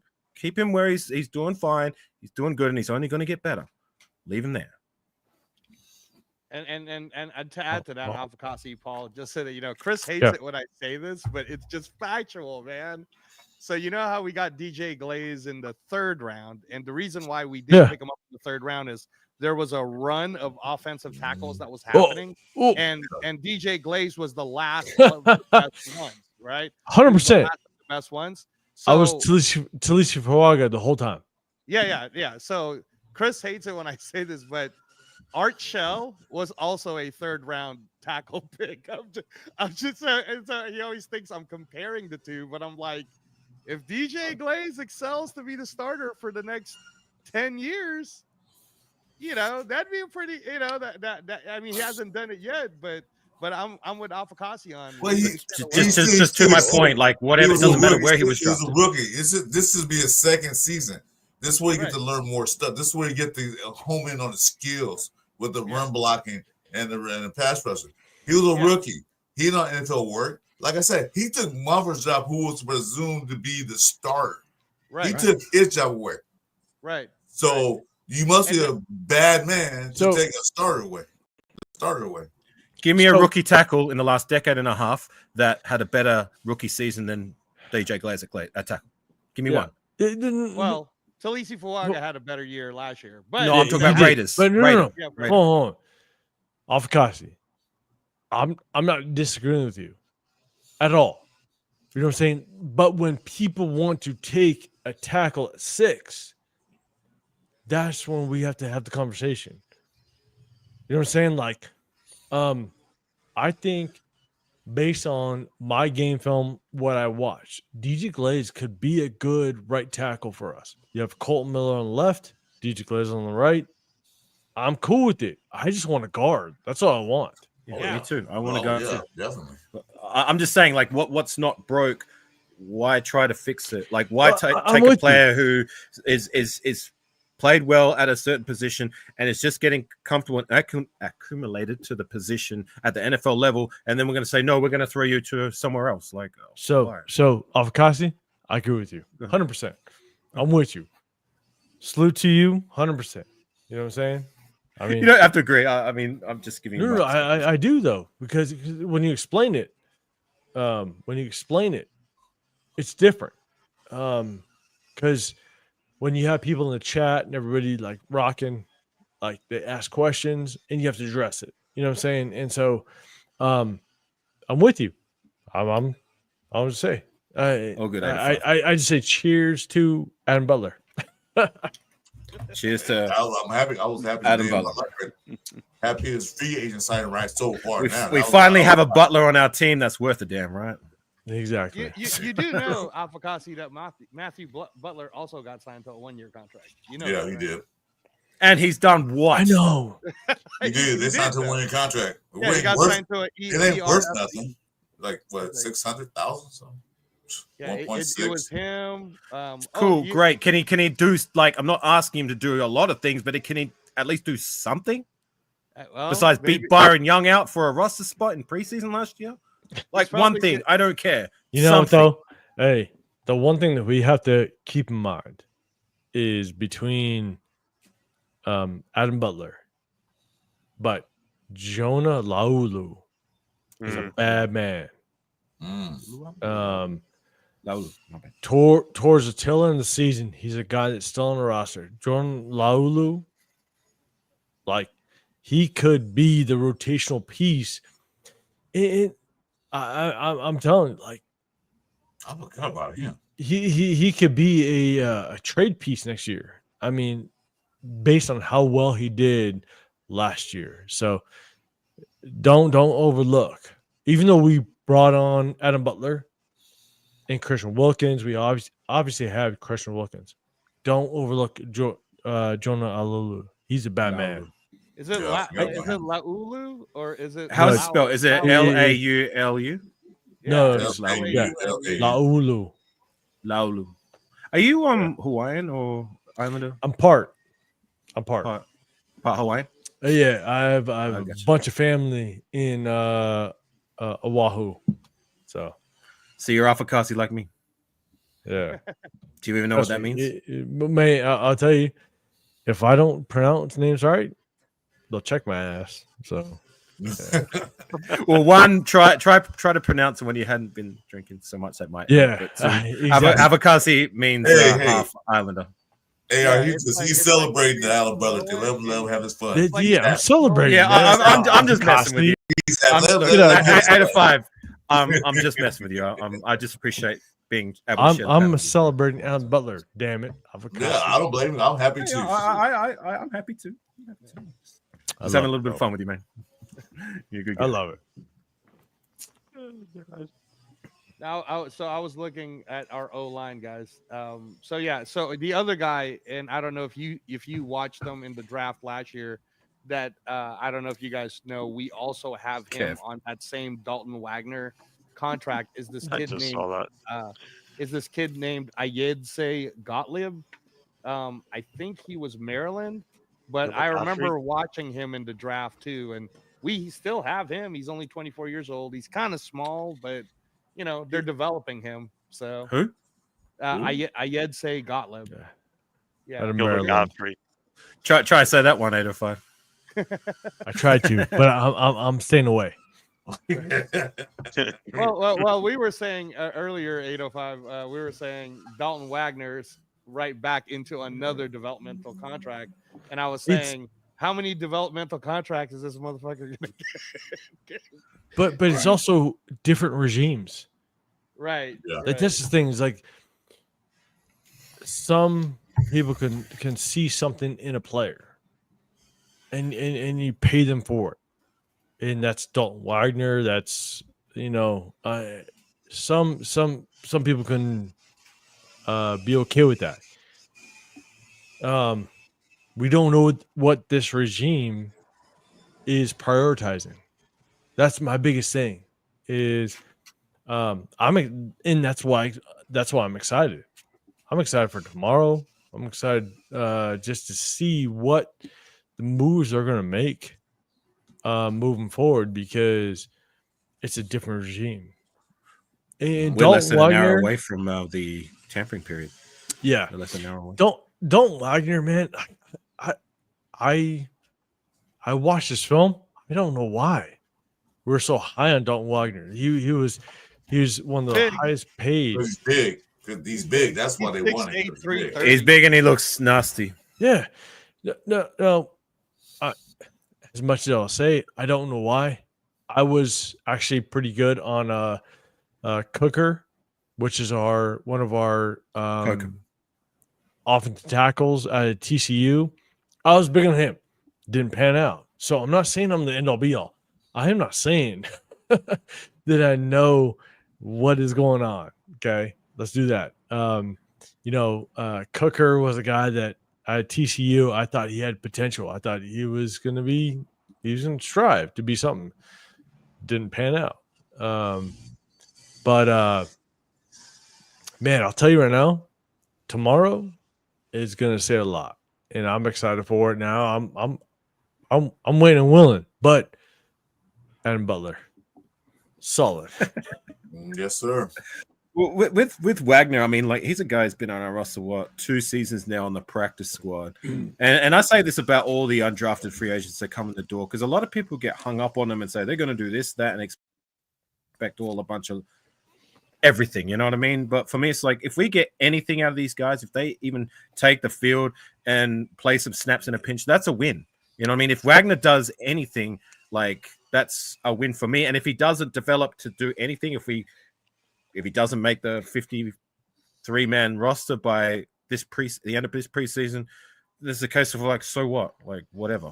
You know what I'm saying? Like, I'm not going to cry spilt milk over these UDFAs if they do nothing because that's what I'm drafted. Here's the thing. I'm with you. Afkasi. 100%. The problem that I have is that, like, I look at it in a coach's perspective. You know what I'm saying? I mean, that's the hard part is that, like, I wanted Anna Butler so bad. You know what I'm saying? Because I look at him, what he did last season. I posted a video on my channel the beginning of last season when we brought Anna Butler back. I was so stoked about it. I knew Anna Butler had potential. And when we brought him back, I was so stoked about it. But it's so hard to anticipate what the next move is going to be with certain regimes. And that's the hard part. I'm not disagreeing with you, but man, like that's what like mock drafts. You know what I'm saying?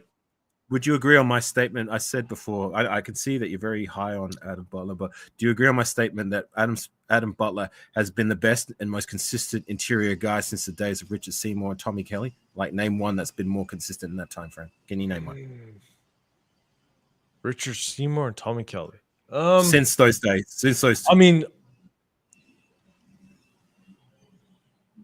okay. I can't say whether he's most consistent, but what I do know is he's the top 10 most double-teamed interior D lineman the last 6 games last season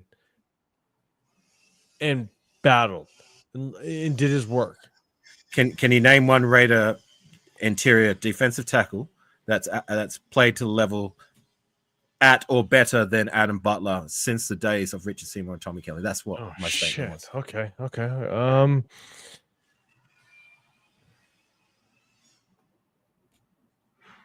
Can anyone give me a name? Because I can't. I can't. I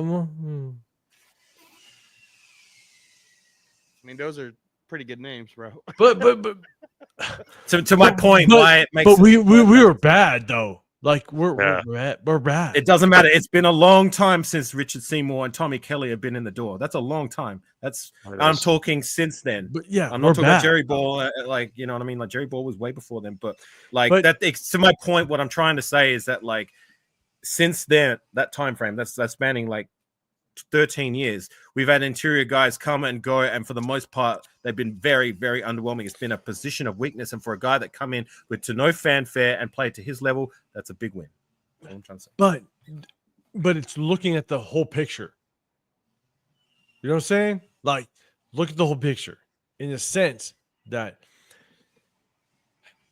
I mean, you have Max Crosby, Christian Wilkins, Adam Butler. I don't know if you guys talked about who could be the edge rusher on the opposite side, but like, I mean, that's nasty. That front four could be the nastiest front four in the National Football League, without question. Without question. I mean, Adam Butler was the most double-teamed defensive tackle, interior defensive tackle the last 8 games in the National Football League. He was. And he balled. He actually made Tyree Wilson look pretty good. And so I am such a build in trenches guy. I want to see us build in the trenches. That to bring back Adam Butler and what he did is so nasty. And I have my concerns. A lot of people will say, Mason Graham, pick 6. I have some concerns on Mason Graham, but that's just me. But I think we're off of that. I think by bringing in Adam Butler, we don't pick Mason Graham first round. That's just me. So would you settle with like we were debating before, what are we going to do with like K'Lavon Chaisson, Malcolm Kuntz, or Angela? You were suggesting that Sweat guy. What was your take on the edge? What we do?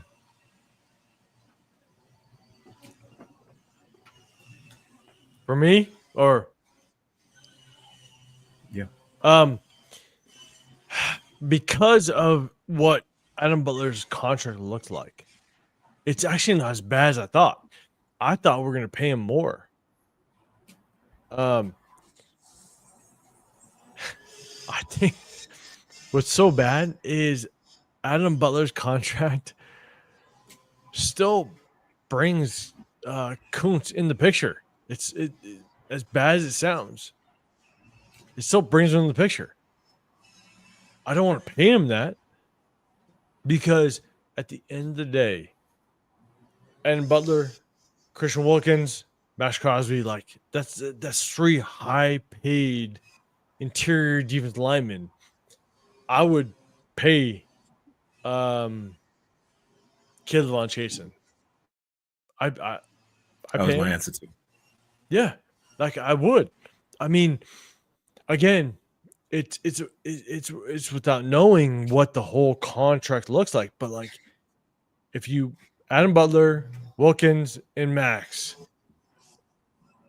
bring Chase on for cheap, just to corral a quarterback, just to keep him in the pocket, and go after his ass. You know what I'm saying? Like, I'm cool with it. I would. Cleveland Chason would provide that value, and we could use that capital elsewhere. I'd like Kuntz to come 100%. Back, but at the price tag, just Chason. I broke up their AR. What was that? Yeah. Well, yeah, AR. Say it again. All I said was I'm good with if we were to retain K'Lavon Chaisson and he'd be the guy that we're going to settle to be the starter alongside alongside Crosby, Wilkins, and Butler. You know, I mean that's good enough of a front four for me. And we can re-sign. I believe we can re-sign Chaisson on a quite a friendlier contract, a lot friendlier than what Kuntz seems to be expecting, and still get value there, and then use that capital to address the other areas like the linebacker, like the safety. You know what I'm saying? So that I agree with your take. Yeah, thank you. I mean, 100%. I mean, like, here's the thing, and for all the viewers and everybody out there, like, we all agree to an extent, but like, that's the hard part is bringing on Adam Butler. It's a change. That's crazy. I mean, to the draft, to free agency, the whole nine. So I'm excited about it. That's how I feel. You know what I'm saying? Me too. Hey guys, I got to get going. Thanks for having me on. I know he's not here, but Jason, salute to you, and Jeff, Chris, always good to chop it up with. Later, man. Yeah. And 8 to 5, like I said, if we have shared the panel before, we may have, but like this is the first time I've probably had a one-on-one with you. I appreciate it. We're gonna have to do this again sometime. 100%. Appreciate you. For sure. All right, gang, you take care. Look forward to the next 24 hours, right? Yep. Yeah. Look forward. Starting in 30 minutes. Later. We got Paul at a great time. Jeff, ask him any Talk question to me. you want. Talk to me. Yeah, right.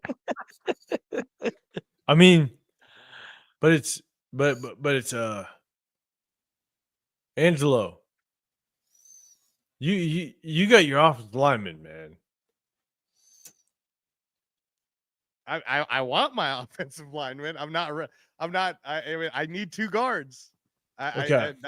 That's why I was saying for tomorrow, if what ends up happening is we sign Mekhi Becton and Will Friess, so I'd be in. Let's start though. Mekhi Becton.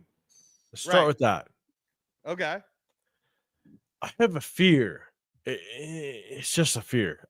There's no like backing to it. He has so much history not being good.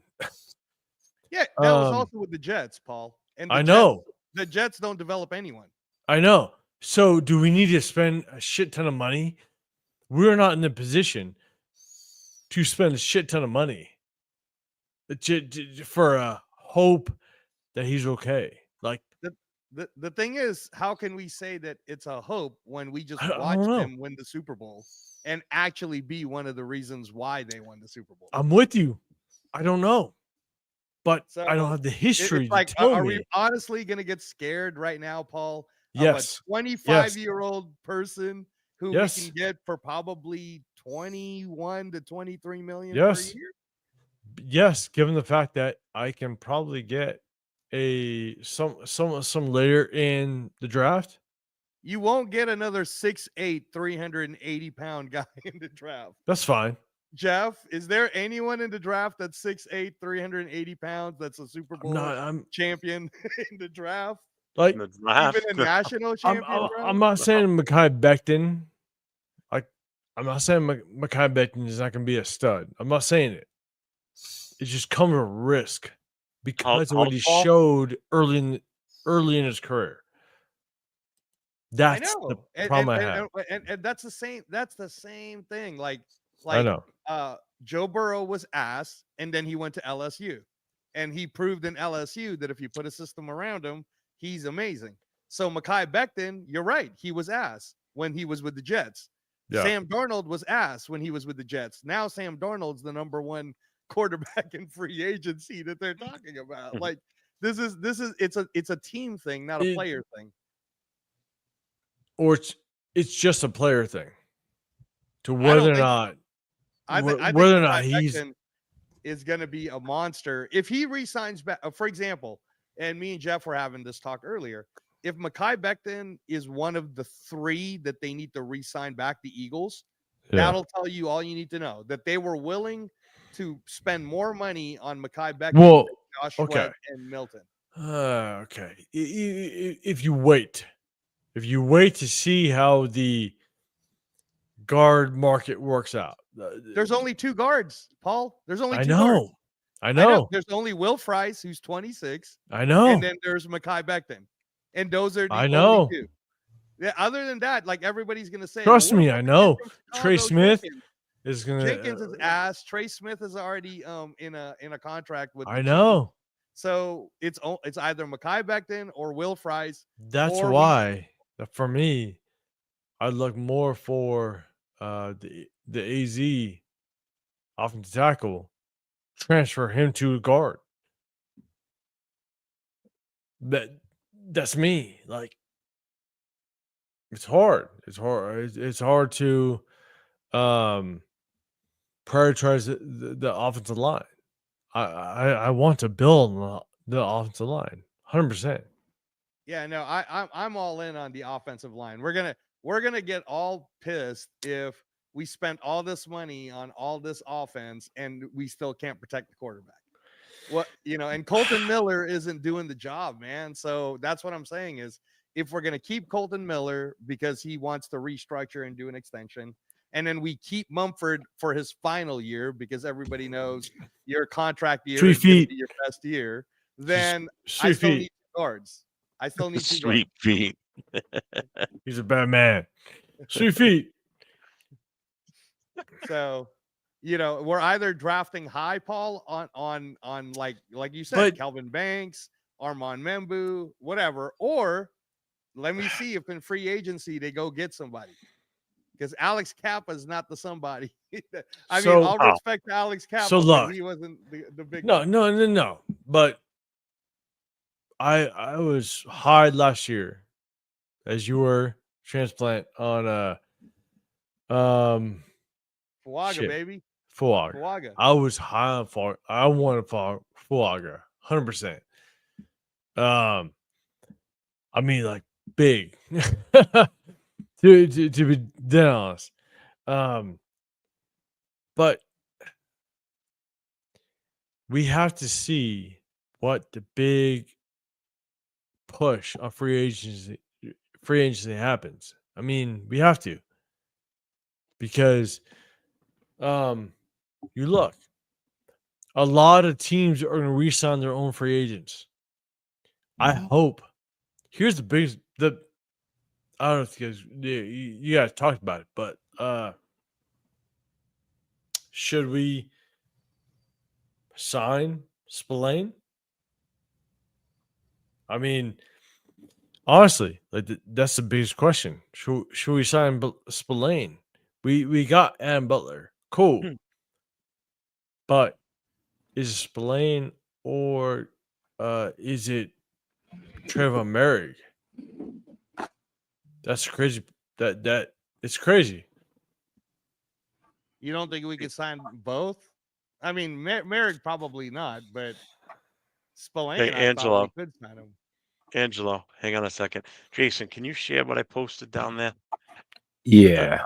I want to see if I kept Angelo happy on this one. Oh, yeah. Is this the one from earlier? Nope, this is a different one. I just did it a few minutes ago. Oh, okay. Compared to that other one, still, yeah. You got some good. Actually, we did pretty good on the other one. Yeah, but look at my first 2 picks. I figured you'd be happy with that. No, I know. I would.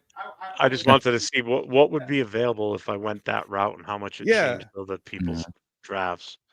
No, and I would, because that solves an immediate problem. We now have guards. But you got your running backs. That first one that we did, dude, that's crazy. Yeah. All right, you can unshare it. Oh, never mind. I just do that. I just had to. I just wanted Angelo to see that, see what he thought, because I addressed his offensive line right away. Took him at number 6, Banks. That must mean that somebody else took Membu then, right? I don't remember. Did I reset it? Yeah, I reset it already. Shit. Hey, what's up, Sacktown? Sacktown. Sacktown. What's up, Sacktown? So Sacktown, Paul's saying we shouldn't sign Spillane. Oh, shut up. God damn you, Angelo. I'm just kidding. That's not what he said. He's asking, you got Morig out there, and then you got Spillane I'll sign Spillane. 100%. Rock him out but Adam Butler. Yes, sir. Mm-hmm. You're gonna finish that bottle off tonight, aren't you? Look at it. Look at it. It's almost clean. He loves Adam Butler, y'all. He loves. He ain't the only one. Shoot, I was happy as hell. I love Adam Butler. I was happy. That's one player that had to bring back for me. Like, you don't bring back anybody else. Please bring back Adam Butler, please. And this is 2 years in a row of them listening to us because we wanted him back last year too, and we got him back. So now we got for 3 years. Now have to worry about it. So that's one less piece we got to worry about. Well, 3 years. I'm ruining Monday. You know what I'm saying? That's what I do. Obviously, you're not going to work tomorrow. I am, but I do what I do. I do what I do. I do what I do. I know that's right. Oh my God. Salute. That's Riverside all day, y'all. That's how Paul rolls. Damn. Is this right? Geno Smith has more regular season wins, 27. Yes. Over the last 3 seasons than Joe Burrow.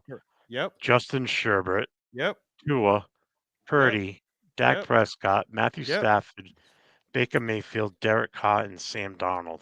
That's absolutely, dude. Sounds about right. He had 10 wins last year in the NFC West.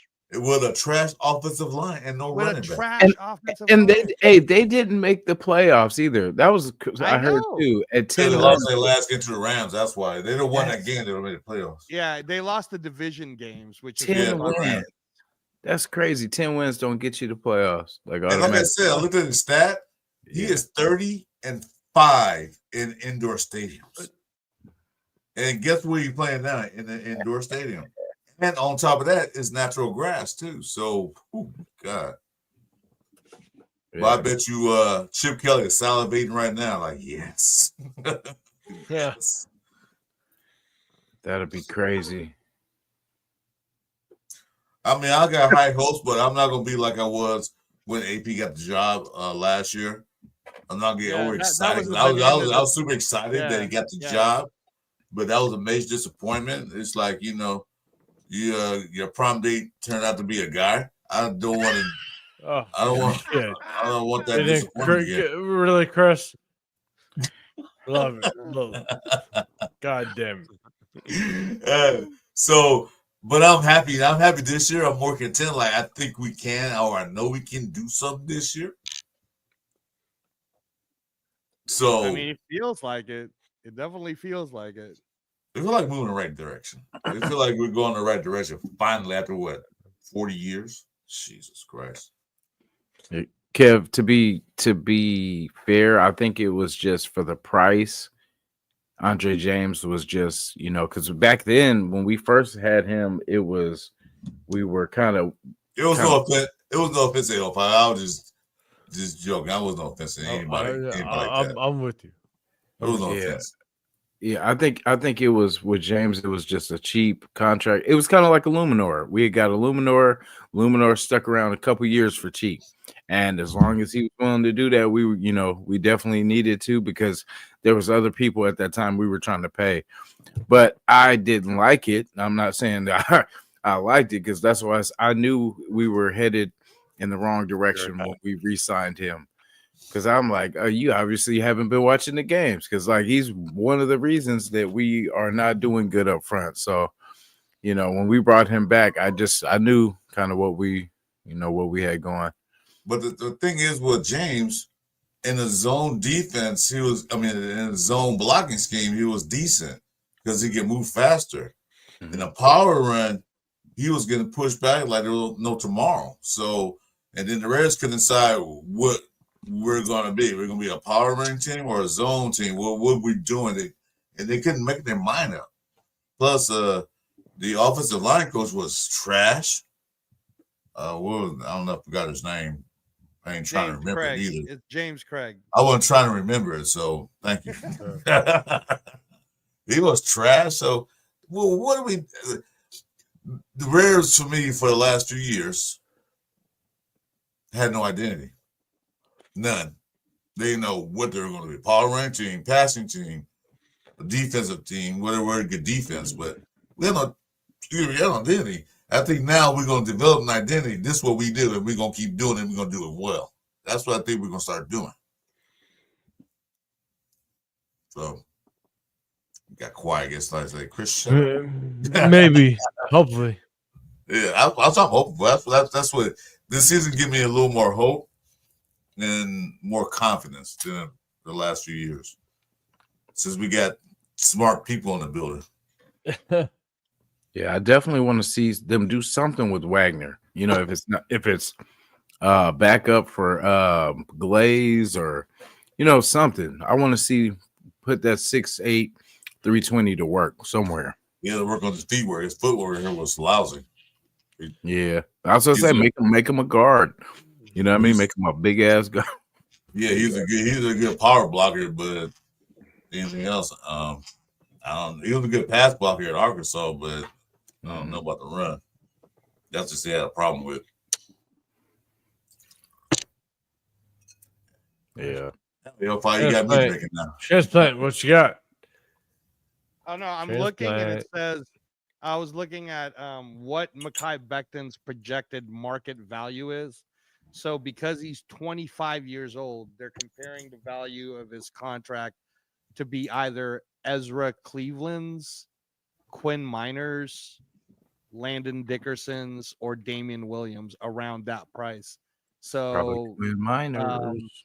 How much is that? Yeah. Well, I mean, it's interesting because the highest value was Ezra Cleveland when he got signed.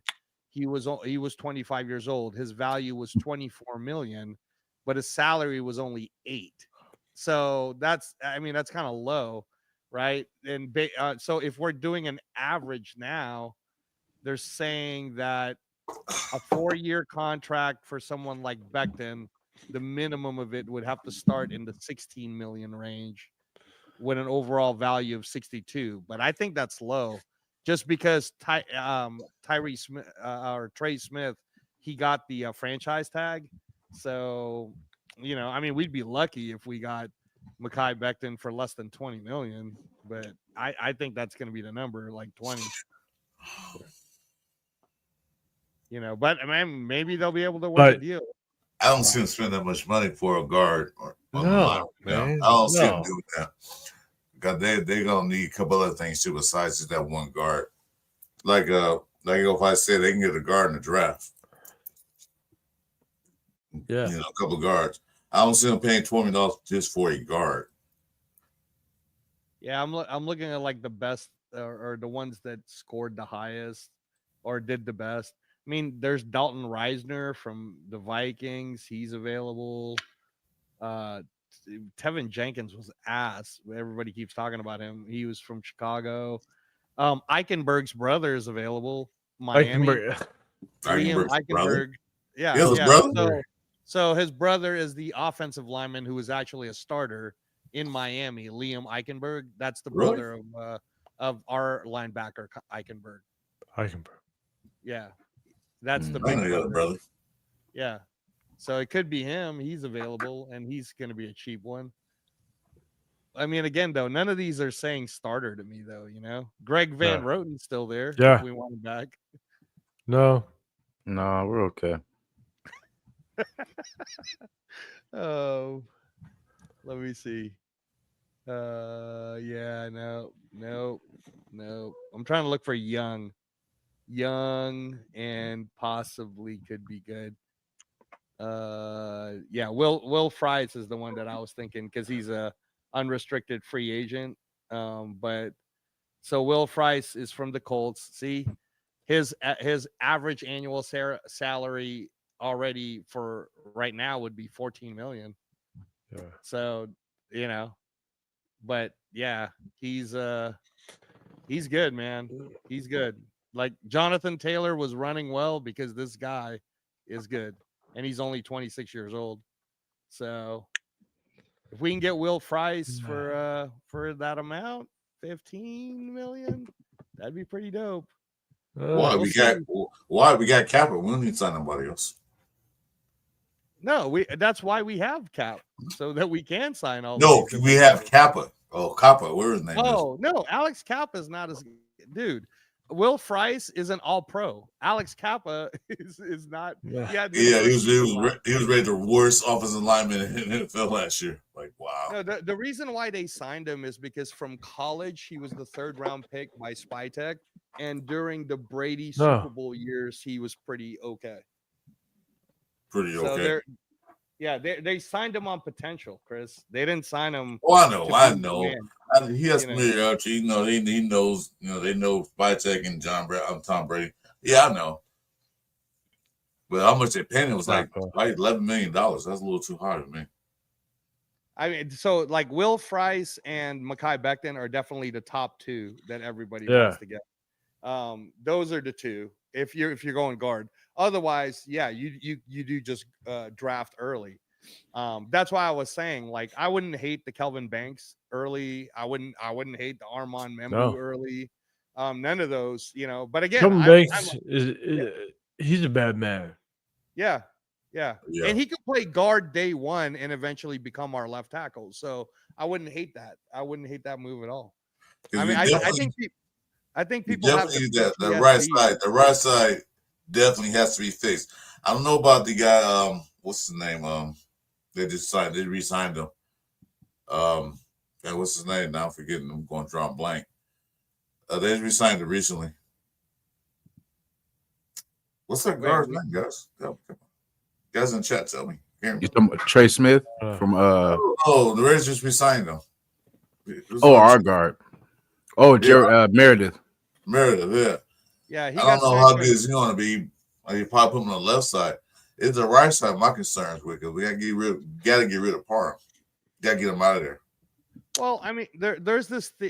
Parham's got to go, or convert him to the backup center. There's this theory that if they're keeping Mumford, he's the break glass in case of emergency for Colton Miller. Like if they're keeping him for the final year, and then like I said, man, we need like a superstar guard, at least one. If we can get 2, that would be great because JPJ will be fine, Glaze will be fine, and then I guess we can hope for the best on Colton Miller. Well, you got to remember Colton Miller was hurt last year. He didn't get hit on training camp, the OTAs, and it took him a little longer to get back to his form. Towards the end of the season, he started playing better. Yeah, no, and honestly, but he is getting older. And then that shoulder thing is going to be a problem. It's going to be a problem, Yeah, and that's why, like, honestly, I wouldn't mind it. And I know this is a crazy take that people probably won't agree with me on. Is I watched all of the tapes of Glaze after we grabbed him, and he played left tackle his junior year. Yeah, he did. I wouldn't mind if you fucking gave him a try on that during the preseason and let Colton Miller play right tackle, just so that it's hard, But it's hard to change left tackle to right tackle. No, I know. But remember when you can ask Jeff that. Yeah, no, but Jeff, remember when Mumford got injured 2 seasons ago, and it was Colton Miller that stepped in, even though he wasn't 100% as the right tackle. So he could play right tackle.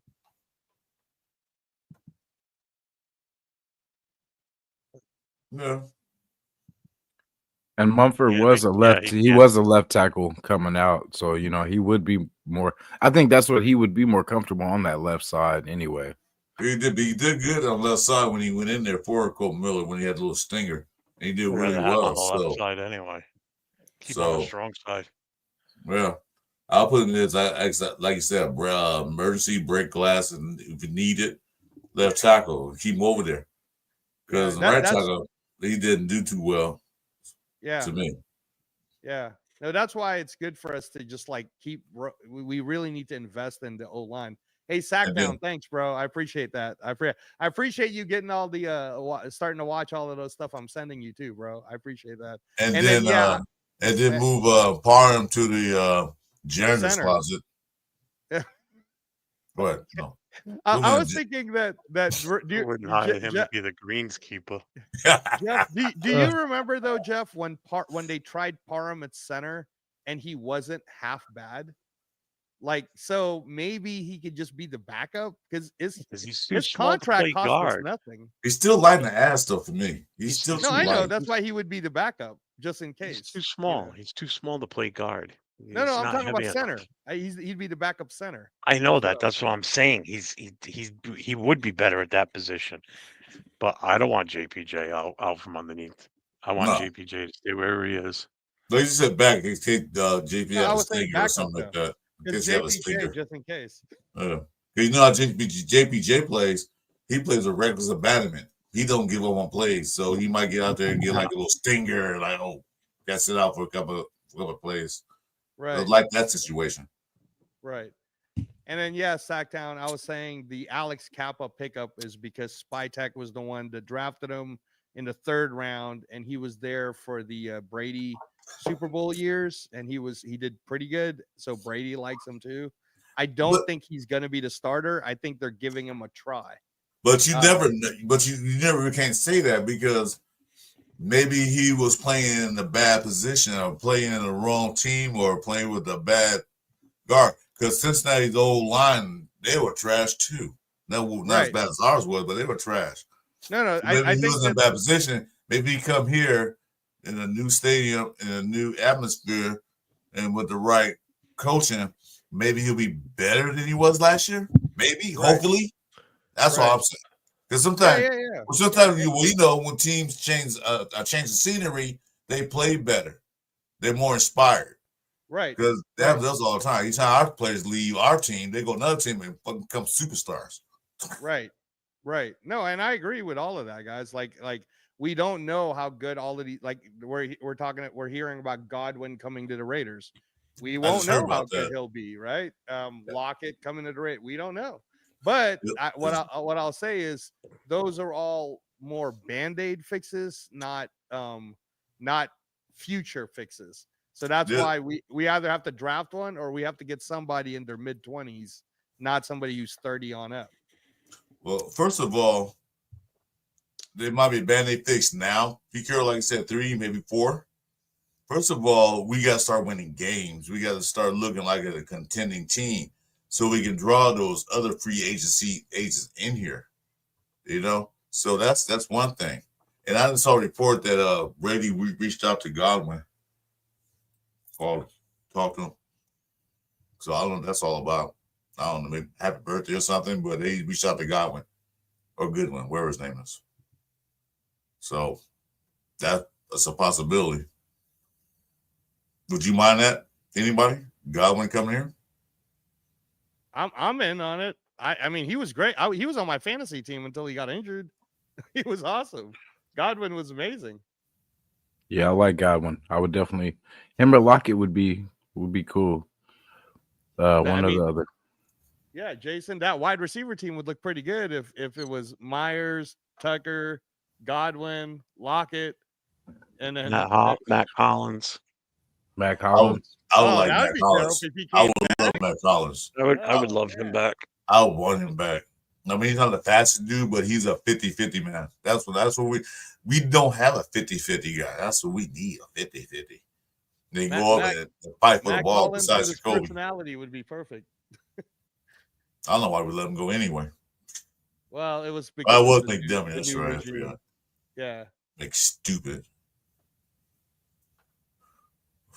So what happened to AL5? He passed out? he popped back on and then I guess he popped back off. I think he finished the whole bottle. I think he did. He's happy. I don't blame him. I'm happy too. Man. That was the one occasion I wanted back. Adam Butler got to bring him back.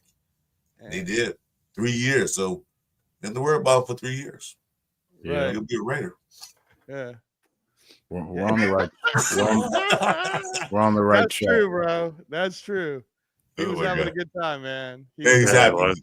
He let him celebrate. Paul was having. I remember watching one of the shows. He was talking about Adam Butler about 2 weeks ago. He was talking about it. He said we got to bring him back. He kept talking about it. Right. So. Yeah, Coons ain't getting no 20 million, man. I'm telling you, he's gonna get 8 million in a Twinkie. That's what he's getting. 8 million in a prove a year, 1 year, and with incentives. That's what I say. When here's 8 million, prove that you were like you were a couple years ago, with incentives, and then maybe in a possible second year extension, 15.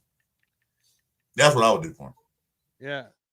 Hey, Super Omicron, don't forget that Trey Tucker is a deep threat, man. He's going to put him in your fantasy team this year because Gino is going to find him the ball a lot. Is he going to be Lockett? I was going to say, is he going to be the Lockett? He might be our Lockett. You know, because Trey Tucker is still really young and he does have that real speed. Remember, they were using him a lot for end arounds last year when they were getting creative. He's fast, man. And Chip Clay loves those jet sweeps and the rounds, so he's going to be a vital part of the team. He loves them. Yeah. No, Trey Tucker is going to be a sneaky fantasy draft choice, y'all. Get Trey Tucker. I don't do fantasy football. I never have done fantasy football. Oh, it's fun. I'm sure it is. Yeah. We're going Guillotine League again? Yeah, we're going Guillotine League again, Jason. I got of the we had 18 people and probably for sure 11 already asked to come back. So if you play fantasy football, yeah, we're doing this league, Chris, and maybe Jeff will want to play with us too. I don't know, but it's Matthew Berry's league, and it's the Guillotine League. And what we did was we took all the different podcasters and some of my friends, and we put them on the Guillotine League. What happens is you do the draft night, which is fun. It's 18 people, right? Because it's 18 weeks. But every week, someone gets eliminated. So instead of playing against each other, like one-on-ones, how regular fantasy football is, you play against the games. So whoever has the lowest score at the end of the first week, that person gets guillotine chopped. And then it just keeps going until there's one person left. So this year, the final 3 was me, Severe, and my friend Paul from Seattle. And then Severe got chopped off. So it's kind of a fun format. And Jason made it all the way to top 10. Yeah. I made some bold moves in the beginning. I knew where I messed up. I let it slip 1 week and then that was enough. And then, right. I was barely scraping the last 3 weeks. And then, there was that week that I was taken out. So, well, I mean, the other thing too is like Turf just got lucky because Christian McCaffrey got injured, and he just happened to take what's his name, the guy who ended up being Jeff, who was the backup for McCaffrey that ended up becoming a starter. Mason. Mason. So that's who Turf had. That's why Turf made it so far. Is because he had. Hey, when I drafted CMC with my first pick, and then later in the original of the start draft, I grabbed Mason, so I handcuffed him to him right away because I started him from day one. Yeah, no, because CMC didn't come was out, a waste. Didn't come in until like week 9. Played for 3 or 4 games, and then he played that game of Buffalo and got hurt again in the snow. Yeah, I don't know why they started him in that game. That was a bad choice. Yeah. Ben asked if we called Uber for Paul. I think 805 crashed out, guys. I think 805 crashed out. Dixon probably did. It was a little pixelated. Yeah. You don't finish that whole damn bottle, man. Like, Jesus. That's a big bottle. That's a lot of whiskey. That's a fifth. Man. Yeah, it's like one of these. I got one drink that whole thing tonight. I got one of these, but damn, I didn't like. No, I'm done. I never touched a 2. Like, oh, that's it. Yeah. So you like that whiskey too, huh, Chris? I love whiskey. Wow. I don't drink it all the time. I drink it now and then, but nah, I love like whiskey. I bought it, but it lasts me another month. Wow. Man. Well, it's 100 proof, so that's probably gonna last longer. Clark Arroyo's all mad. Wagner's trash. Well, he's still on the team. He's still on the practice squad. Maybe that's why they're using him. He's good practice. I don't know. Big boy. So yeah. You can't teach 6'8", 330. Let's see. Yep. Panda says, if you can get a running back for cheap in free agency, who would we want? There isn't a really. There isn't anybody. Cheap, not cheap, like because the price went up because of what they did for Saquon. So yeah, they did. And really, there's not anyone in the running back market that's like amazing. I'd rather draft somebody or get a unrestricted.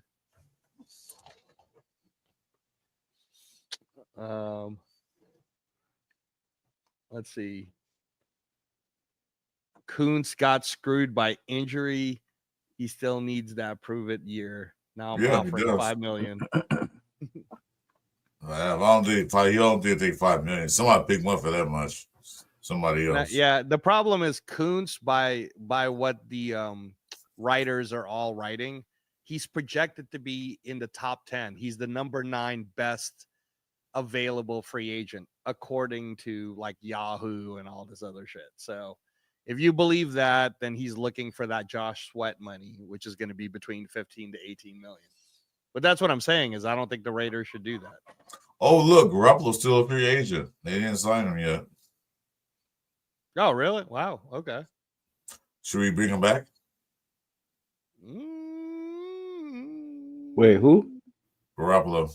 Oh no.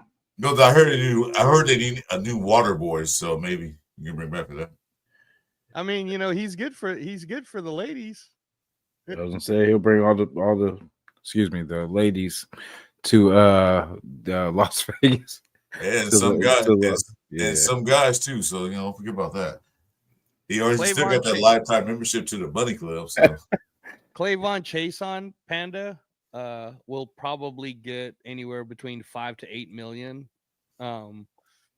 unless somebody wants to overpay for him. Because he was a former first rounder, he proved himself last year. Nobody's going to give him like a long term, so he'll probably get like a 2 or a 3-year deal. But it'll probably be similar to kind of like what Adam Butler got. Like think about it this way: if Adam Butler got 3 years for 16.5, then that's about the money Chason's probably looking for.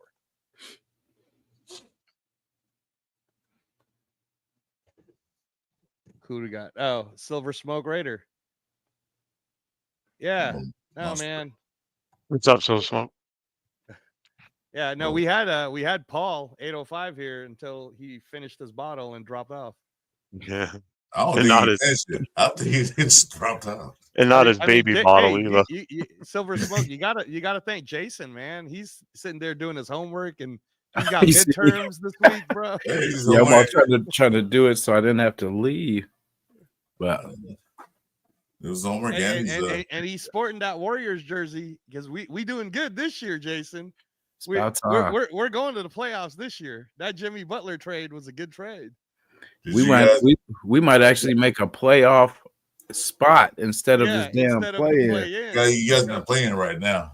Yeah, that's crazy. That's what I said. We always do bad. We'll get there, scratch, and then bomb out at the playing game.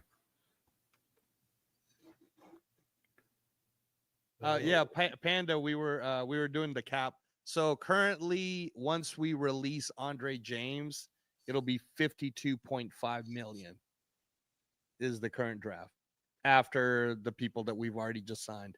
So we started at close to 100. Now we're at 52.5, which is still a lot of money for tomorrow, man. We could still sign like if we sign Byron Murphy and we get a good guard. So we'll see. But did we already pass the what is it? The tampering period, Jeff? No. Oh yeah. 303. Yep, we got 3 minutes in. Yeah, I got the NFL Network on now. So Yeah, me too. anything that comes up will pop up down below. Yeah, I got it up too. I'm just looking, see if anything pops. Where did I see that at?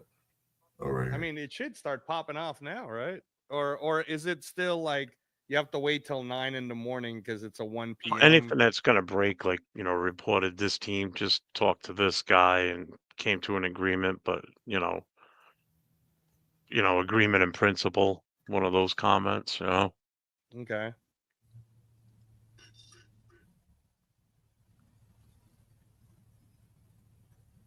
Yeah, I'm starting to look now too, just to see.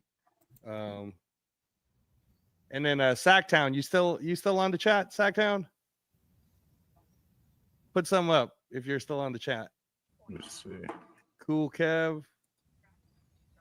Right What did Cool Kev say about Becton? Limited access to what?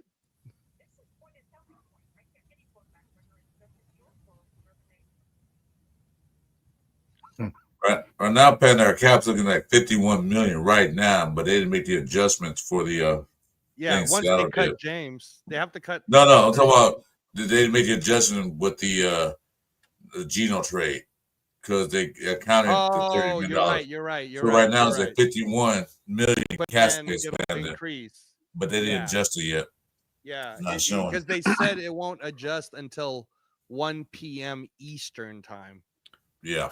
Oh, that's right, because it officially technically hasn't. So we might actually have 80 million. My bad, guys. That's what I said earlier. 81 million, 81 million, 82, almost 82.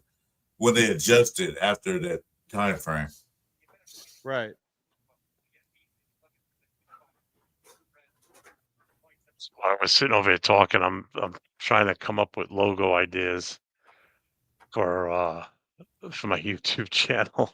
I'm over here doing AI shit with it. Nice. I just came up with a nice one I just made. I like it. Oh, hey, that's right. You did send me something. If Sackdown's still here, because I know he pays attention to the boxing, but I just saw this. It might be true. I'm going to research it. But apparently, Gervonta Davis finally got kicked out of the pound for pound. So thank goodness, because he was ass. Anyways, did you watch that fight, Jason? The Tank Davis losing. DeRoche. Oh, wait, so did they really reverse it though? Did they no, so this is what's BS about it, bro.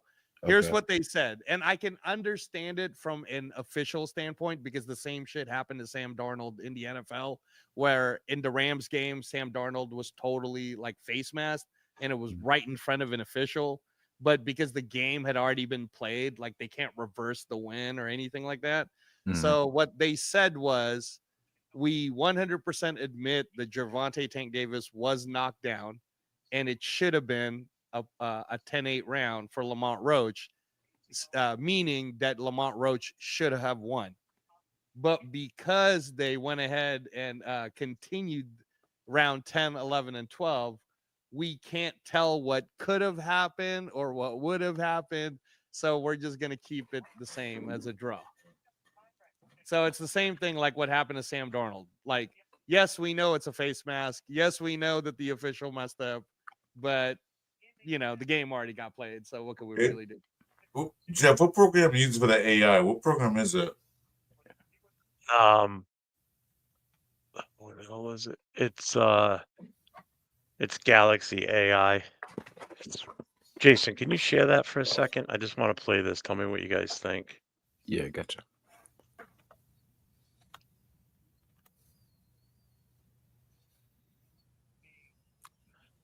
Like that. We just need Mahomes sitting there in the middle of that fire, but that's just. Do you really want to see Mahomes crying again? That's all you do. That's yes. pretty good. I'm on every day. Yeah. Hey, Jason, it looks like it's about to happen, so look for it today. But David Benavidez is fighting for the undisputed 175-pound title against Dimitri Bivol. It's $15 a month, huh? I'm about to save that. Yeah, I gotta check. I gotta catch back up. It was I didn't get to do it, but I might do it actually in the morning. I'll say I'll be able to watch a lot, or maybe maybe in a little bit. Oh my God, no Lord, no. Is it Imagine Masterson and Diablo starting at linebacker? Oh hell no. Oh what?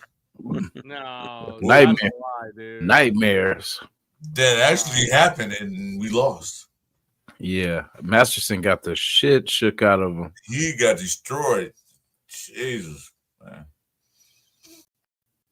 Let me see. First 3 picks guaranteed to boot. Yeah. That's why I wanted that other third pick. But like I said, I'm happy with Geno.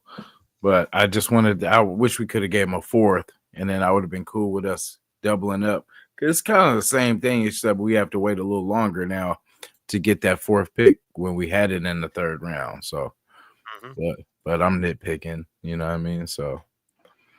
I'm not mad at all. Like I said, we got a quarterback at least for now. For the next 3 years. So Spillane 2 years, 18. Is that what we're doing? Did that just happen, or are you just speculating? That might be a little. I'm not sure. I haven't seen it. As soon as I hop off here, I'm gonna check all the news. But yeah, that would be cool because we do need to bring him back. That's one thing because I think he's important to what Patrick Graham does on defense. And he's the best linebacker that we have, pretty much. So he was a steal from the Steelers. Pretty much the only linebacker we have. Yeah. See, yeah. Yep, they've been listening to us so far. So, we got the quarterback. We got a backup guard or guard. We brought back Palomau. Yeah. More to come, though. More work to do. I mean, I guess we're waiting to hear about Spillane, right? Like that's a domino. That should be the first big one that goes. Yeah. Because otherwise, Jeff's right. We're gonna have to draft like a star linebacker or something. Or they could bring Greenlaw in, but I don't know how much he gonna want. Yeah, but see, we got Bernie. Here, man. Isn't there still Gainer, Bernie, Eckenberg? Because I feel like we got pieces. It's just it's kind of like our running back. Man, you're really desperate, Jason. You said Bernie. Well, because we were talking about Gainer and Bernie last year, and then what do we got them for if we're not gonna, if we still have a need for linebacker? What are these bums doing here still? He played all right towards the end, but linebackers, bro. He played all right towards the end. But like I said, that was towards the sorry teams, and teams don't care about they're in the playoffs. So yeah, we still got that Buwaga inside linebacker. Yeah, we were looking at his mugshot earlier. Remember that? So I mean, they got linebackers, but are they starting caliber linebackers? Blake Lynch, I never heard of this guy. Yeah. Brandon Smith, never seen him on the field. He was amazing, Chris. No, I'm just kidding. He must have been so amazing. I missed him. I'm just kidding. That never saw. I'm just messing around. Yeah. I didn't see him. I know. I was saying that. He was that good. I didn't see him. Whoa. The other one is I wonder what's going to happen with Cooper Kupp. Like, who's going to trade for Cooper Kupp? That's gonna be crazy. And then with Devontae going there, yeah, that's gonna be crazy. The Bengals would be a good place. I'm telling you, with my guy, Joe Burrow. Yeah, but Joe Burrow already has T. Higgins and Jamar Chase. So you think they're gonna get Cooper Kupp too and all that money? I don't think so.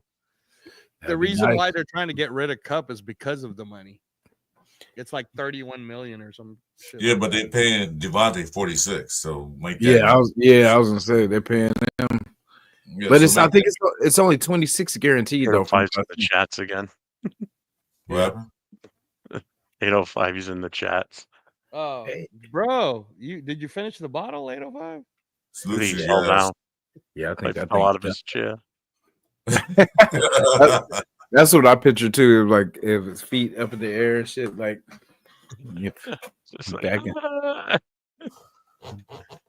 I'm waiting for like a breaking news. Breaking news. Illuminor was always on the ground. That's the thing about him. That's true. Every play, this dude was picking himself up. Always getting pancaked by the defensive tackle. Like, dude, come on, man, stay on your feet. Yeah. You know, to be fair to him, though, he did pretty good with the Giants last year. Did he? Did better than Well, Giants were a trash team, so anybody could do good with them. No, I know, but I'm talking about like when you watch them play, and like for Tyrone Tracy, did pretty well for him because he followed his guy, the Basilio. That's why. You know, Basilio was a good offensive line coach, so he followed him. Oh, Coach Basilio. Oh, the other one, guys, is Von Miller, right? They're releasing him anyways, so I wonder where he'll end up. Because shit, I'll take Von Miller. Why not? You know who would too, though? I think Max Crosby probably would too. You know, it'd be crazy is if he went back to Denver. Yeah. He's towards the end of his career, though. So, yeah. He might go back to Denver to retire, but he's towards the end of his career. He was a nice dude, but I couldn't stand him when he was on Denver. Like, I was like, damn, this dude is always, and he just, you know, he was helping our quarterbacks up and all this kind of stuff. A nice dude, but I'm like, damn, we'll leave our quarterback alone then. You know, but yeah, he was a beast. And then DeMarcus Ware, because like right when he faded out, it was like DeMarcus Ware, and then Hey, Jason, I saw this one person put this post because Devontae Adams signed with the Rams. They said it would be pure karma if Stafford gets hurt and Jimmy G becomes the starting quarterback. Did we say that earlier? Hey, we talked about that too. Yeah, we were saying like that's crazy. Like either Devontae didn't know, or it was kind of like, you know, he signs and he's like, okay, I got a good thing. I stayed on the West Coast, and then he gets the text from Jimmy G. Hey, welcome to LA. You know cool kid, but you trust Palm cooking your food? I wouldn't trust him. Oh, that'd be so funny, bro, in the preseason. But Jimmy G's not on the Rams. He's still a free agent, so they have to re-sign him if they want to keep him. Yeah, that's probably not going to happen now. Devontae's like, if that dude comes anywhere in this building, I'm gone. Yeah, cancel my contract. I'm out of here. Yeah, tell him don't come near me. Don't call me. Don't text me. I don't want to even hear his name. Damn, where's Garoppolo go? The Browns? Back to Frisco.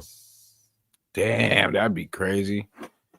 He would take that. He'd take that backup role now. He'll take anything right now because he's. Or maybe go New Orleans. Maybe go New Orleans and have a car. And he got paid. Yeah, I mean, he's probably still getting paid from us, right? No, they sold that. Okay, good. Sold that. Good. They paid him out. And they paid his bar tab at the Bunny Ranch too. Hope so. At the Diddy Ranch. Yes, sir. No more of that. Yeah, shout out to everybody, man, that showed up too in the chat. From everybody from Jeff to Angelo's to Chris's chats to Alpha Kasi to 805. Appreciate you guys all for coming and, you know, showing love to everybody here on the panel. Appreciate you. Ooh. It's time change, man.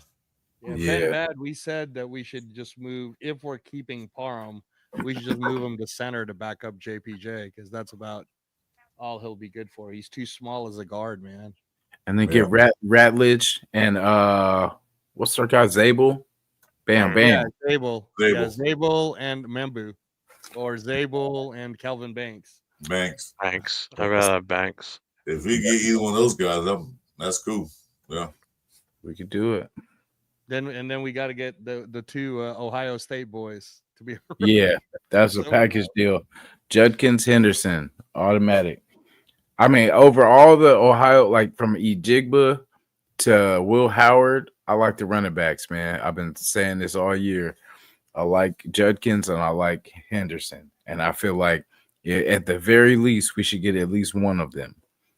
I will be I will be juiced if we get one of them. But if we get both of them, which we probably won't, but if we do, oh my God, I'm gonna be like 805. Yeah, just the marijuana version. I'm gonna be high out of my damn mind. Yeah, I know, but bad. Arizona had the daylight saving times. Yeah. In California, we did it. We voted for it to take that crap out, and they still have it in. Like, what the hell? Come on. Yeah, that's why when I heard that, I was like, wait, I thought that was over with. I thought we no, it's still there. We voted no, and they still just left it there. That's crazy. Our vote didn't count, I guess, for that. Yeah, they asked us thinking that we were going to keep it. I guess they're like, well, we were just asking. It overwhelmingly got voted out, and they still kept it. Yeah, let me see. He said, "Did we call him an Uber?" Man, he's at home. Haven't seen nothing yet about Byron Murphy to the Raiders on the network. I never believe those. Yeah. Whenever I see those, I really don't believe them. Like all those, because everybody's linked to us. This person, that person, and then look, the people that we got, we had no idea that they were coming. So, with Gino, had no idea that was even in the works. Did you know Kelly want Gino out of high school? What? You said who did? I'm reading a Ben Bachelor thing. Says, do you know Kelly want Gino out of high school? Oh, he wanted. See, right now on NFL Network, it's supposed to be a football life, but it's the insiders talking. They're live right now. Mm-hmm. So it's Rappaport, Tom Pelissaro. I forget the chick's name. The black-haired girl. She's in there with them, and then Mike Garafolo keeps popping in too. Okay. So these guys aren't going to get much sleep for the next week. Yeah, it's where it's getting cracking now. Yeah, There's actually debating going to sleep right now for a few hours. Yeah, I'm about to call it for a little bit. And try to sleep and get back on more early morning. See what happens. Yeah, not yet so far with Spill, but we're hoping that's the first thing we hear tomorrow. Resign Spillner. It's got to be the first. That's top priority. Also, Chip Kelly recruited Geno Smith out of high school. Okay. So he wanted him in high school and in college. So there you go. Come full circle. Mm-hmm. Like I said, I didn't know that, but Chip Kelly went out salivating that they signed Geno Smith. He probably like, yes, I can do so much now. He said, "This is funny right here." Dixon Sider said, "Brady going on a ski trip with Brian Murphy." No, that were the last time with Stafford. I don't think so. Yeah, they going on the ski trip. It was some news. I saw something that they reached out to Godwin, so I don't know if that's even true or not. Yeah, they should be talking right now. That's why I hope there's nothing. We don't see nothing because they're getting this deal finalized right now. Hey, Jeff, man, props to you, dude. You got 30 people watching on your channel. That's dope. That's why it's tough to not want to drop out right now. Yeah, nobody likes my channel. My channel sucks. So no, you growing, man. Hey, yeah. Chris getting up there. I only got 9 subscribers, man. Come on, you guys, subscribe to Chris Ford Raiders. Yeah, Chris Ford Raiders, man. I want to get the 10 subscribers for the draft. Before the start of the season, we're gonna get you there. We got you. For the end of the season. I want 10 subscribers by the end of the season. Oh, we got you that. We're going. We were talking about it on our show last night. And I thought Angelo was subscribed to my channel. He hasn't subscribed yet, man. That's weird. Wait, hold on. My bad. I thought you were my friend. No, you are. Hold on. My bad. Hold on. I'm gonna like your shit right now. Chris and I were talking about this last night about getting in at the right time, doing the YouTube stuff for the Raiders, and I just definitely got into it at the right time. Hey, yeah. This season, I started right at the first week of season, week 1, and with everything that happened this year with the league, with the team, my channel blew up. I mean, like it literally blew up. And I think also the big thing I got with the following now is because I go live so often, and that's I look at who's on. If no one's on, I'll tend to go on, and it's it works great. People come in and watch because people are hungry for content. Thanks, man. Appreciate it.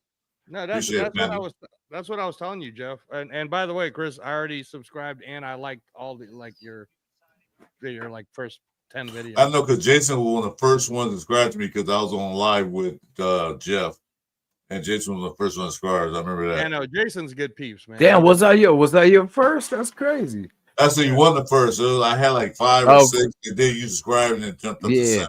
So you like one of the first ones to hit me on the channel. So I appreciate that. Oh, always. I like this guy Enzo, man. So we'll talk to you about boxing, but he won't subscribe to my channel. Like, what the hell? Yeah, my bad. But you're in. I got you now. I got you. But no, I was telling Jeff, so one of the boxing podcasts I'll go on, that guy's a beast, Jeff. Like, he's pretty much on almost 24 hours. But I'm telling you, like, on one live, we were on, I wasn't with him for 12 hours. I was with him for 6 of it, but he did a full 12. The lowest that ever got was like 250 on the live, but it was when I was on it, it was at like 500, 550, 600. And we were just, and it was the funniest shit, Jeff, because all he would really do was he would challenge people to come on the channel if they want to challenge the fact that he's putting up. It'd be like if you, Jeff, said the greatest left tackle ever is, or left guard ever is Gene Upshaw. And if any, and then he would do something like he would prove why. And then he would say, now, if any of you don't agree with me, come on in. And then people would try to come in, and then he would just school them. And then anytime somebody tried to get, the funny part for me is, I always go in with good knowledge, right? And we're talking boxing, of course, but some people will come in and they're casual, so they don't know shit, or they think they know what they were told, so then they'll be told something. But they have no clue. Yeah. And I'm usually pretty nice when I'm on it because I'll be like, but then the guy, the host, BF, he's hella funny. He just starts nailing them. He's like, "You stupid, why would you come on this channel and say that bullshit?" And then he would be like, "That's why everybody knows you just suck Tank's dick because you don't even know your own facts." I look at the market value for Chase on right now. This is Spotrac. The market value is $3 million a year. No. I know, but you're looking. Okay, no. No, I'm saying that's what I'm looking. That's what I'm looking at because they got Kuntz at 20. You're looking at Spotrac, right? You're looking at Spotrac. Yeah, for now, I was scanning through it. Yeah. So you have to look at the bottom, Chris, and then see the comparison of what he should be, and then you do your own average. That's 6 million. That's what I'm looking at. So 6 million. Yeah. So that would be that's the inflation rate then. Damn, 6 million. Yeah, I'll pay him 6 million. I guess I would too. You said that's Spillane? No. That's the Chase on. No, so what's the 20? For Chase? What's the Spillane one? Look it up. 20. What's the 20? Shit, 6 for Chase sounds better than that 20 for Kuntz. Oh yeah, no. Kuntz can have a Twinkie. Kuntz, yeah. They go about a year. So for 2 years, Chase on's at 6. 2 years for Spillane is 20. Kuntz for 2 years is 40. No. That's funny. No. Not even close. I would not do that. Hey, Ben, you got to put a pause on that, dude, or no Diddy at the end of that. Everybody wants 20 million. Kuntz and Byron Murphy. Yeah, Byron Murphy. No, is that correct? Because I thought Byron Murphy was the defensive tackle from Texas. I know. That's why I get these Bryans and the Byrons. I think it's Byron's Brian confused. Murphy, bro. Yeah, is it Byron? Is it Byron? I think that's a fair trade-off. Lose Hobbs to get Byron Murphy. I'm good with that. It's going to wait. He said. Well, I don't know if you'll be all the way happy with it. Chris, what is the projected annual for Byron Murphy or Brian Murphy? Who's he play for? He was with the Vikings, but he's a free agent now. Oh, that Byron. Okay. Byron or Brian? I don't know. Byron, That B-Y. is confusing me. Is it BY? B-Y-R-O-N. Like Byron. you confused about the Byron guy we drafted. They called the wrong person. Yeah. Yes. Yeah. Let's Young. see. Yeah. And he was a D-back. Defensive back. Yes. Cornerback. Well, I'm looking at right now. Right. They're worried about us, guys. They say we need to get some rest. Byron's value was projected at $22 million a year. Who's worried? YouTube? Yeah, they're saying we got a big day ahead of us. But you know, we here for it. We here for it. $22 million a year. I'll take a pass on that. I mean, he's good though, bro. He's good. Yeah, but which one? Byron Murphy. Yeah, from the Vikings. Yeah. Yeah, I'll take a hard no on that. Yeah. He might be good, but he didn't do that good in that last week as they played. He got torched. Yeah. Oh, wait a minute. Oh no, that's not it. I thought there was Godwin news. Sorry, guys. I was like, uh-oh. I'm trying to chase. I'm looking. I was looking. And Javon Holiday, like you talking about, valued at $15 million. Yeah, safety. Yeah, that's if we don't get back Trayvon Morig and we don't have Marcus Epps anyways, we have no one at safety except for Palomal, and he's not going to start. So no, he's not free safety. He's a box safety. He's not going to play that free safety thing. Yeah. He's not as good in coverage as he is playing the box. That's why I was wondering, like, who is or how about Cam Bynum? What is the projected price for Cam Bynum? Who's that? Cam Bynum. He's the safety for the Vikings, but he's a free agent. I don't know all the players or teams except for the Raiders, so you gotta give me a name, but you gotta give me a team too. So help me out. Yeah, Cam Bynum is with the Vikings. And he's a safety. Yes. Free or strong, it doesn't matter. Safeties. He said Easter buddy. 17 million. He said, I just want That's not bad. I'll take that right now. Easter Bunny is still here. I'm sleeping good. 26 years old, so it's about the same that Marcus asked for. Its value's at 15, so about the same. Hmm.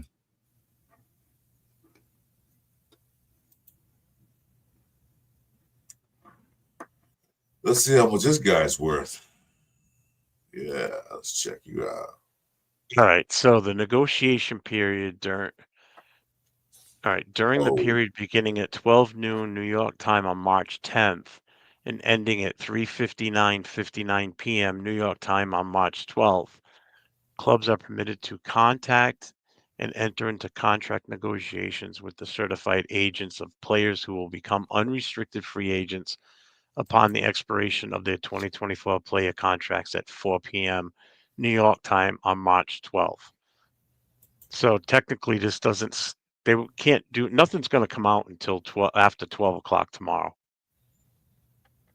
My time, 9 o'clock your time. 9 a.m. Tomorrow morning? Yep. Yes, that's good because I can go give me a couple of shut-eyes, something to eat. Yeah. Yeah, I can come back and check it. There's nothing happening right now. If anything happened right now, they're getting their phone calls ready, who they're going to call, blah, blah, blah. If anything else. Yeah. I think on that note, I think I'm going to call it a night. Go get some sleep before this shit starts. It's been real fun for the past 6.5 hours. Chat, I enjoyed talking with you guys. Hope to see you. I will see you again. Please subscribe to all our channels, especially Angelo, if you like boxing. No, so I won't finish. No, I don't have my channel yet, but make sure you guys subscribe to Turfs, the Ultimate Raider Fan 32. And, But Little five. What's good, fellas? I'm still drinking for Amar, and he stopped. Who's Amar? Who's I don't know. Oh, for he's still drinking for Adam Butler. Adam Butler. He said Amar. He's already gotten to the phase of where he can't type the letters. You take care of your five, man. Don't Yeah. I don't want you to fall out your chair. Yeah, be safe. Thank everybody for tuning in tonight. 6.5 hours was a real good run tonight. Jason, thanks for having me on. I appreciate it. Man, appreciate you guys, man.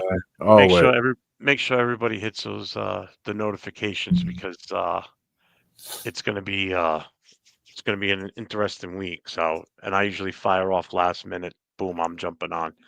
And Chris will probably be on with me. And anyone, if you're around, Jason, more than happy to chime in. Angelo, absolutely not. Yeah, I agree. No, most definitely, man. Appreciate all you guys. Yeah, you're both more than welcome. Angelo, as long as you don't talk boxing, we're good. Hey, it's not me, man. Tell your I dad know. to stop asking me. I know. Yeah, no, Andrew, you're great. I love Xavier. He's great. I'll start watching boxing when it gets good again. It is good again. It's starting to crack off. Like I like. It's getting exciting. Yeah, Chris, it's been for the last 18 months. It's best fighting the best, and it's exciting as fuck. And it's only $25 or free. That's what I'm trying to say to you, bro. $25. You know what $25 was gonna buy me? Yeah, a pizza. In this Nothing. inflation, Yep. one Actually, egg. All right, I'm out, guys. Later. See you guys. All All right, man. Yeah. All right, guys. I'll see you guys later. Don't forget to like, subscribe, you guys. Yep, definitely hit them thumbs, y'all. Hey, appreciate everybody coming through, from Chris to Angelo to Jeff to Alfakasi to Morris to 805. You know what I'm saying? Appreciate you. And Nation, we're nothing without you guys. Appreciate it. And yeah, we're gonna wake up to, it's almost like Christmas. We're gonna wake up to some good news. And guess what? We ain't got to pay for it. So you know what I'm saying? It's a win. You know what I mean? So hey, it's gonna be some news tomorrow. Let's get excited, because man, it's going down. And the more we get to do the other team. So let's stack it up. Let's hope for it. Let's hope. Yeah, buddy. Thanks, So Jason. Hey, Jason, when's your next live that you're gonna tell everybody? Because don't you normally do like that guys' night out live or something? Yeah, I've been my friend. He moved, so I'm letting him kind of get settled. But he moved to AZ, so I'm waiting for him to kind of get settled, and then we're gonna jump back on it. But yeah, we will be back. Fellas night out will be back. You know what I'm saying? We did a little test run to kind of see what we wanted to do, but we will come back stronger and better than ever. So, you know what I'm saying? Thank you for the shout too, Angelo. I appreciate that. Yeah. No, I know you're always trying to find that sweet spot, and you're busy with your school and almost done with school too. Then I'll be full time for PM. You know what I'm saying? That's what's kind of limits my PM time. But yeah, I work pretty much Monday through Friday. So there's some nights where I'll be live, and I'll just send out links if you're able to come shoot through. You're always welcome. No, always, man. Because I know. That's why. So Turf, we did on last week, because he's been meaning to start that boxing channel that we were talking about last year. But last week we did like 2 hours, and the hell of people were asking for it, because like you said, man, a lot of people don't know what's actually happening. But pretty soon it's going to be like, it's already being free outside of the US, but pretty soon it'll be free here in the US too. But that's why I want you to catch up, Jason, because I gotta watch all the ones from pretty much for the whole weekend. Yeah, no, but the big one for your news in the Bay Area is they thought they'd pull it off this year, but next year for sure, in July, I think they're gonna do a boxing card, and it's gonna be in Alcatraz. Yeah, that'd be crazy.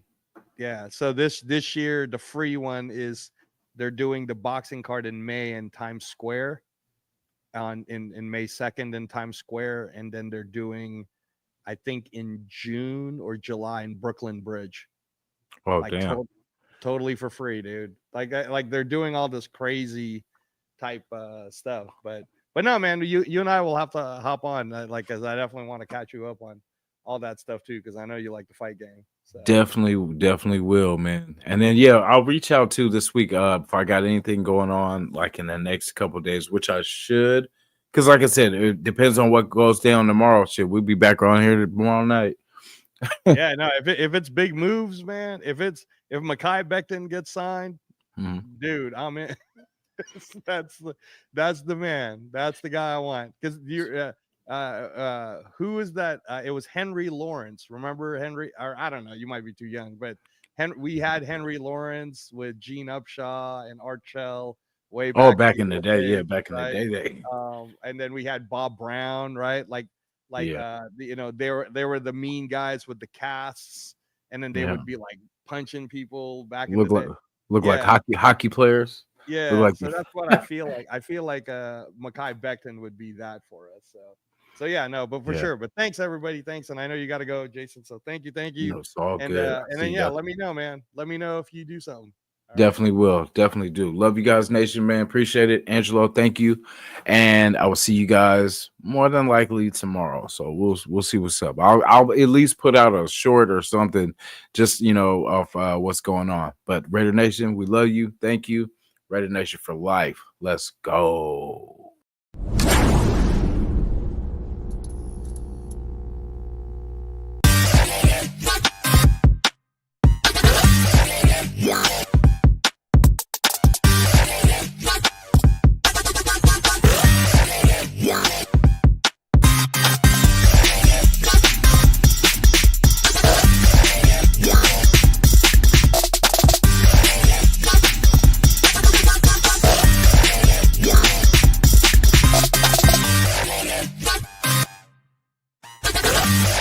Yeah.